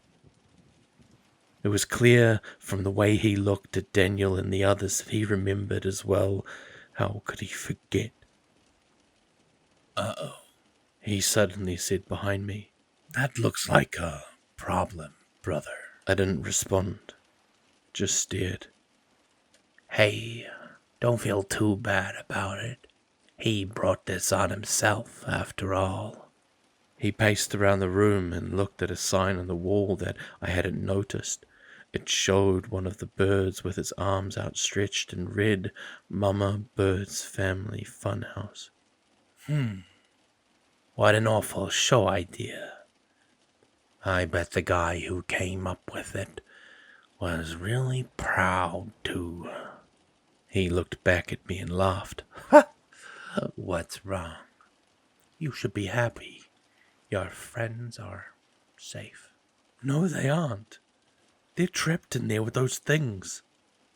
Oh, calm down. You don't even know their intentions. Looks like old Larry there has lived fine alongside them. Maybe now's your chance to leave the kids at daycare and go find the excerpt yourself. Shut up! Oh, that's right. You've got a princess to save. I'm going to save all of them. But only one of them really matters to you. You're wrong. Am I? I can't tell for sure. Your past actions haven't exactly made it crystal clear. What are you even talking about? I love Ethan. He's like a brother to me. Daniel too. You know exactly what I'm talking about. Before this place. What's funny is you said that same like a brother shit to me too, and yet still. I felt a jolt of pain and shame through my body and looked at the floor. Don't beat yourself up over it. Just ignore it as you do with everything else. Convince yourself that you're the hero in all of this.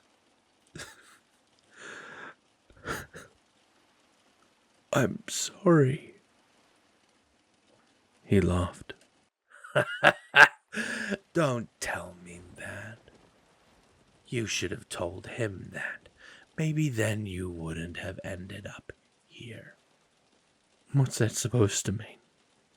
Don't worry about it.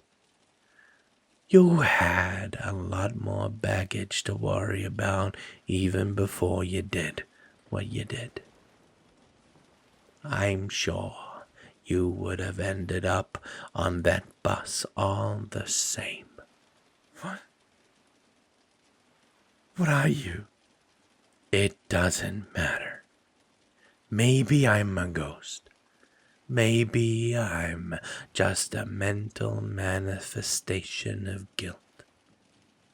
I'd still haunt you either way. Yeah. Well, good luck with your Alcatraz mission, brother. I'm sure you'll need it. He swung open the door and stepped outside, letting the darkness engulf him. I just sat there for a while, staring at the screen and thinking. I watched my friends as they lay helplessly in their cage. I stared at Ethan, who clutched his arm tightly, the arm he had injured trying to save me. I looked at Daniel, who had followed me down here even though he didn't have to. While he would have either way, I knew it was because he wanted to keep me safe. I looked at Bea, who cared about me so much that she is willing to jump onto a monster's back to save me. To tell me to leave when she thought for sure that they were going to die. Was she just another one that I pushed the thoughts deep down. No time to think about that right now. I told myself. My lifelong mantra. Keep moving, I muttered. I stood up from the chair and crossed towards the other door. Unlike the first one, it was polished wood. A sign had been hung that warned against entering during recordings. I placed my hand on the knob anyways. You gotta keep moving.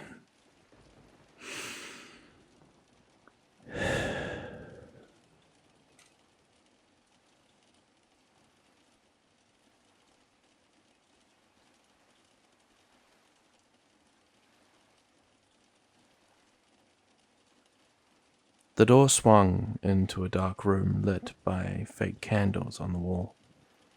They were large and exaggerated, the kind you would see in a cartoon castle. It took me a moment before I realized I was standing in the library I had seen moments ago on the monitors. I looked to where the camera would be, but saw nothing. It must be very well hidden, I thought.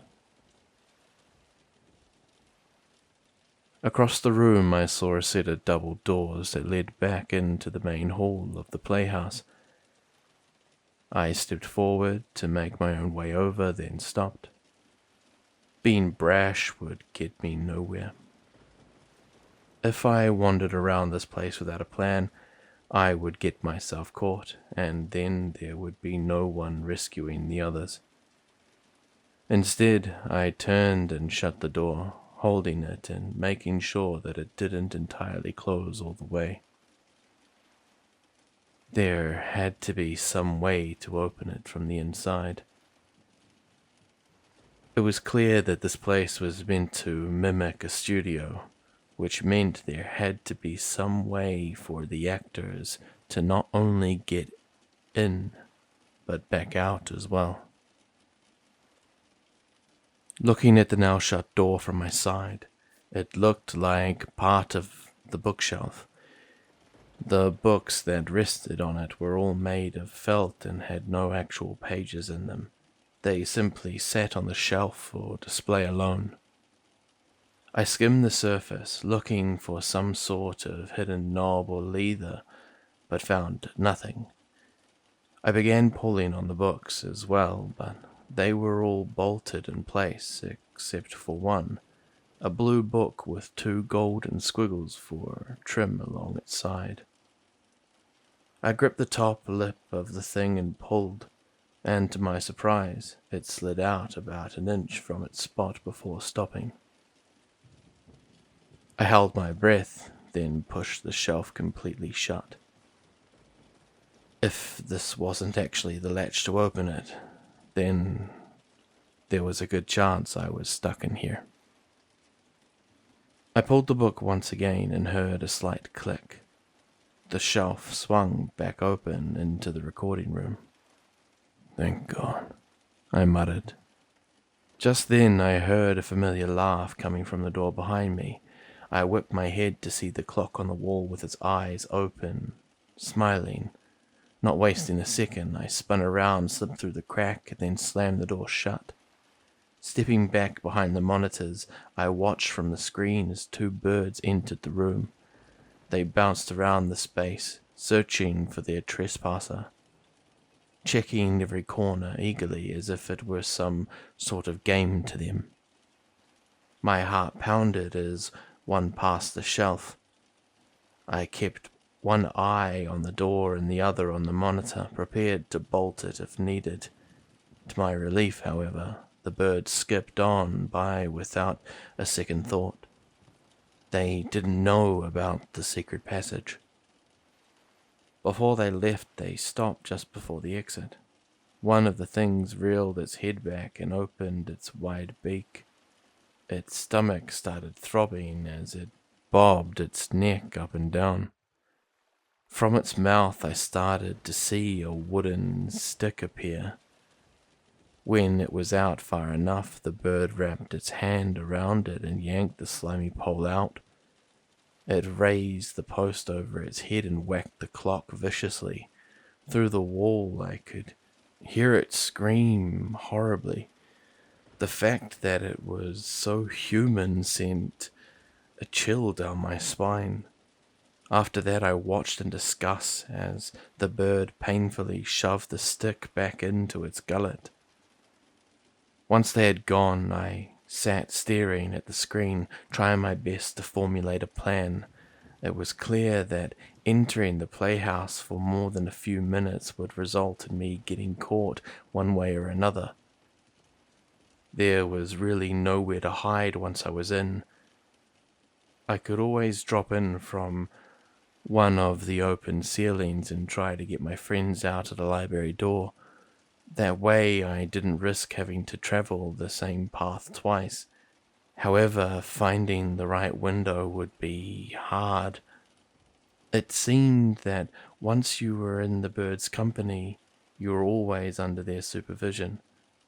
I glanced back at Bear, Ethan, and Dan in their cage, then to Larry on the floor.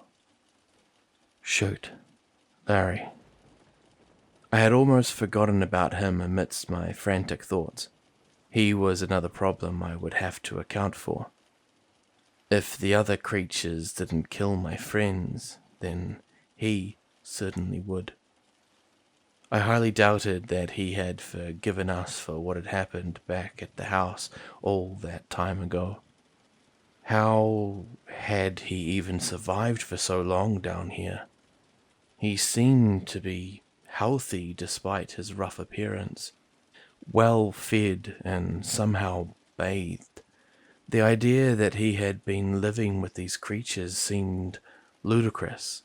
However, it also seemed like the only possible explanation. If that were the case, that eased some stress off my shoulders. That meant I had more time to plan, to observe. Not a lot more, but at least some. I looked down at the control panel before me. It was filled with various sliders and dials that I really had no clue the purpose of. There were a few exceptions, however. For each monitor, it appeared that there was a button that corresponded to it in the panel. Clicking it would cause it to light up. From there, I learned a few things. While that room was active, the sound from it could be heard. When I turned on the nap room's audio, it was utterly silent except for the horrible breathing from the puppets and the sounds of the birds' footsteps. I flickered through the other rooms, testing them as well. However, there was really no point due to them being empty. That was at least until I got to the nursery. I clicked the button and was greeted with a horrible, raspy breath. It was breathing so stressed that the voice of whatever it came from could be heard gasping out with it. As the awful noise filled the booth, it was joined a few seconds later by the sound of a larger shifting mass in the darkness. And not long after that, a sick and disturbing squelching noise. I clicked it off after that. Whatever it was, I didn't need to know. The other thing I learned about the buttons on the panels was more critical. There was a set of joysticks on the board, and when I was tuned in to a specific monitor, I could control the camera with it. One stick pivoted while the other panned the shot. But the strange thing was that the cameras seemed to defy physics. They weren't mounted at a specific point. They could be moved freely about the room. They would halt if I got too close to a wall or if I tried to pass them through one of the creatures. But other than that, I could really take them anywhere. Immediately I set to work, going from room to room and exploring every inch of it. If I was going to stage a jailbreak, it was vital that I know my way around. After toying with the camera for a couple of hours, I eventually ended it in the nook, with the shot angled on my friends. I felt oddly creepy watching them as they had finally passed into sleep, but it was just comforting to know they were okay. "I'll get you out of there," I said softly. I panned the camera over to Bear's face and looked at her. A pang of strong emotion radiated in my chest. "I promise." After that, I leaned back in the chair and closed my eyes. If Larry had survived this long, I assumed that my companions would be safe as well. I would wait until they were up and observe how an entire day unfolded. Once I had an idea of what I was up against, I could devise a plan from there. But for now, I needed rest. The adrenaline from the day had drained the energy that I had stored away in my body.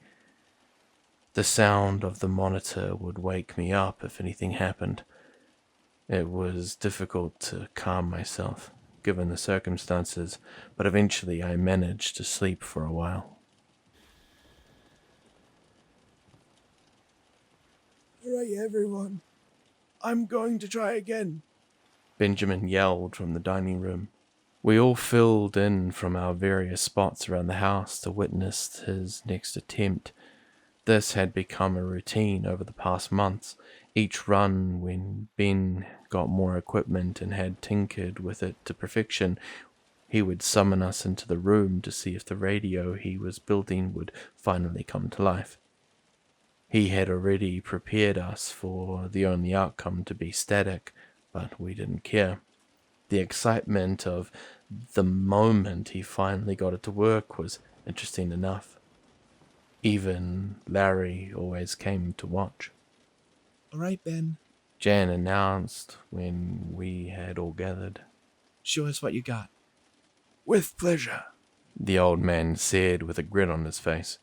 The radio was a mangled mess of circuitry, old alarm clock pieces, and computer parts.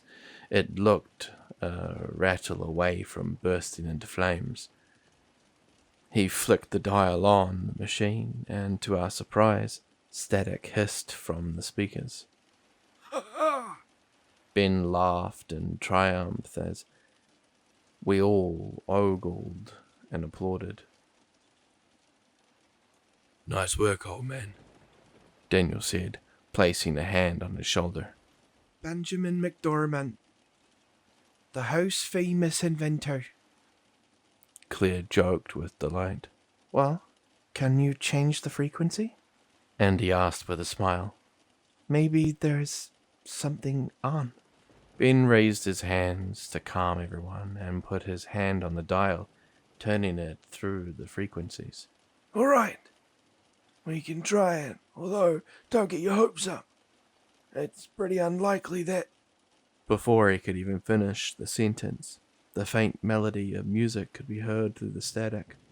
The tune was muffled and distant and sounded like an old classical song, but the prospect of a frequency in a place like this was incredible. Ben looked at us with a shocked yet incredibly pleased face as another wave of cheers filled the room. Well, keep going. Maybe there's more. Jan urged. All right. Ben continued to turn through the dial until we heard another sound emanating from the radio. We hushed one another as we listened in, but it wasn't music this time. It was the sound of a dozen small clicking sounds. I would have just thought it was the audio acting up and popping the static, but after a moment, Grace spoke. What is that? "I think," Mark started. "I think it's Morse code." Yeah, you're right, Benjamin confirmed. Do either of you know it? Yes, I do, Ben added. Someone grab me some paper. Bear ran into the bedroom and came back with a notebook and pen. Ben then continued. There was a break a moment ago. I think it's looping. He leaned against the wall, began writing down the letters as they were sent through the transmission. We all looked on in suspense, wondering what the strange message in this strange land would say. This is better than TV, Mark joked. His smirk faded as he saw Ben's face, however. Ben, what's the matter? I don't think I translated this right. Hold on. What does it say? Benjamin didn't answer. He just began recording the letters as the transmission looped once again. Larry piped up from the back. Come on, old man. Just tell us already. Who gives a damn if it's right or not? Ben finished and looked down at the paper with pursed lips. Ben, Jan calmly asked. what's the matter? He once again didn't answer, just turned the notebook to us so we could read the message. T H E E X I T I S B E L O W Y O U. The exit is below you. We all looked on, confused. Are you messing with us? Daniel asked with an uneasy smile. Ben shook his head. We all knew he wasn't the joking type, at least not about something like this. What does it mean? Jan asked. Grace licked her lips. I think it means exactly what it says. Okay, but why is it playing through Ben's makeshift radio? Who knows with this place? Mark said. Whoever knows. Do you think that... Ethan started. Do you think that's actually true? We all fell silent. Well, if it is then, I mean, we didn't go too far down there. Daniel eventually spoke. We can't even if we wanted to. That thing wouldn't let us. Claire pointed out.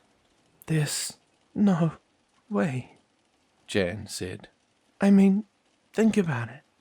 This place wants us dead.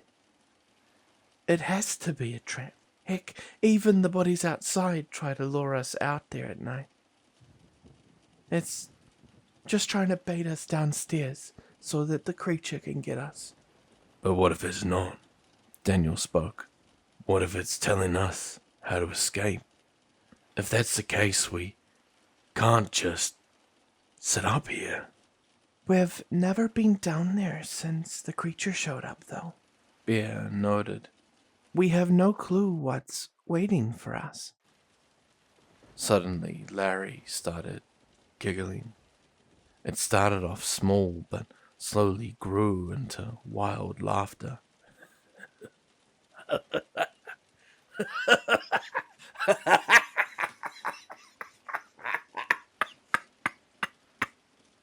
What's so funny? Dan snapped. Oh, nothing. Larry sighed as he composed himself. Just all of this bullshit. Of course the damn house isn't lying to us. It's messing with us. It knows we don't stand a chance of getting out of here alive, and it's rubbing it in. Mark stepped forward and calmly held up his hand. Larry, calm down. Calm down? No, I have been calm. I was calm when we woke up here, and I was calm when that blonde chick collapsed on the hill. I was calm when we learned about that thing downstairs, and I was calm when the body we left outside got up and started dancing around. I've been calm for the last 2.5 years. Larry screamed, throwing up his hands. But this is the last straw with me. He slammed his way past Mark and over to the radio that sat on the floor. In one swift motion, he raised his foot and brought his heel down hard on the thing. It exploded into a million pieces. All of Benjamin's hard work over the last year gone in seconds. No! Ben yelled as everyone let out similar gasps and cries. Daniel grabbed Larry and slammed him against the wall. Larry, what the hell are you doing? Get a grip. He began to hysterically laugh once again. What are you going to do, Dan? Scream at me? Beat me till I'm black and blue? The outcome is all the same. In the end, we're all going to die.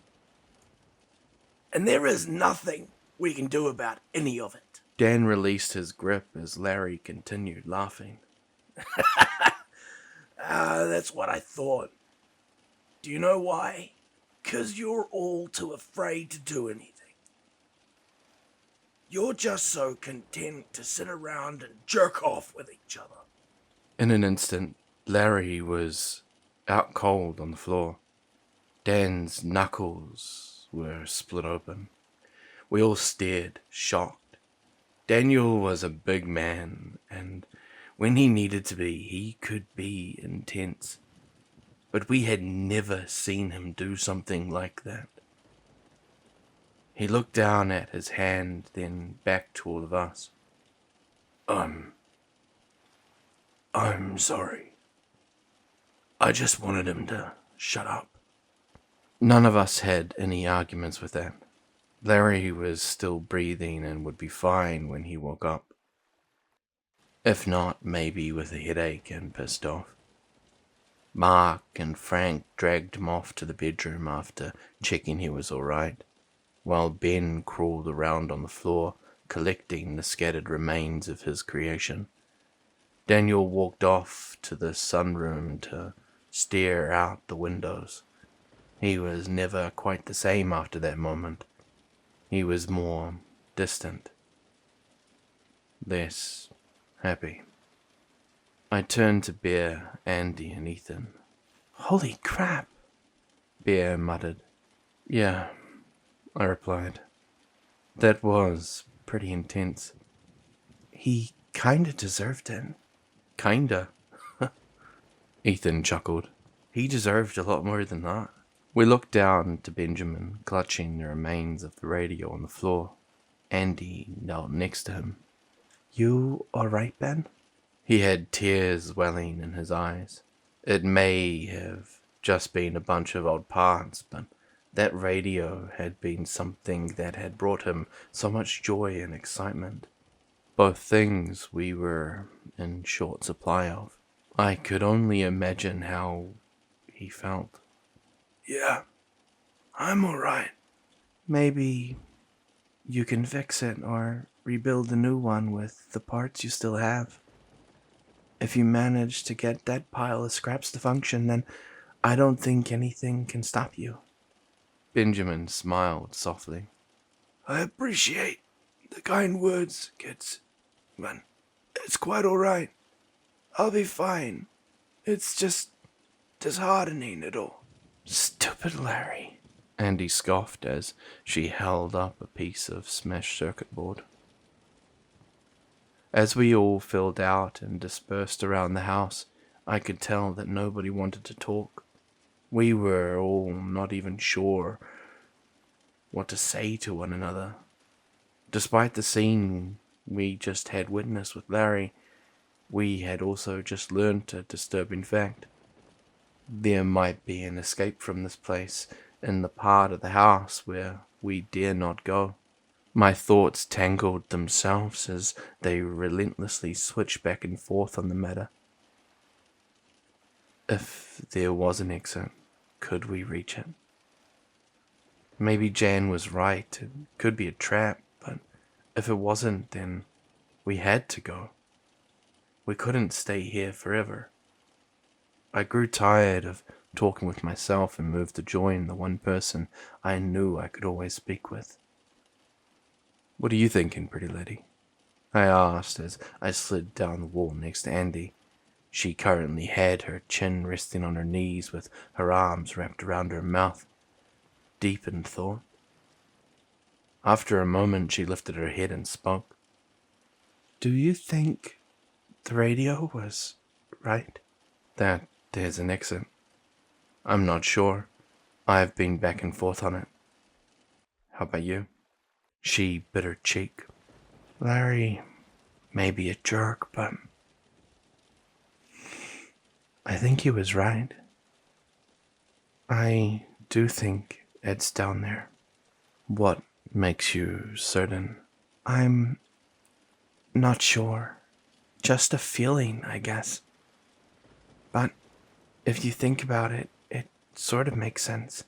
If the house really wanted to trap us here and mess with us, it would keep the only way out as far away as possible, then guard it with its worst creature. I nodded and looked at the floor. At the time, I didn't want to admit it, but I agreed with her, mainly because I felt the same feeling that she did. So, what now then? I'm not sure. I doubt anyone will actually believe it. Half of the house already seemed apprehensive the second after we read the page. That's true. I can't really see them wanting to go down there based on a single phrase. Andy suddenly buried her face into her knees. I can't, Joel. I don't think I can stay here much longer. This place is so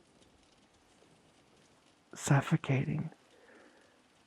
I'm so happy I'm here with you guys, but I don't want this life for us, she said, lifting her head again and looking into my eyes. If there's even a chance that there's a way out, then we have to go. Or at least I have to. I stared at her and swallowed. She looked so similar to her. The same dark hair and blue eyes, the faint freckles across her cheeks, even the expression Andy wore at the moment matched her face the night I shook the thought from my mind and focused on Andy. She was lost and tired, and meant every word she was saying. Whether it was me agreeing with her or blind passion, what I said next came out naturally. What if we go? What? She said, taken aback. What if just you and I go? We can go down and see if it's even there. That way, nobody else risks getting hurt, and we get to find out the truth. If it's there, then we can come back for everyone else. You think we could do that? Sure. I mean, when Daniel, Larry, and No Name went down there, they were walking around for a while before that thing showed up. That means there has to be a way to avoid it. If we sneak out at night, we can be back by morning. That way we don't have to deal with anyone trying to stop us. Andy thought for a while, then turned to me and smiled. Okay. That's not a bad idea. When do we go? Well, we have all the time in the world, so let's not rush into anything. We need to make sure we know exactly what we're doing when we get down there. Maybe I can pester Daniel to describe the basement for us, so we have a straight shot to the stairs that he mentioned. Okay. She nodded. You're really willing to do this, huh? Yeah, of course, I said, wrapping my arm around her. This isn't the life I wanted for you guys either, especially you. You deserve better, Andy. Andy pierced through me with her mesmerizing eyes, and my heart pounded fast in my chest. Being so close to her always made me feel so alive. Every other moment was nothing in comparison. She leaned in close and softly touched her lips to mine. An electric shock ran through my spine. "Wow," I said. "What's that for?" She smirked. "Because I really like you, Joel." I looked at her for a moment before leaning in and kissing her back, more certain this time. "I really like you too." I often look back at that moment and kick myself. I had been so naive. I had no idea how deep the house really went, and I had no idea what else could be down there. When Andy had left and didn't come back within a few days, I had just assumed the worst. But the part that haunted me the most was that it had all been my fault. I had put the idea in her head to go, and I had waited around until it was too late. If I hadn't kissed her that day, maybe things would have turned out differently. Perhaps I wouldn't have felt so strongly about her. Perhaps I wouldn't have changed my mind about the whole idea. I was so afraid that I would lose her if we went down there. I tried to change her mind, but I couldn't. In the end, she couldn't take it anymore, and she knew she had to go alone.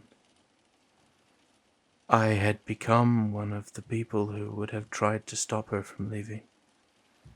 I didn't blame her for having to go, but I certainly blame myself for not following after her.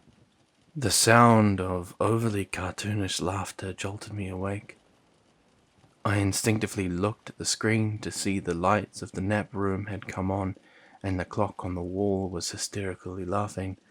All of the puppets on the ground hopped up and began frantically shaking and dancing in place. I began to grow anxious as I watched one of the birds approach the cage. Within, Daniel hopped up and stepped between the creature and Ethan and Bear. He didn't look like he was about to fight it, but he certainly looked as if he was ready to protect it at all costs. To my surprise, and probably his as well, the bird didn't move towards him.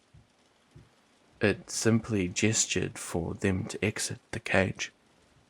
"Come on," I heard Daniel mumble to Bear and Ethan through the monitor's audio.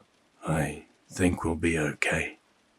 Cautiously, the three of them stepped out of the cell, eyeing the bird as they passed. It stared down at them, and though I was watching from behind a screen, I could feel the anxiety they felt from where I was sitting.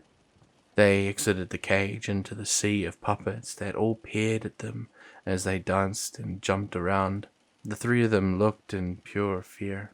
I prayed that they would be alright and that nothing terrible was going to happen. As I continued watching, I noticed Daniel staring off to the back of the room. There stood Larry, standing on his mat with a sinister smirk and staring right on back. From behind, the bird that had led Bear, Dan, and Ethan out gave them a nudge forward into the crowd. The puppets squealed and hollered in high-pitched voices, pointing at the newcomers. As they did, I noticed a set of tiny small teeth poking through their fabric mouths for the first time. Sharp, pointed teeth. At the head of the room by the door, a bird entered and clapped its hands. The room fell hush as if an announcement was about to be made, all except for one puppet near Bear that continued to squeal and hop. All of the other creatures and birds in the room locked eyes onto the thing, but it didn't stop its roaming about. However, once the tension in the room became palpable even through the screen, it appeared to notice. It stopped and began to cower in place. A sense of dread began to build inside me as I prepared for whatever would come next. Nothing could have prepared me, however. All of the birds in the room, exchanging a glance, held up 3 fingers nodded, then pointed to the puppets. All at once, every other furry creature in the room pounced and rushed towards it, all except for my friends and Larry. They just watched in horror as the puppets tore the other one to shreds. Purple fur ripped and teared through the air, but instead of cotton or stuffing, flesh and blood splattered beneath. The creature screamed in pain for a few moments before it was silenced with a gargle and devoured alive. Larry watched from his mat, and his grin had now turned into a full smile. Dan looked to him, and Larry raised his eyebrows with glee. My stomach churned. I needed to get them out as soon as possible. When the puppets dispersed, all that remained was a mess of blood and fur.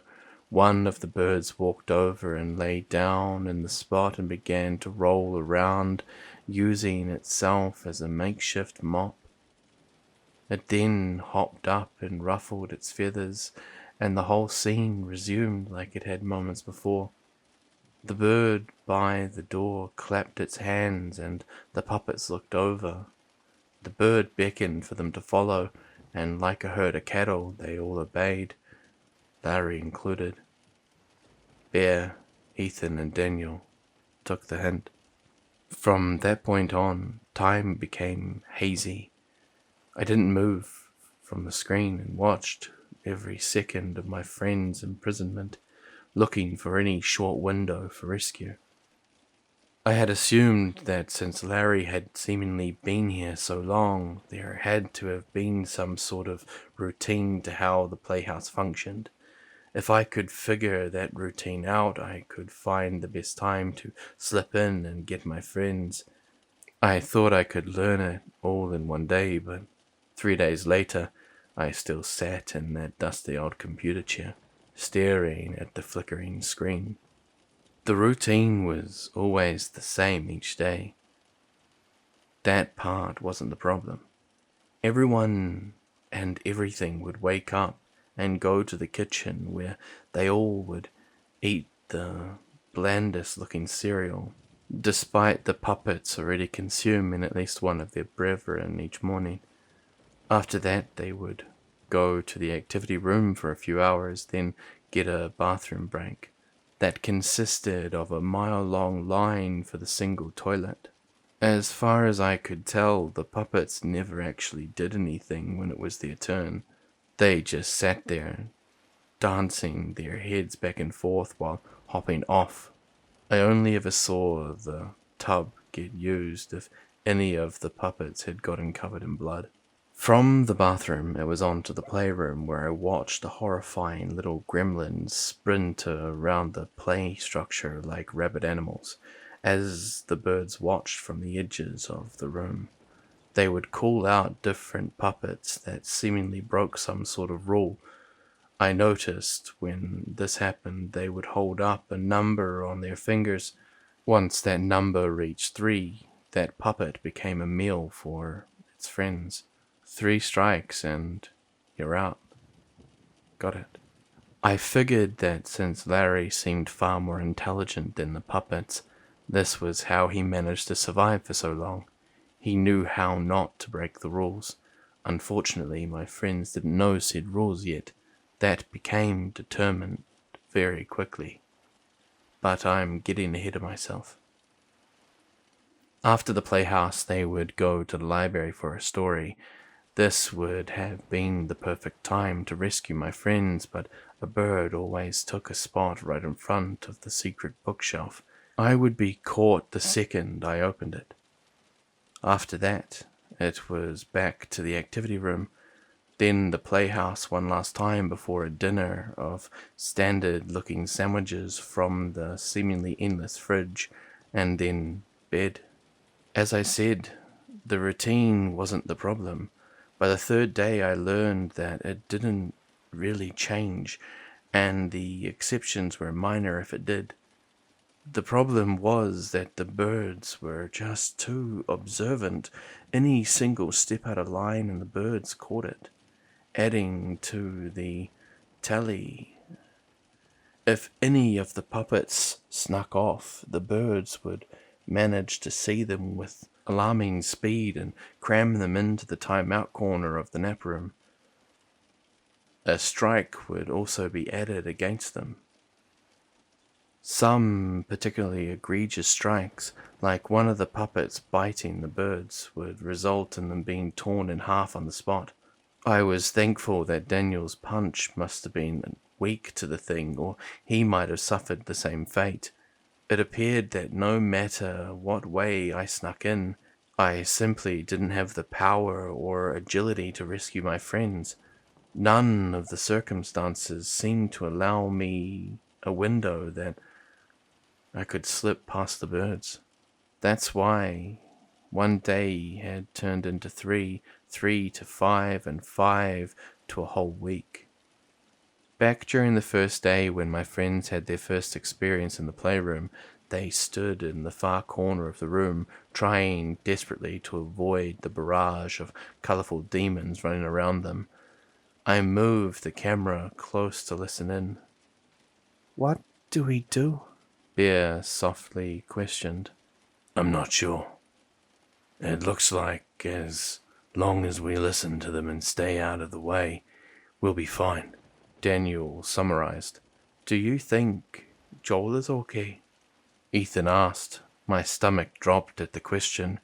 I should have been there with them. I hope so, Bear muttered. The two suddenly noticed Daniel glaring across the room, his target being a grinning Larry. I can't believe it. How is that bastard still alive? Oh God, he's coming over here. What do we say? Nothing. Let me handle it. Larry smugly crossed the room through the frenzy of furry bodies and stopped before my friends, never once letting that smile leave his face. Well, I'll be, he started.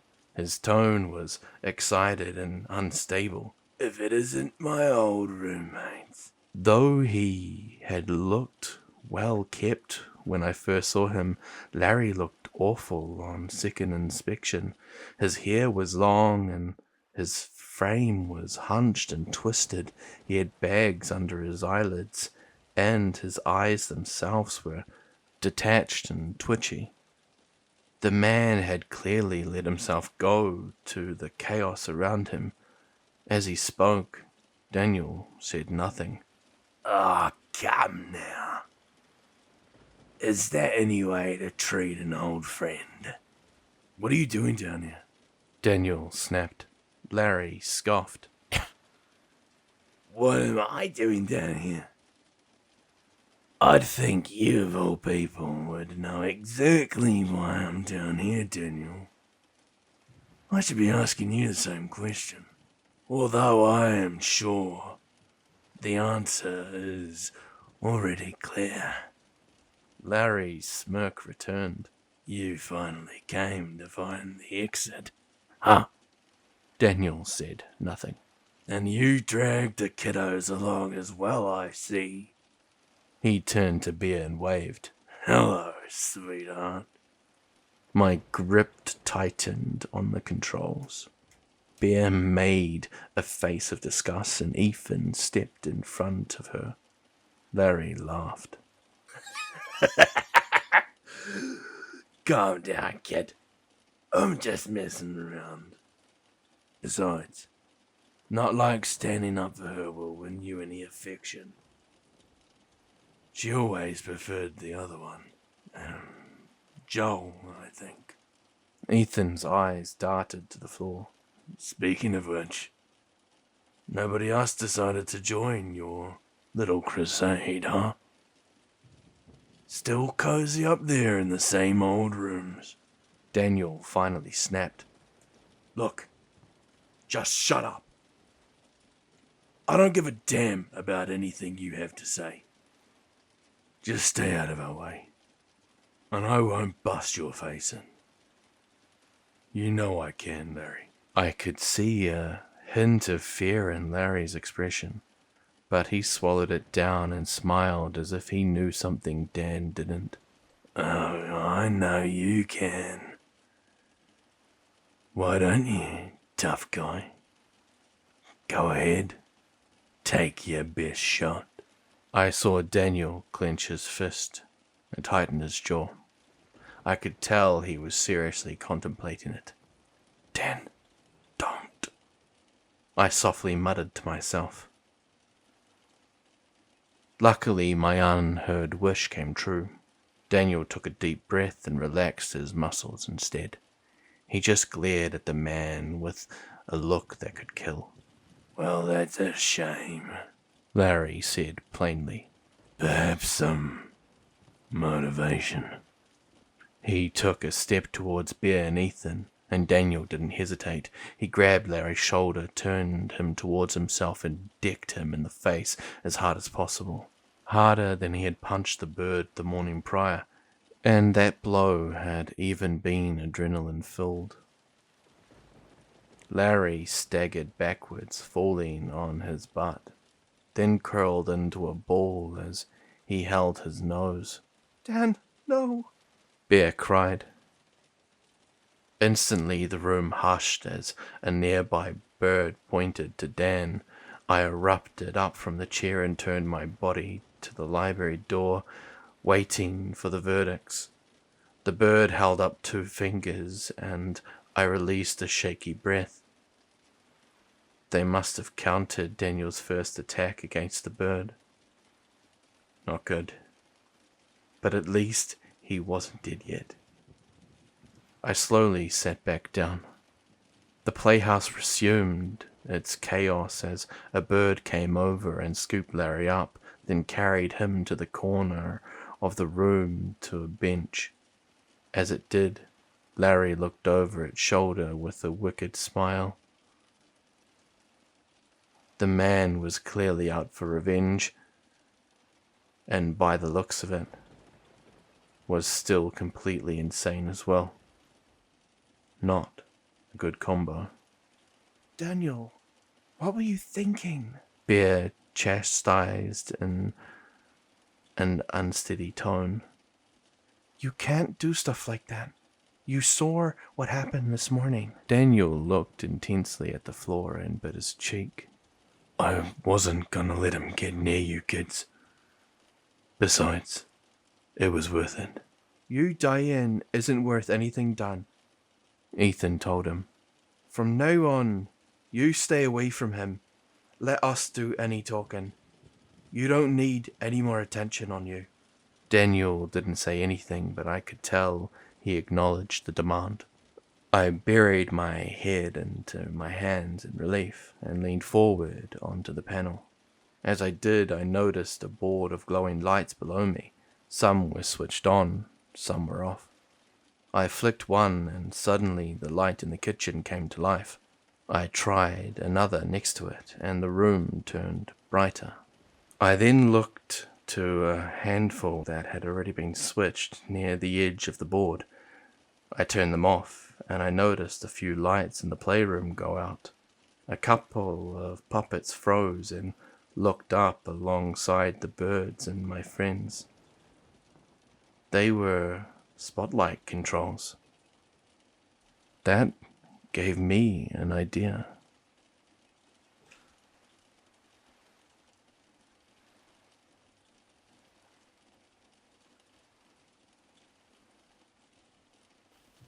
Click, click. The light flickered on and off. What do you think that's about? I heard Ethan ask. I don't know, but they don't seem to either, Bear replied, gesturing to the room. I smiled slightly as a mild warmth filled me. It was small, but the little interaction with the people I loved filled me with so much joy. I steadied my thoughts and then began again once I remembered the correct letters. After Ben's radio was broken, we had felt awful that he couldn't salvage it. However, to make up for it, we told him that it was super cool.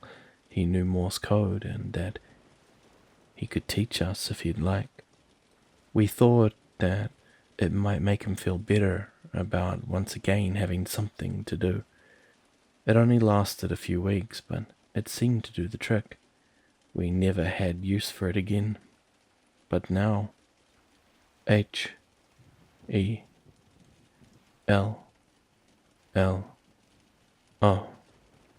I flickered the lights rhythmically on and off, hoping they would pick up.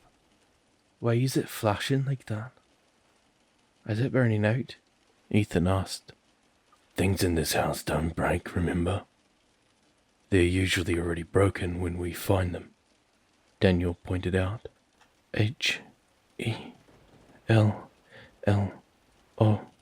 Wait, Bear said.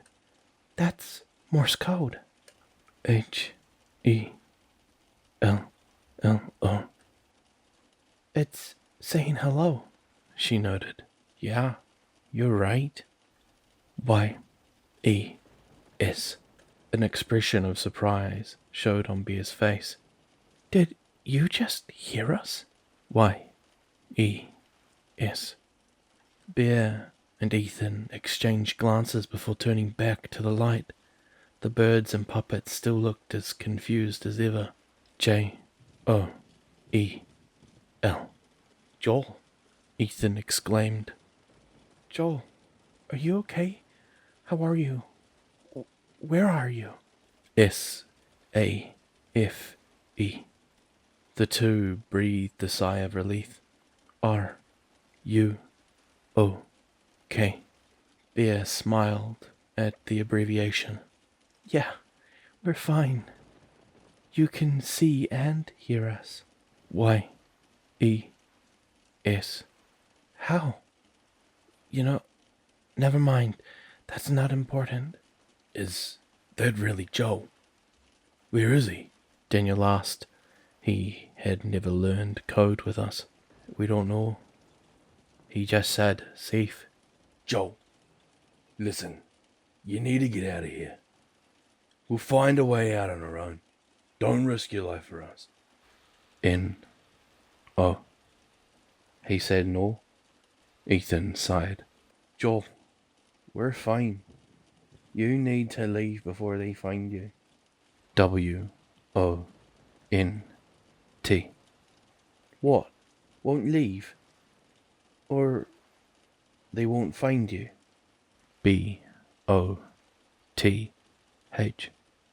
Stop being stubborn, Bear demanded, in a sharp whisper. A bird by the door suddenly clapped its hands, and the puppets all hushed, then began filing over to the door.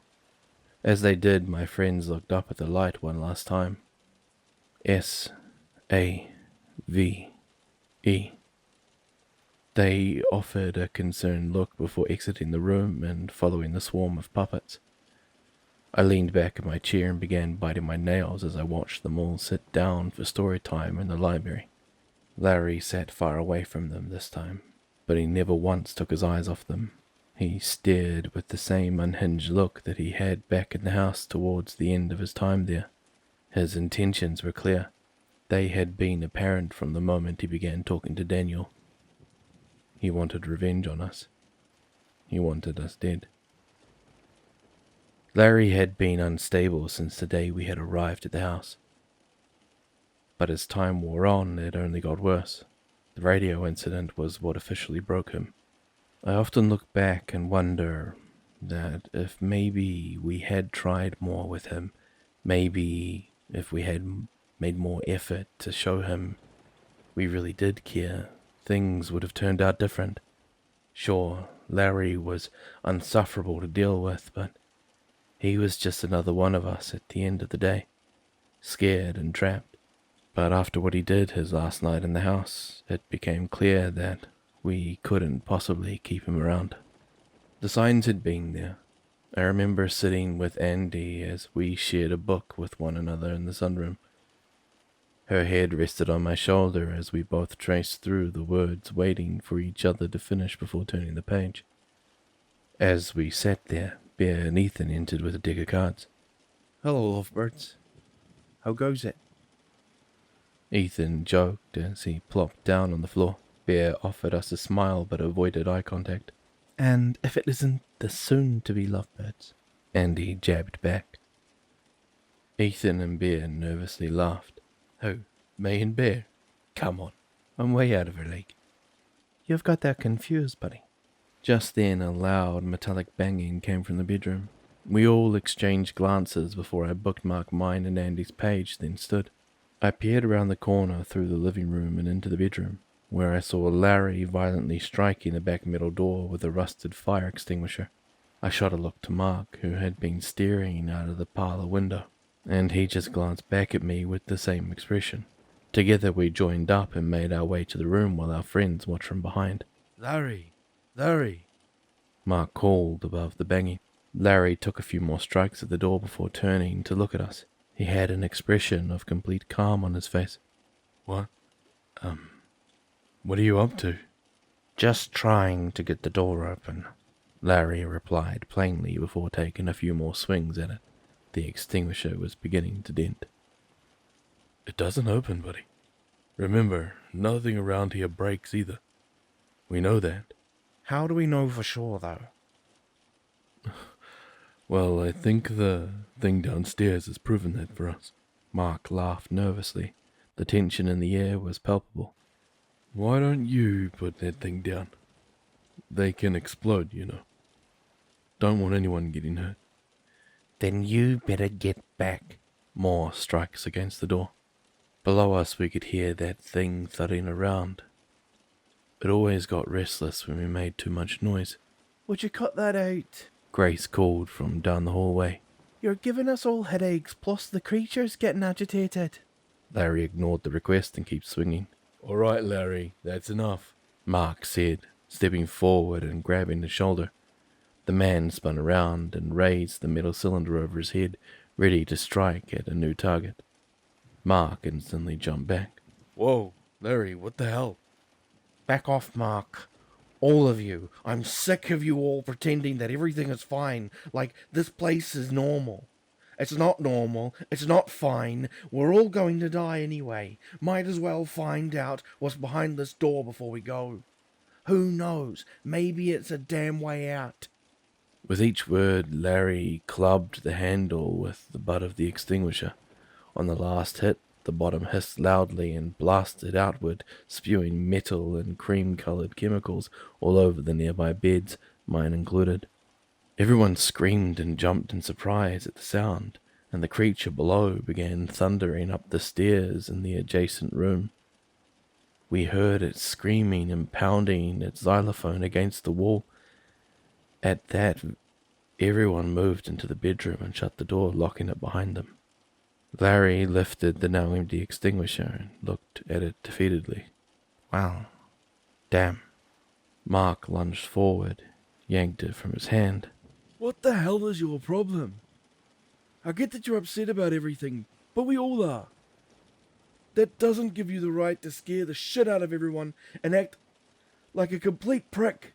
Give it back. I'm not done with this door yet. Larry grabbed on to one end of the exploded canister and the two began to wrestle it back and forth. I stepped forward to help Mark, and that was when Daniel stepped in as well, putting himself between the two men once we won our game of tug-of-war. Oh, fantastic. Here comes Mr. Hero right on cue. Simmer down, Larry. No. You know what?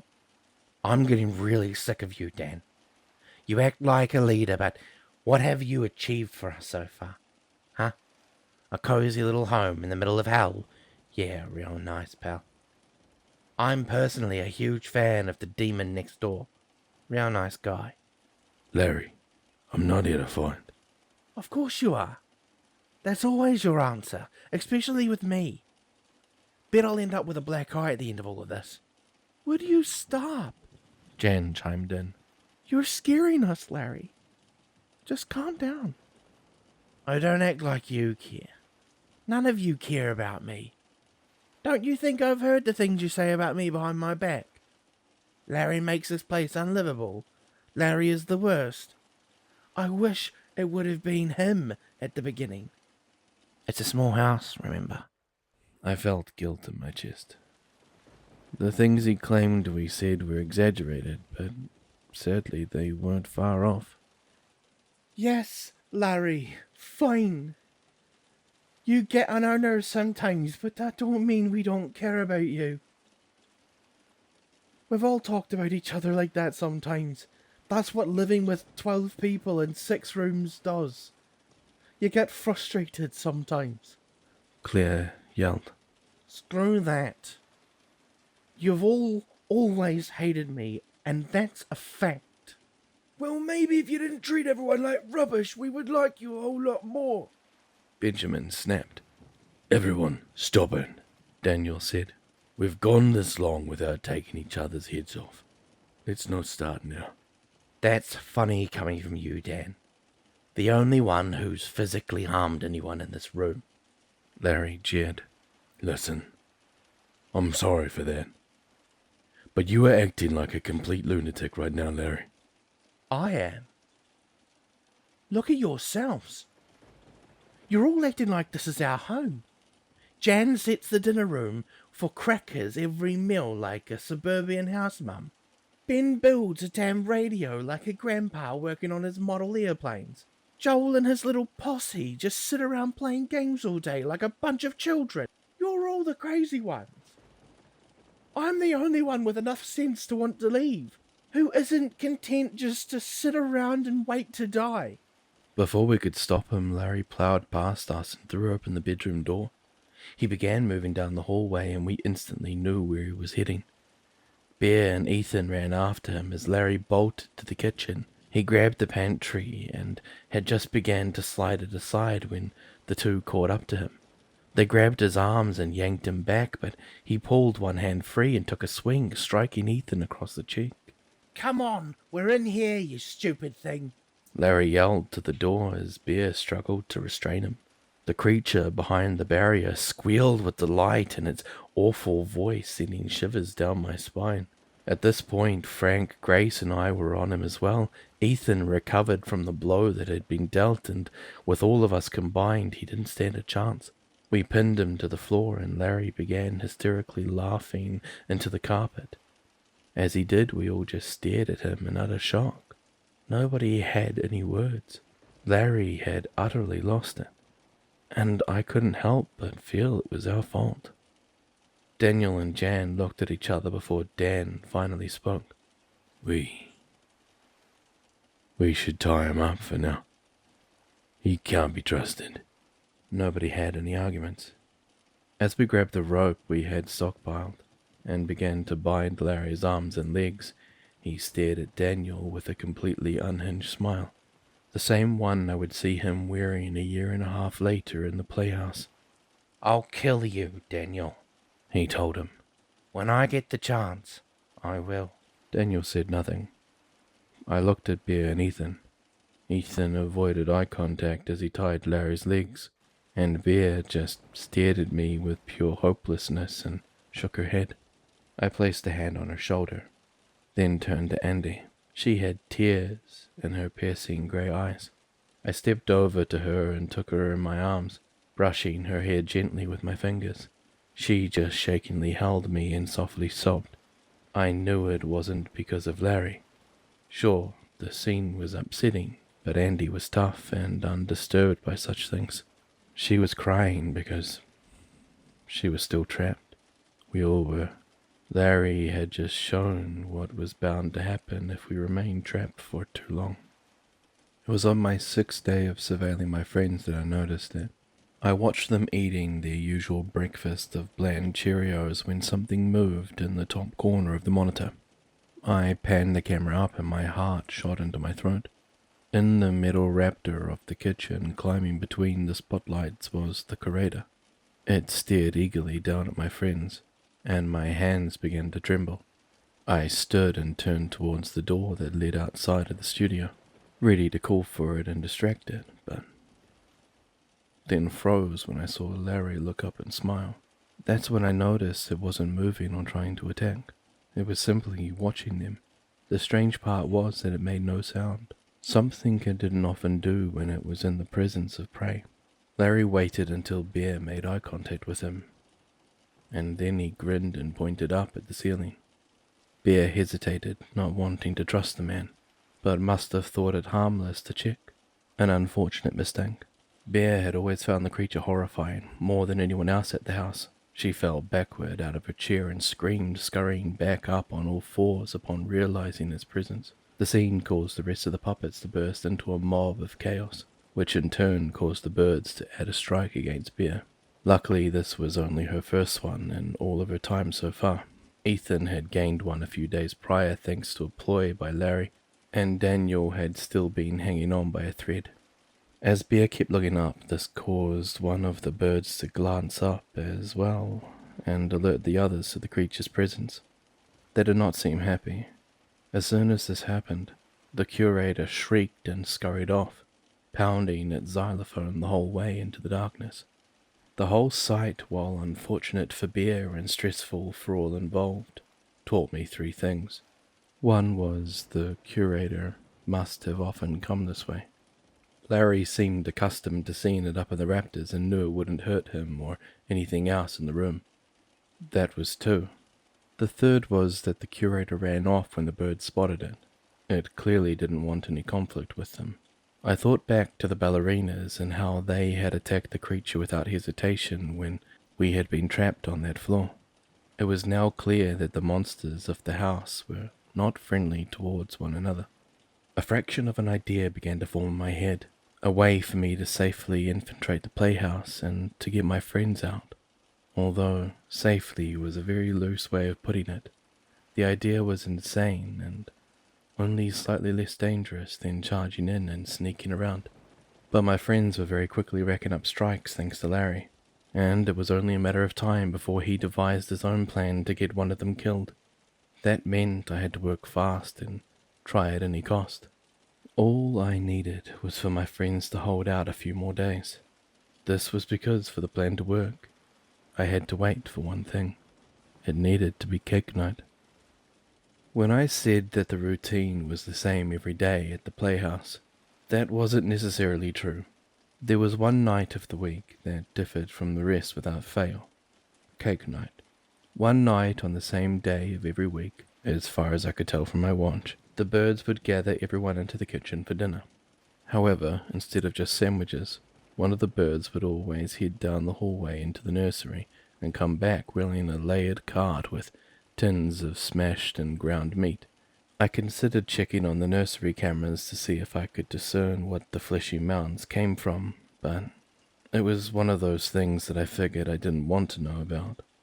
Besides, the dark room was impossible to see into anyways, and none of the lights in the control board seemed to help. As long as it didn't involve my friends or an escape, the details were irrelevant. That changed as my brain formulated a plan while sitting in the dusty computer chair. The piles of meat weren't brought in to be eaten raw. They would wheel it into the room, much to the delight of the puppets, and place the tins in the oven to cook while everyone ate. I could smell the permeating scent of burning meat all the way from my safe room. They came out of the oven in underbaked loaves, still bloody and fleshy when they were finished. The birds would then layer the massive slabs together and frost the outside. The first time I watched them do this, I was confused, but what they were doing became clear as they stepped away. They were making some sort of vile cake of flesh. They would set it on the table as all of the puppets horrifically cheered and screeched noises of excitement. They would then cut slices for everyone at the table. But as my friends watched Larry handle the situation, they saw that it was okay to pass their portion off to one of the puppets. The birds seemed to applaud this display, as if they were parents praising their kids for sharing. The puppets seemed to love it too, as they lapped their bloodied, furry lips. At the time, all of this had seemed unimportant, just another strange and disturbing thing that the house presented that I wouldn't understand no matter how hard I tried. But when I decided I needed to vault down through the roof of the kitchen, I knew I would need something to cushion my 50-foot fall. If I landed on the hard table or the floor, there was no chance of me recovering in time before chaos broke loose. Now I understand how insane jumping smack center into the middle of a murderous dinner sounds, but strangely enough, that wasn't even the most dangerous part of the plan. That was just the middle. The rest was much, much worse. But I didn't stop to think about it. If I thought too long, I knew I would change my mind and come up with something else, and I didn't have time for that. I waited until the playhouse went to bed for the night, then stood up in my chair. Unfortunately, there was no time for sleep either. I made sure the alarm on my watch was still set for when my friends woke up, then crossed to the door. As I placed a hand on the knob, I looked back at the screen. The camera was angled next to Bear. It felt weird leaving it like that, but it gave me the same comfort that lying next to her did. Stay safe, guys. I'm coming for you. I began making my way through the decrepit halls of the place I called home, stepping quietly as I went. The darkness and silence were much more foreboding now that I was alone. It made me glad in the retrospect that Dan had followed me those first few days, although I still would have preferred everyone to be safe over comfort. However, despite the tension, I hated to admit that it felt oddly pleasant to be in that familiar setting once again. I was sick of seeing the sterile rooms of the playhouse. As I went, I made sure that I grabbed any food that I could find. I hadn't left the surveillance room since my arrival, and I had blown through all of the supplies I was carrying in the meantime.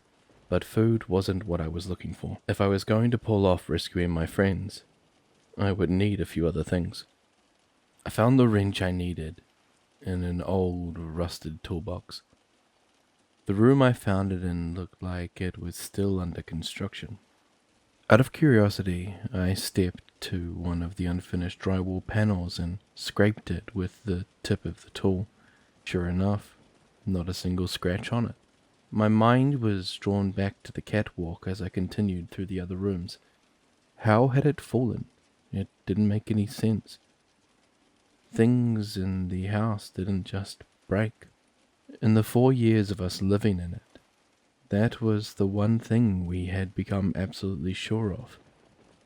Maybe the screws were already loose, and us rattling them caused them to fall out. That wasn't considered breaking, was it?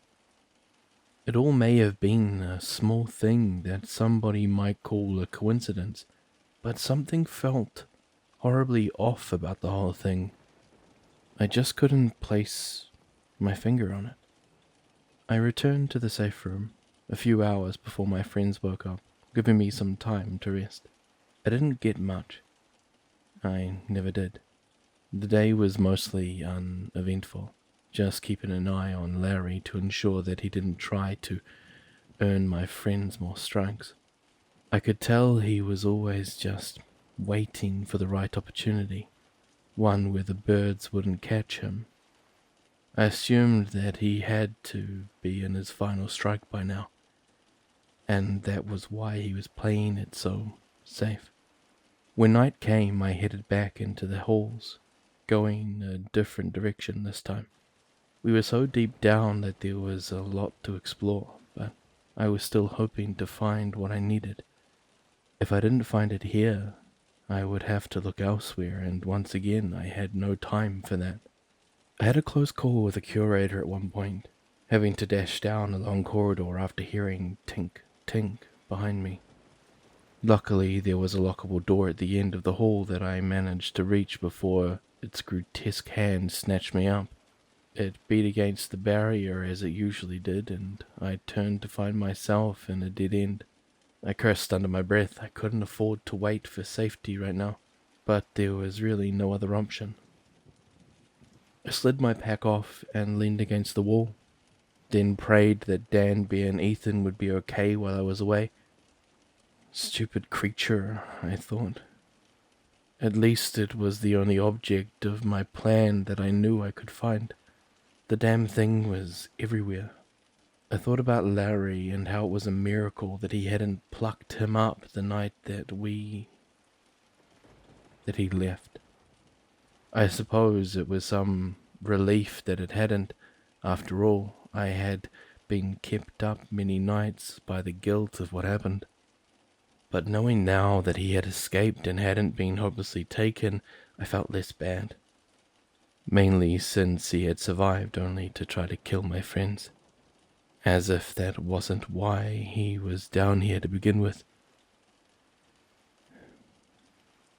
It had been about 2 weeks since Larry's breakdown. We still kept him tied, though he insisted he was better. Nobody believed him. He had a certain look in his eyes that didn't have us convinced. Besides, with the threat he had made to Daniel that night, we really didn't want to risk anything. Larry was now essentially a prisoner within our own prison. We didn't know what else to do with him. At night, we led him into the living room to sleep and took extra precautions on tying him so he couldn't escape. When we made breakfast runs, we brought him into the room and gagged him so he couldn't scream and alert the creature. It all was working okay, but our morale was at an all-time low. We all were the only people we could depend on in the house. The fact that one of us was now considered the enemy made everyone feel small. I stood before the mirror in the bathroom while Jan sat on the toilet with the lid down. Both of us brushed our teeth in silence. After spitting our paste into the sink, I began rinsing my mouth as Jan spoke. "You doing okay, Joe?" I splashed some water on my face, then stepped aside, giving her room to use the cold water the rest of the group had left us. "Yeah, are you?" "Mm-hmm." "You sure? You've got your classic motherly Jan vibe about you." "What's up?" "Nothing. I just noticed that everyone's been really reserved since Larry, well, you know." "Yeah. Small house." Jan laughed. "How's Andy doing? She doesn't ever want to admit how she's feeling." "Yeah, I know. I don't think she likes putting her troubles on everyone else. I just think she's been really shaken up by the whole thing." "Well, I'm glad she's got you through all of this. You two seem really happy together." Jan smiled. "Yeah, I'm glad to have her as well. I can't even imagine this place without her. She's really keeping me going."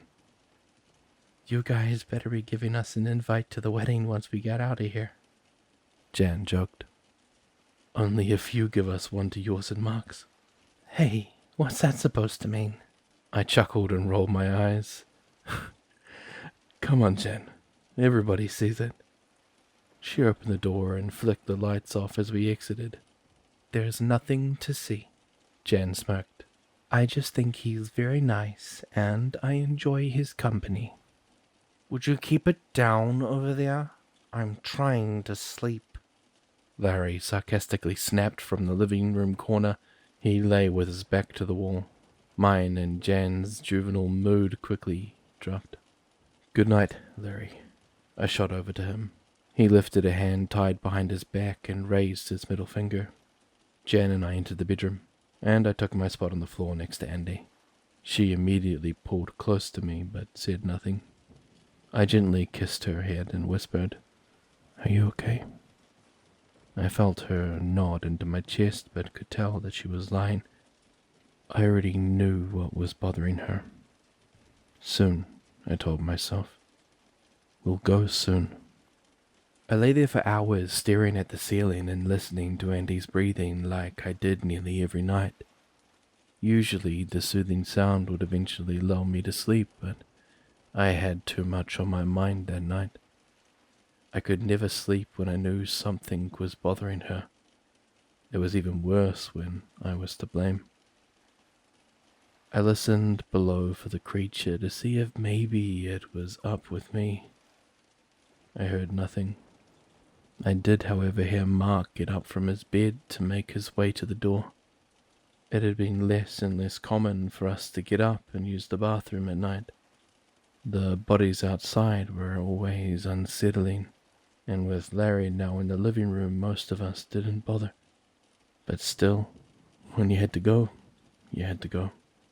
I closed my eyes and listened again.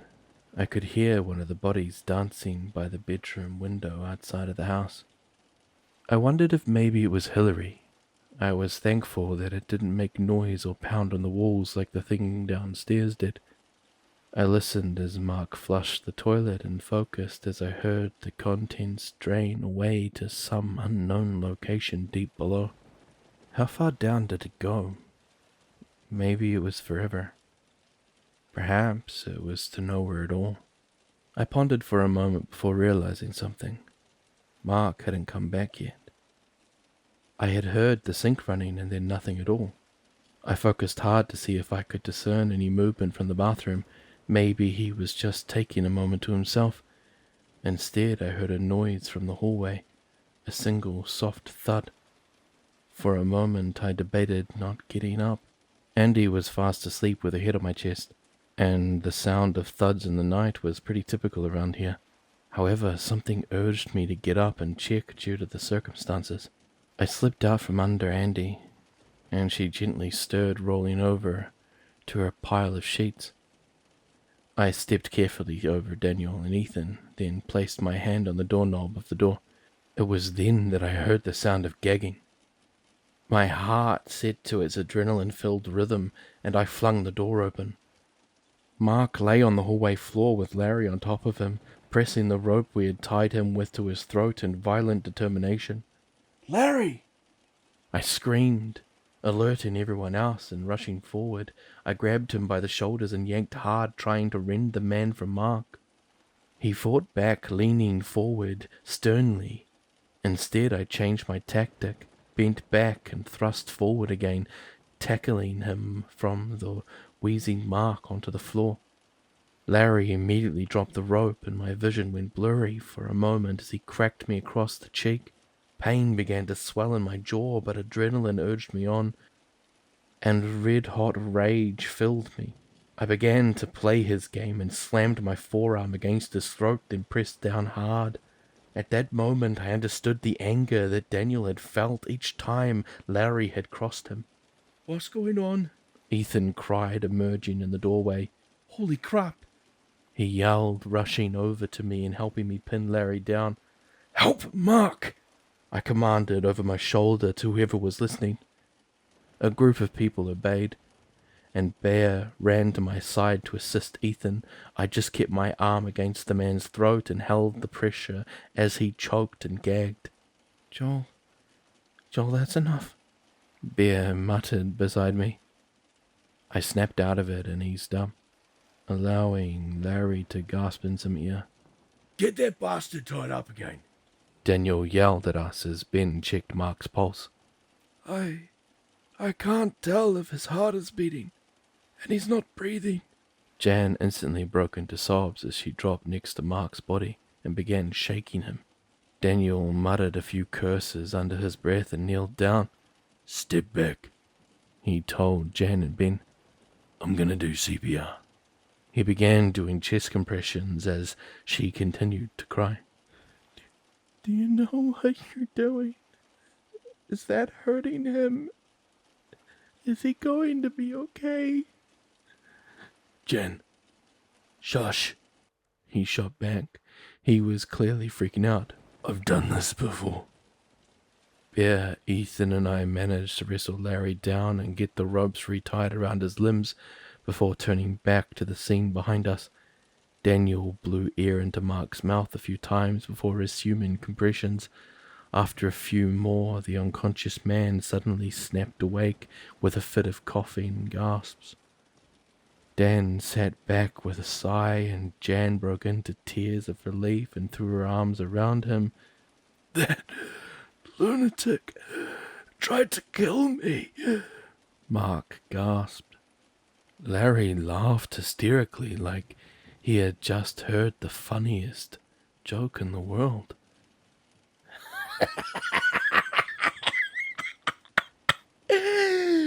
Kill you? No, my friend, I was trying to save you. What a much more peaceful way to go than whatever else could take you. Larry continued to cackle as Daniel stood up and began to walk slowly over to him. Andy caught his arm and tried to stop him, but he yanked it loose. I tried to step in front of him. Daniel, stop. Get out of my way. This isn't worth... Get out of my way. I looked past him to the group, who looked back at me with nervous expressions. It was clear that none of them truly cared what happened at this point, but they didn't want me getting caught up in it. Moments ago, with my hand against his throat, I would have been right there with Dan. But now that the adrenaline was gone and we already had Larry subdued, it seemed inhumane to kick the crap out of him, even though he deserved much, much worse. Reluctantly, I stepped aside. Daniel walked close and towered over Larry. Larry just looked up with a smirk. You know, Daniel, I only attacked him 'cause I thought he was you. You both kinda look the same in the dark. Daniel knelt low and picked the man up off the ground. We all looked on, waiting in anticipation for whatever he was about to do. To our surprise, Dan just dragged Larry over to the corner of the room, then sat down a few feet away from him. Everyone back to bed. We need to have a meeting in the morning. I'm going to stay here and watch him for the night. Nobody said anything. We all just looked on in confusion. Are you going to, Grace asked. No, I'm not going to do anything. Just watch him. We'll talk about it in the morning. Grace nodded and then waited another moment before saying, All right, everybody. Let's all go. When we were all back into the room, we made sure that Mark was all right before laying back down into our beds. However, I don't know if any of us even slept a wink after that. We were all too anxious.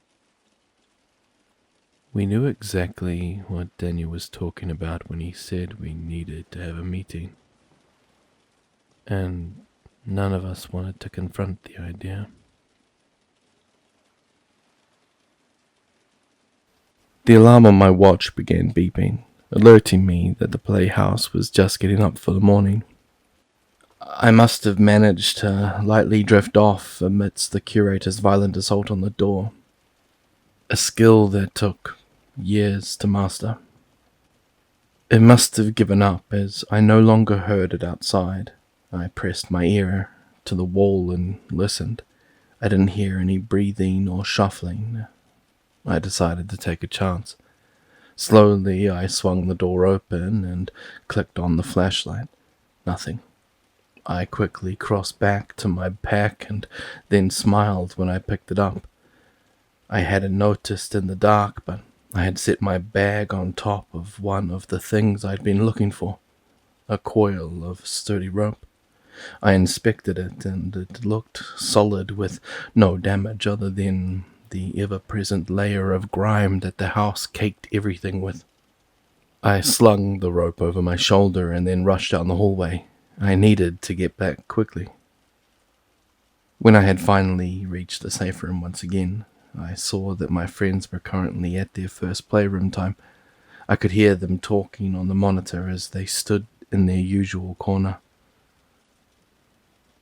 It's okay. Maybe he went on a food run, Ethan said. Or maybe he finally got enough sense to go on without us, Dan said hopefully. I don't think so, Bear replied. I think he is set on getting us out. He told us he has a plan, remember? I think something is wrong. Oh. Joel, Thank goodness. I thought something had happened to you. Oh, I'm glad to hear that. How are things out there? Ethan asked. P-L-A-N. What about it? You didn't give us much to go on last time we talked. C-A-K-E.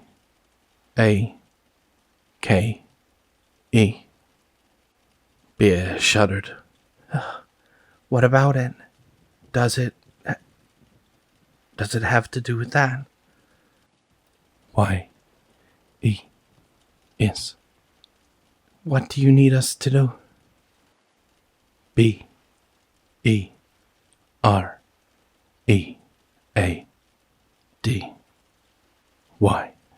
Be ready. Ready for what? R-U-N. Well, that's ominous. Daniel chuckled. During their activity time, Bear and Ethan had been teaching him Morse code so that he could keep up with the conversations. Be careful, John. We don't need you dying trying to rescue us. Bear nodded. If it comes down to your life or ours, you need to go. I was very thankful I could only respond in a word or two. If they knew the full detail of what I was going to do, they would be adamant that I leave them instead. Luckily, they wouldn't know until the time came. Suddenly, Larry approached my friends, something he hadn't done since Daniel had punched him in the face. I was immediately on alert, and I could tell they were too. This was clearly another ploy for him to attempt to get a strike on one of the three. He had only managed to do this one other time by framing Ethan to look like he had broken some crayons from the activity room. I was unsure how he pulled it off without the birds noticing, but he knew this place better than we did. He obviously had his plans on taking each of them out. Daniel immediately stepped behind Bear and Ethan. He was Larry's prime target and had 3 strikes. The risk of him interacting was too high. Talking to the lights again, huh? What do you want, Larry? Bear snapped. Who are you guys talking to anyways? We aren't talking to anyone. You would know that if you weren't so insane. Larry shook his head. Look, you guys. We're all going to be here for a while. Why don't we just get off each other's throats, huh? He cracked a wicked grin at the comment. It would make this whole ordeal a whole lot more tolerable. We humans gotta stick together, living with all these little monsters. He pointed to a puppet currently being scarfed down by its siblings for its 3rd strike. The sound of tearing flesh was sickening. I'd rather end up like that than be around you any longer than I had to, Ethan remarked. Careful now, Ethan. You might just love the scar on your arm, by the way. Try to off yourself or something. At the remark, Ethan pulled his jacket sleeve down over his wound. Larry grinned with delight. I noticed he was acting differently. His usually intense stare was gone and replaced with a nervous, shifting glance. I traced his eyes and noticed he was looking at the clock every few moments. I leaned forward, and my heart raced as the sense of danger weighed heavy on my gut. How many strikes are you on, Larry? Bear asked. You've been here for a while now. Can't imagine you're too well off. Why don't you leave us alone so that none of us get hurt? I could sense unease in his expression, but his insanity quickly gave him the confidence he needed to push back. I'll be fine, sweetheart. Like you said, I've been here a while. I know all the ins and outs. You don't.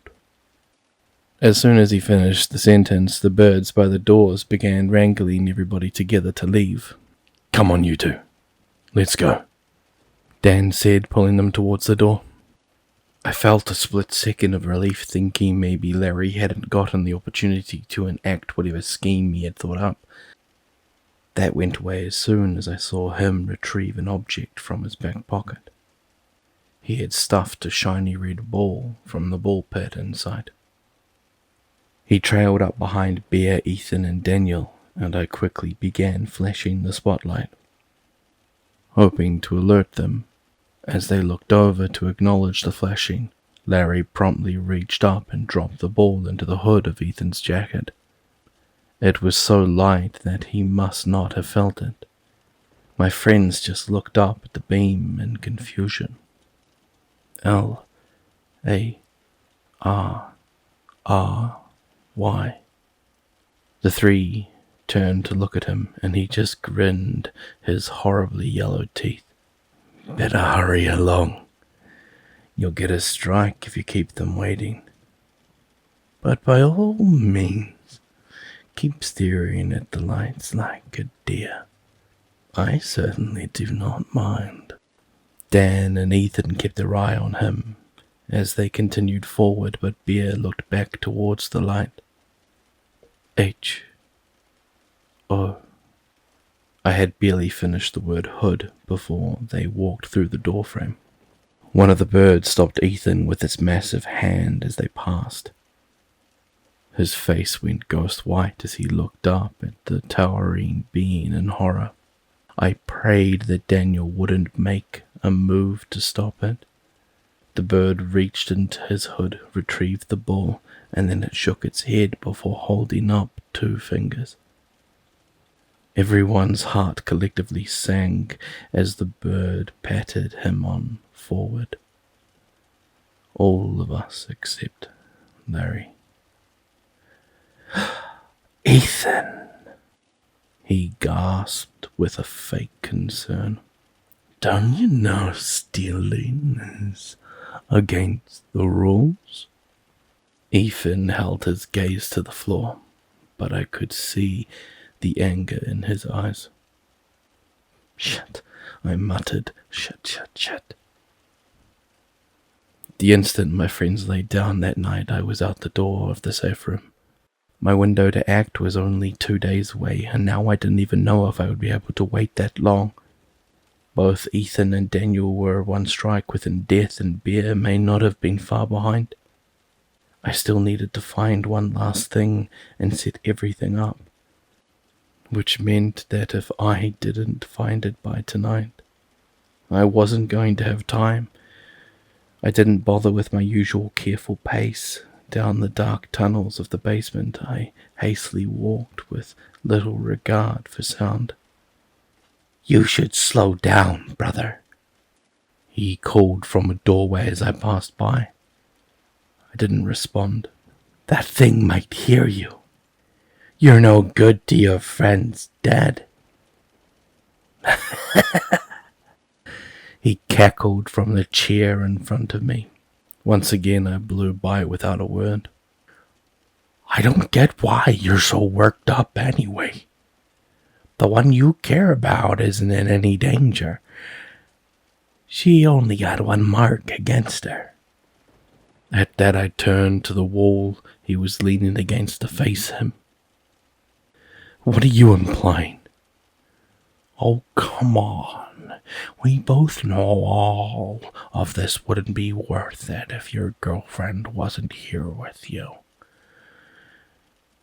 If it was just Ethan and Mr. Bunch-a-Lot, you would have taken his advice in a heartbeat and been out of here. I would never leave any of my friends behind. It wouldn't be the first time. You left me and Rose behind.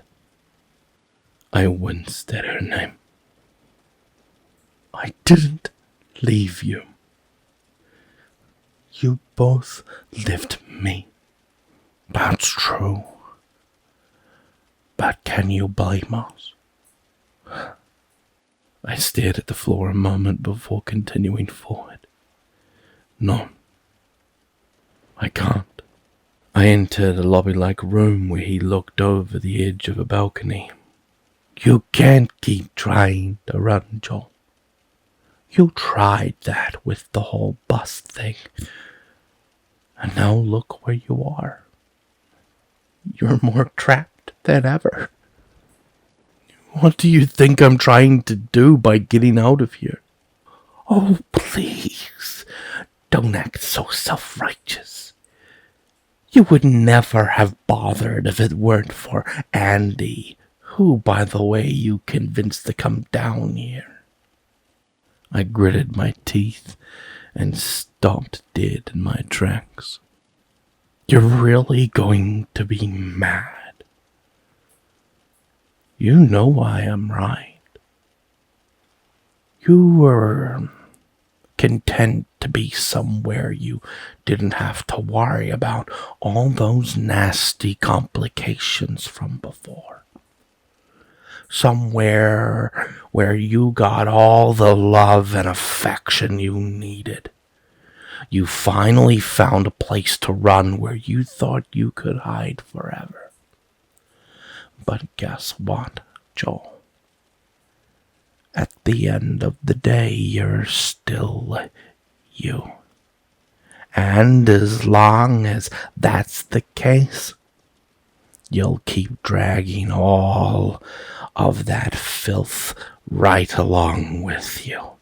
Me, Rosie, Sarah, all of us.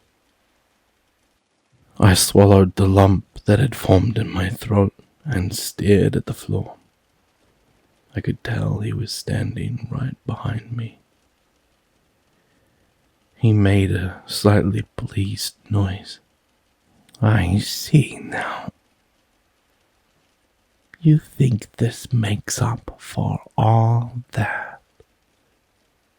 You think this will all somehow redeem you? He laughed through his throat. All right, sure. Go ahead, rescue your friends, and see if all that guilt goes away.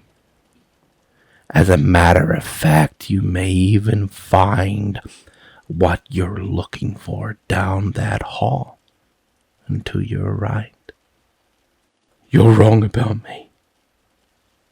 Sure I am. Now off you go, hero, he said as he wandered off into the dark corridor that I had come from. Your princess awaits. I took a moment to recuperate before continuing. I entered the hall and came into an intersection. I looked both ways and then went left. Thoughts swirled in my mind as I moved through the corridor, thoughts that I didn't like intruding. Those occurrences were getting worse by the day, ever since he had shown up again the day before Andy returned. He had continued haunting me. The hallucinations first started a couple of months into our time at the house. I first saw him when I got up a bit earlier than everyone else in the morning. I was walking to the bathroom when I noticed him peeking around the corner to the kitchen. It made my heart skip a beat, but I blinked and then he was gone. I thought it was just my imagination running wild in this strange place until it happened a few more times. Then he started talking to me. At that point, I knew I was full-blown hallucinating. He would bring up things from memories we had together or feelings that I had confessed when I knew him, things I was afraid of, things I felt bad about. That went on for years, but as I got closer to Andy, it began to happen less and less. It stopped altogether after she and I kissed. I never told anyone because frankly I didn't really want them to think I was losing it. especially after Larry. On top of that, it wasn't really a severe issue. All it did was serve as a painful reminder of past mistakes and regrets. I entered a decaying room with colourful neon paint plastering its chipping walls. I clicked on my flashlight and was greeted by a nostalgic sight. A large bowling alley sprawled before me.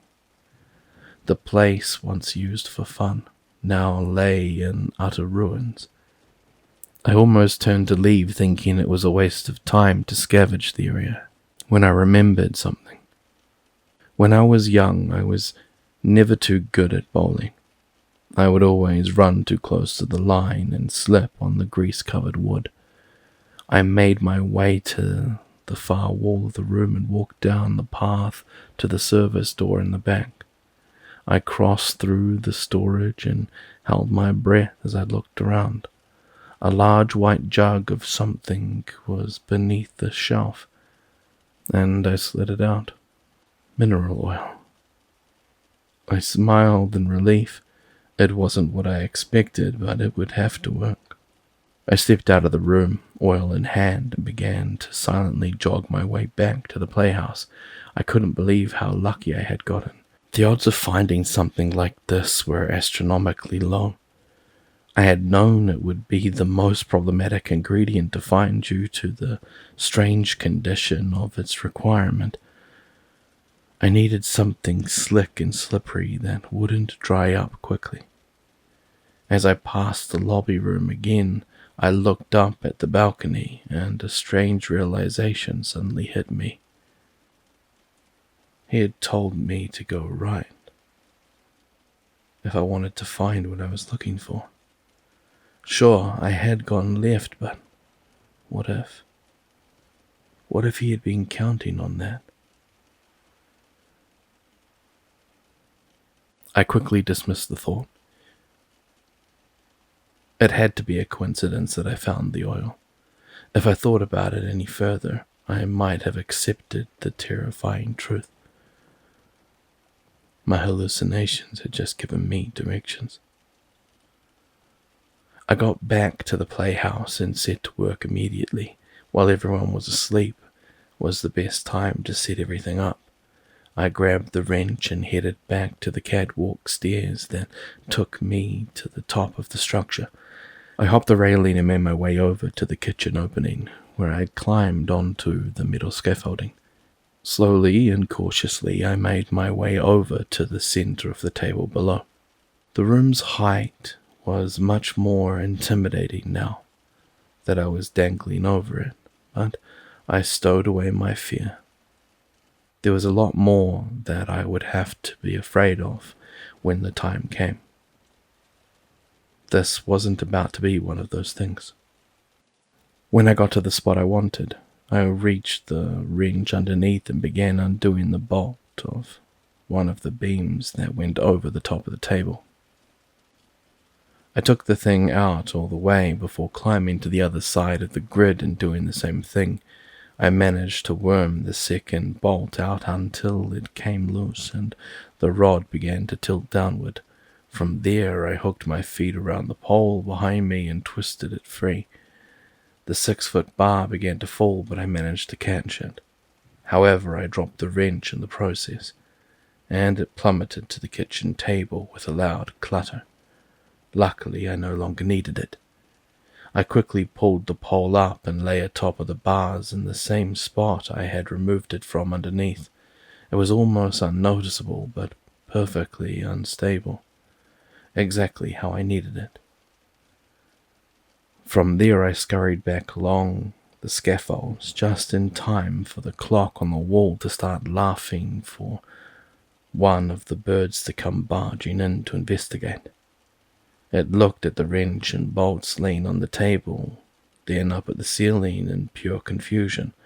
Other than that, it had not seemed to have noticed the loose pole or even me. So far, so good. After that, I went back to the safe room to get some rest. It wasn't much, but I knew I should at least get a little. The day went by normal. with no occurrences, which was perfect. That just meant that they had to hold off one more day. Luckily, Larry seemed to shy away from making any attacks so soon after already pulling one off. T-O-M-O-R-R-O-W.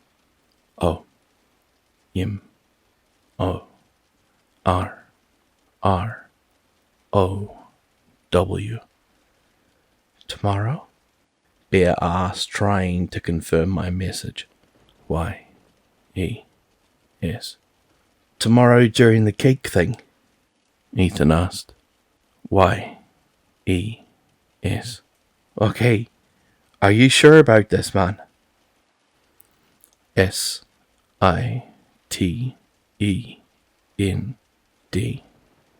Send. What's that supposed to mean? T-A-B-L-E.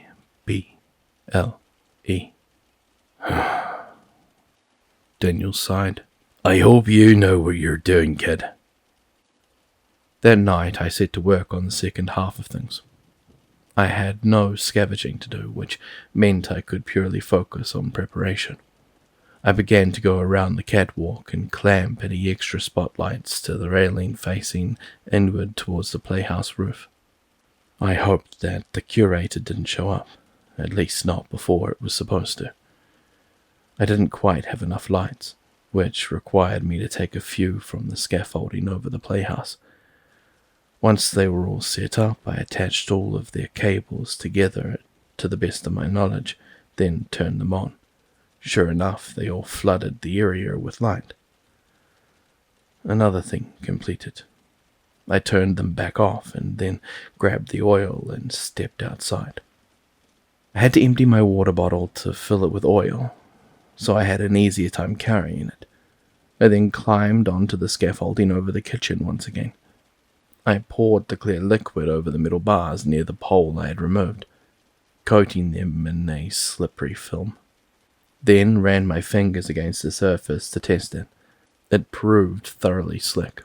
Once I had covered it perfectly, I headed back to the roof of the playhouse and triple-checked everything. By the time I had finished, I had a couple of hours to spare. As the time got closer, my heart began to pound more and more. I couldn't believe that I was doing this. I couldn't believe that this was actually my plan. It didn't matter now. It was too late either way. Best case scenario, it worked and we all made it out with our lives. The worst case was that we all died. Which the grim truth was, that was most likely going to happen sooner or later. With the time remaining, there was only one last thing to do. I tied my rope into the best lasso I could, then practiced using it on the computer chair. By the time the day started, I had gotten pretty good with the thing, but not good enough. I was only going to have one shot, and I couldn't afford to blow it. Even while I surveyed my friends, I continued practicing, only taking a break to fill them in on any details that they might still need. All the while I could see Larry glaring at them in the back room. I suddenly realized that in all of my planning, I hadn't really factored him in at all. I didn't think he would interfere with anything. There would already be so much chaos. I don't know if there was anything he could have added. But I hadn't thought about what to do with him, and I knew why.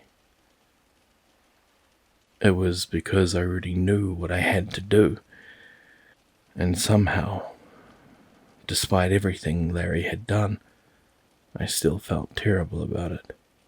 A familiar feeling swelled in my throat, a feeling that I had gotten a year prior when I had to make the exact same decision.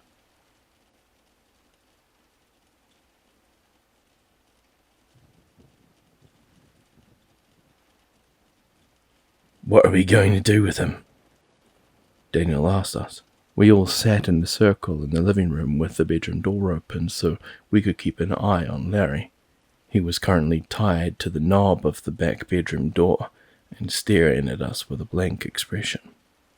Throw him in the yellow room, Jen said without hesitation. She sat, clinging to Mark, whose neck was torn and bloody. Let that bloody thing have him. John, Claire started. We can't just... I know the man's evil, but that's a bit much. Benjamin grunted. Is it? He almost killed Mark, Claire. One of us. What if he had succeeded? We can't keep him around here anymore. He's unstable. He's also one of us, Andy chimed in. I understand that we can't exactly keep him around anymore, but letting that monster take him, that's not humane. Andy's right. You all know I hate that guy more than anyone here. But I don't think it's right to let him go out that way, Daniel added. Yeah, you do hate him, so why are you all of a sudden so calm about this, Daniel? Jan asked with venom in her voice. Because I'm done being angry about it. Hell, it's probably what drove him this far in the first place. But the man clearly isn't himself anymore. And lashing out at him ain't gonna change that. Let's just do what we need to do and move on from this. Claire scoffed. Move on from this? Jeez, you're all acting like this is a normal Tuesday for us. We're condemning a man to death right now. Don't you think we need to be a little less impulsive about this? He should have thought about that before he acted impulsively and tried to condemn one of us to death, Ben said. Am I really alone in this? Grace? Beer? Grace pursed her lips. I think that Claire and Andy are right. Bear cut in, saving Grace from her stumbling. We can't give him to that thing. Then what do you all suggest? Ben asked. Bear turned to the sunroom windows. We could send him to the hills. No! We all turned in surprise to Frank. The man hadn't spoken in over a year. We had all almost forgotten what he even sounded like. He continued. You guys don't know. You've never been far enough out. That day that Hillary died, I felt something. You would only understand if you felt it too. Those hills aren't right. That fate isn't humane. We all looked at the man in silence. Frank hardly talked since the first day we arrived. Something we could tell was a new development after his encounter with the hills. If he was speaking up to say something only now, there was a reason. We all believed him without hesitation. Okay. So our only options are to continue holding the guy a prisoner or throw him out to the beast. We all know we can't do one of those things, which leaves only one option. Ben nodded. But everyone looked at Ethan. Why are those the only two options? What do you mean? Well, the thing downstairs always comes up here eventually to leave the baskets. But until then, it's just down there somewhere. And I mean, Ben's radio said the exit is still below us. Don't you guys think that means this place is a lot bigger than we know? What are you implying, kid? Asked Daniel. I'm saying we don't have to toss him into the yellow room and sick that thing on him. We could just leave him in there to fend for himself. If the creature is gone, he'll be able to slip downstairs and live away from us. That way we don't have to outright kill him. Ethan fidgeted with his hands. We just kind of, let it happen naturally. Jan shook her head. No way! If we do that, he could just come back for us next time we open the door. No, he couldn't. If we only open the door once every week, That's when the monster comes up as well. He would have to go deeper down or he would get caught. I don't know, Ben said, stroking his beard. it seems like it's still a risk. I think it's a good idea, Andy said. Me too, added Claire. I'm with Ben. I don't think it's safe, Jan said. I looked across the room to Mark, who hadn't really looked up the entire meeting. I could tell he was thinking something. What about you, Mark? I asked. He glanced at me and I continued. I feel like you and Dan should get the final say on this. After all, you were the one he attacked. And he clearly has it out for Dan. Daniel's right. That's not Larry anymore. The guy was a jerk to begin with, but I think we need to acknowledge that we never treated him the best. I would go crazy too if I was trapped in the same place for 3 years with people that hated me. Everyone shifted their glances to the floor. We can't be angry about it anymore. What's done is done. All we can do is show a little mercy to him. I agree with Ethan. Mark looked to Dan to get his opinion as well. Daniel said nothing in return, just shook his head in agreement. Then it's settled, Claire said. All was silent for a long time before Bear spoke up. How are we going to tell him? I'll do it. Dan grunted. He hates me anyway. When are we doing this? We exchanged glances with one another before looking at Daniel for that answer as well. We may as well get it over with. No point in dragging this out. We watched as Daniel walked into the bedroom and knelt next to Larry. He began speaking and we just stared. We saw Larry's face morph from insane amusement to pure dread as he looked past Dan to us in disbelief. He began to squirm and protest as Daniel lifted him from the ground and led him out. Ethan, John, can you give me a hand? He asked. You're all monsters, Larry cried. You're the evil ones, not this house. Pipe down, Daniel told him. You're going out there one way or another. If you want it to be waiting for you right when we open that door, then so be it. Larry bared his teeth like a dog and twisted his face into that of pure rage, but said nothing. Ethan and I slid the pantry quietly to the side, then turned to Daniel, who nodded. I placed my hand on the black doorknob and swung it open. The stench of mildew flooded the air and filled the kitchen. Daniel loosened the ropes on Larry's hands so that he could worm them out with enough effort, then unceremoniously pushed him forward into the room. We didn't want to make a big scene out of it. As soon as he was through, I began to shut the door behind him. Through the crack, I caught one last glimpse of Larry's crazed expression. His eyes twitched and his jaw clenched. A look of pure betrayal. A look that stuck with me every day since.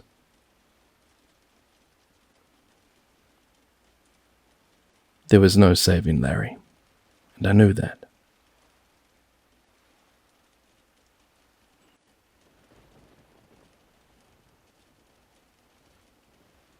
When the day was done and my friends lay down to rest, I made rounds around the playhouse one last time, ensuring everything was in order for the next night. I even crawled out on the scaffolding again to re-oil the bars. I needed to make sure they were extra slick. After that, I went into the hallway to scavenge objects to practice lassoing, then did so all night. When the clock woke everyone up, my heart began pounding like a war drum. This is insane, my conscience screamed. This isn't going to work. I shoved the thought out of my head and continued practicing. Breakfast, activities, playhouse. I talked with my friends one last time and made sure they were ready. I could tell they were just as anxious as me, if not more. This plan would also be dangerous for them. But I had done and would do anything I could to make sure they all made it out safe. I had already informed them of the library shelf that they would need to run to, and all was set. Now all I had to do was wait. Story time, activities, playhouse. Soon. So soon now. Only an hour left. You're going to die, I told myself. This is the end. I just thought about my friends instead, imagined what would happen if I failed, thought of Dan and Ethan getting their last strikes while Bear watched in horror. I imagined her alone with Larry.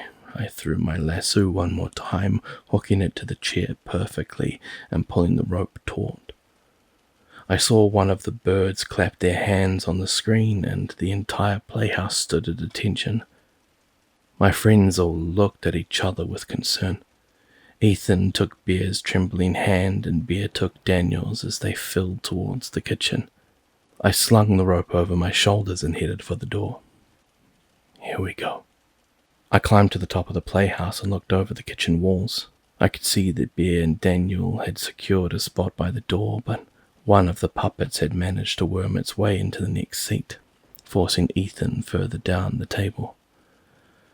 A slight complication, but ultimately not too bad. I didn't think the short distance mattered. I was more concerned that it had put him directly across from Larry.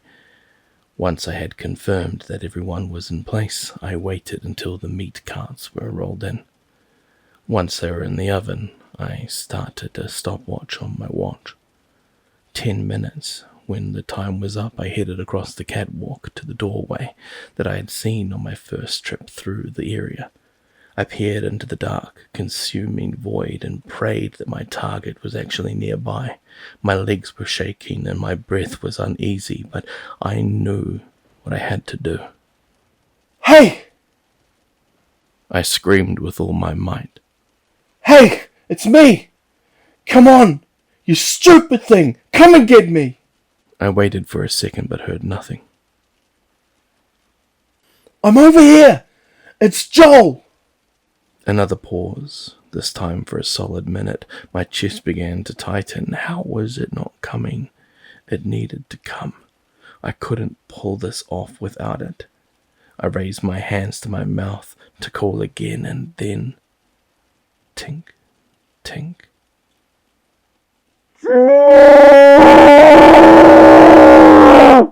My blood iced over, and my hair stood on end.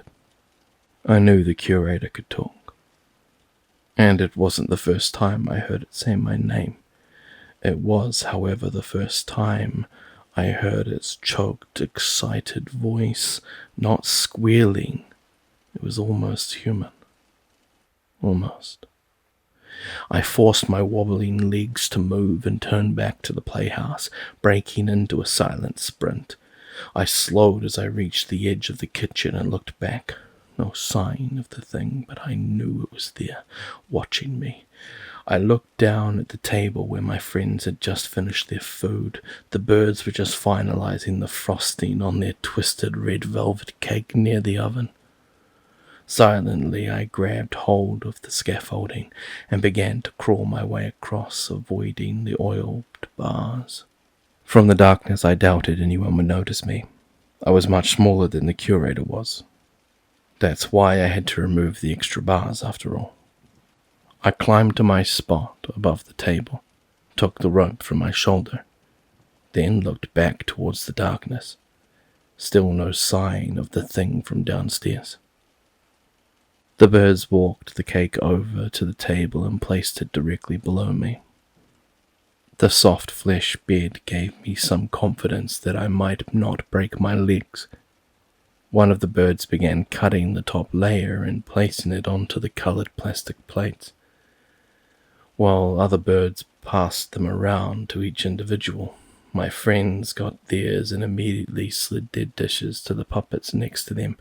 However, Larry did something unexpected.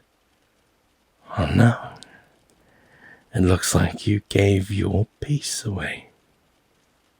He lifted his plate and held it out to Ethan. "Here you go. You can have mine." The birds around Ethan clasped their hands together and tilted their heads in adoration. Ethan just stared forward, uncertain what to do. "That's okay," he said, feeling the unyielding eyes of the birds on his neck. "You can keep it." "Are you rejecting my gift?" Larry asked with shock. The birds perked up, and if my blood could run any colder, I'm sure it would have. This would be Ethan's last strike if he didn't play along. Suddenly I saw something move in my peripheral. I looked up to see the light glinting off two perfectly round spheres that watched me from the darkness, a long, bumpy limb slowly reaching out to grab onto the bars. No. Ethan hesitated. Thank you, Larry." The curator pulled itself closer, and I could now make out its patchy skin and clenched teeth. If it had lips, I knew that it would be smiling. I raised the rope and got ready. My heart began aching in my chest from how hard it was beating. Bear and Daniel watched Ethan as he reached out for the cake. The tension was palpable as they anticipated Larry's next move. I'm glad I was already occupied, or I might have called down to him to stop. I watched the creature before me as it crawled closer. I saw it suddenly falter as it reached the oil bars. It looked at them for a moment to investigate, but didn't seem fazed, and then just continued forward at a slow pace. I figured it would still be able to move despite the oil. That wasn't its primary purpose. Ethan grabbed on to the rim of the plate with both hands and prepared to take it. That's when it happened. Larry tilted the dish down against the fingers of Ethan's bad arm, stretched the raw tendon. Ethan yelped in surprise and recoiled, grabbing his arm out of instinct. At the same time, Larry let go of the cake and it fell to the table with a splat. "Hey!" Larry yelled. "You did that on purpose!" What? No! It was too late to protest, however. The birds all held up 3 fingers, and all of the puppets went silent. Daniel stood from his chair, ready to intervene. Bear looked around frantically, probably wondering where on earth I was. The curator reached both of its arms forward. One grabbed, the next wrung, and the other grabbed me. That's when all hell broke loose. The beast before me grabbed the unstable bar, causing it to slip from the scaffolding. It fell to the table below with a thunderous clatter, and the birds paused their execution to look up. All of them began to point at us and wildly flailed their arms. The curator tried to catch itself on the oiled bar with the hand that was meant for me, but it barely managed to do so and slipped slightly into the hole. For a moment I couldn't believe it worked, but there was still one thing missing. It wasn't going to fall on its own, so I threw the lasso out and looped it perfectly around the curator's neck. Without hesitation, I leaped from the bars and held on tight to the rope. It went taut, and the jolt caused the curator's hand to slip effortlessly from the oiled-covered scaffolds. Together we plummeted to the table far, far below.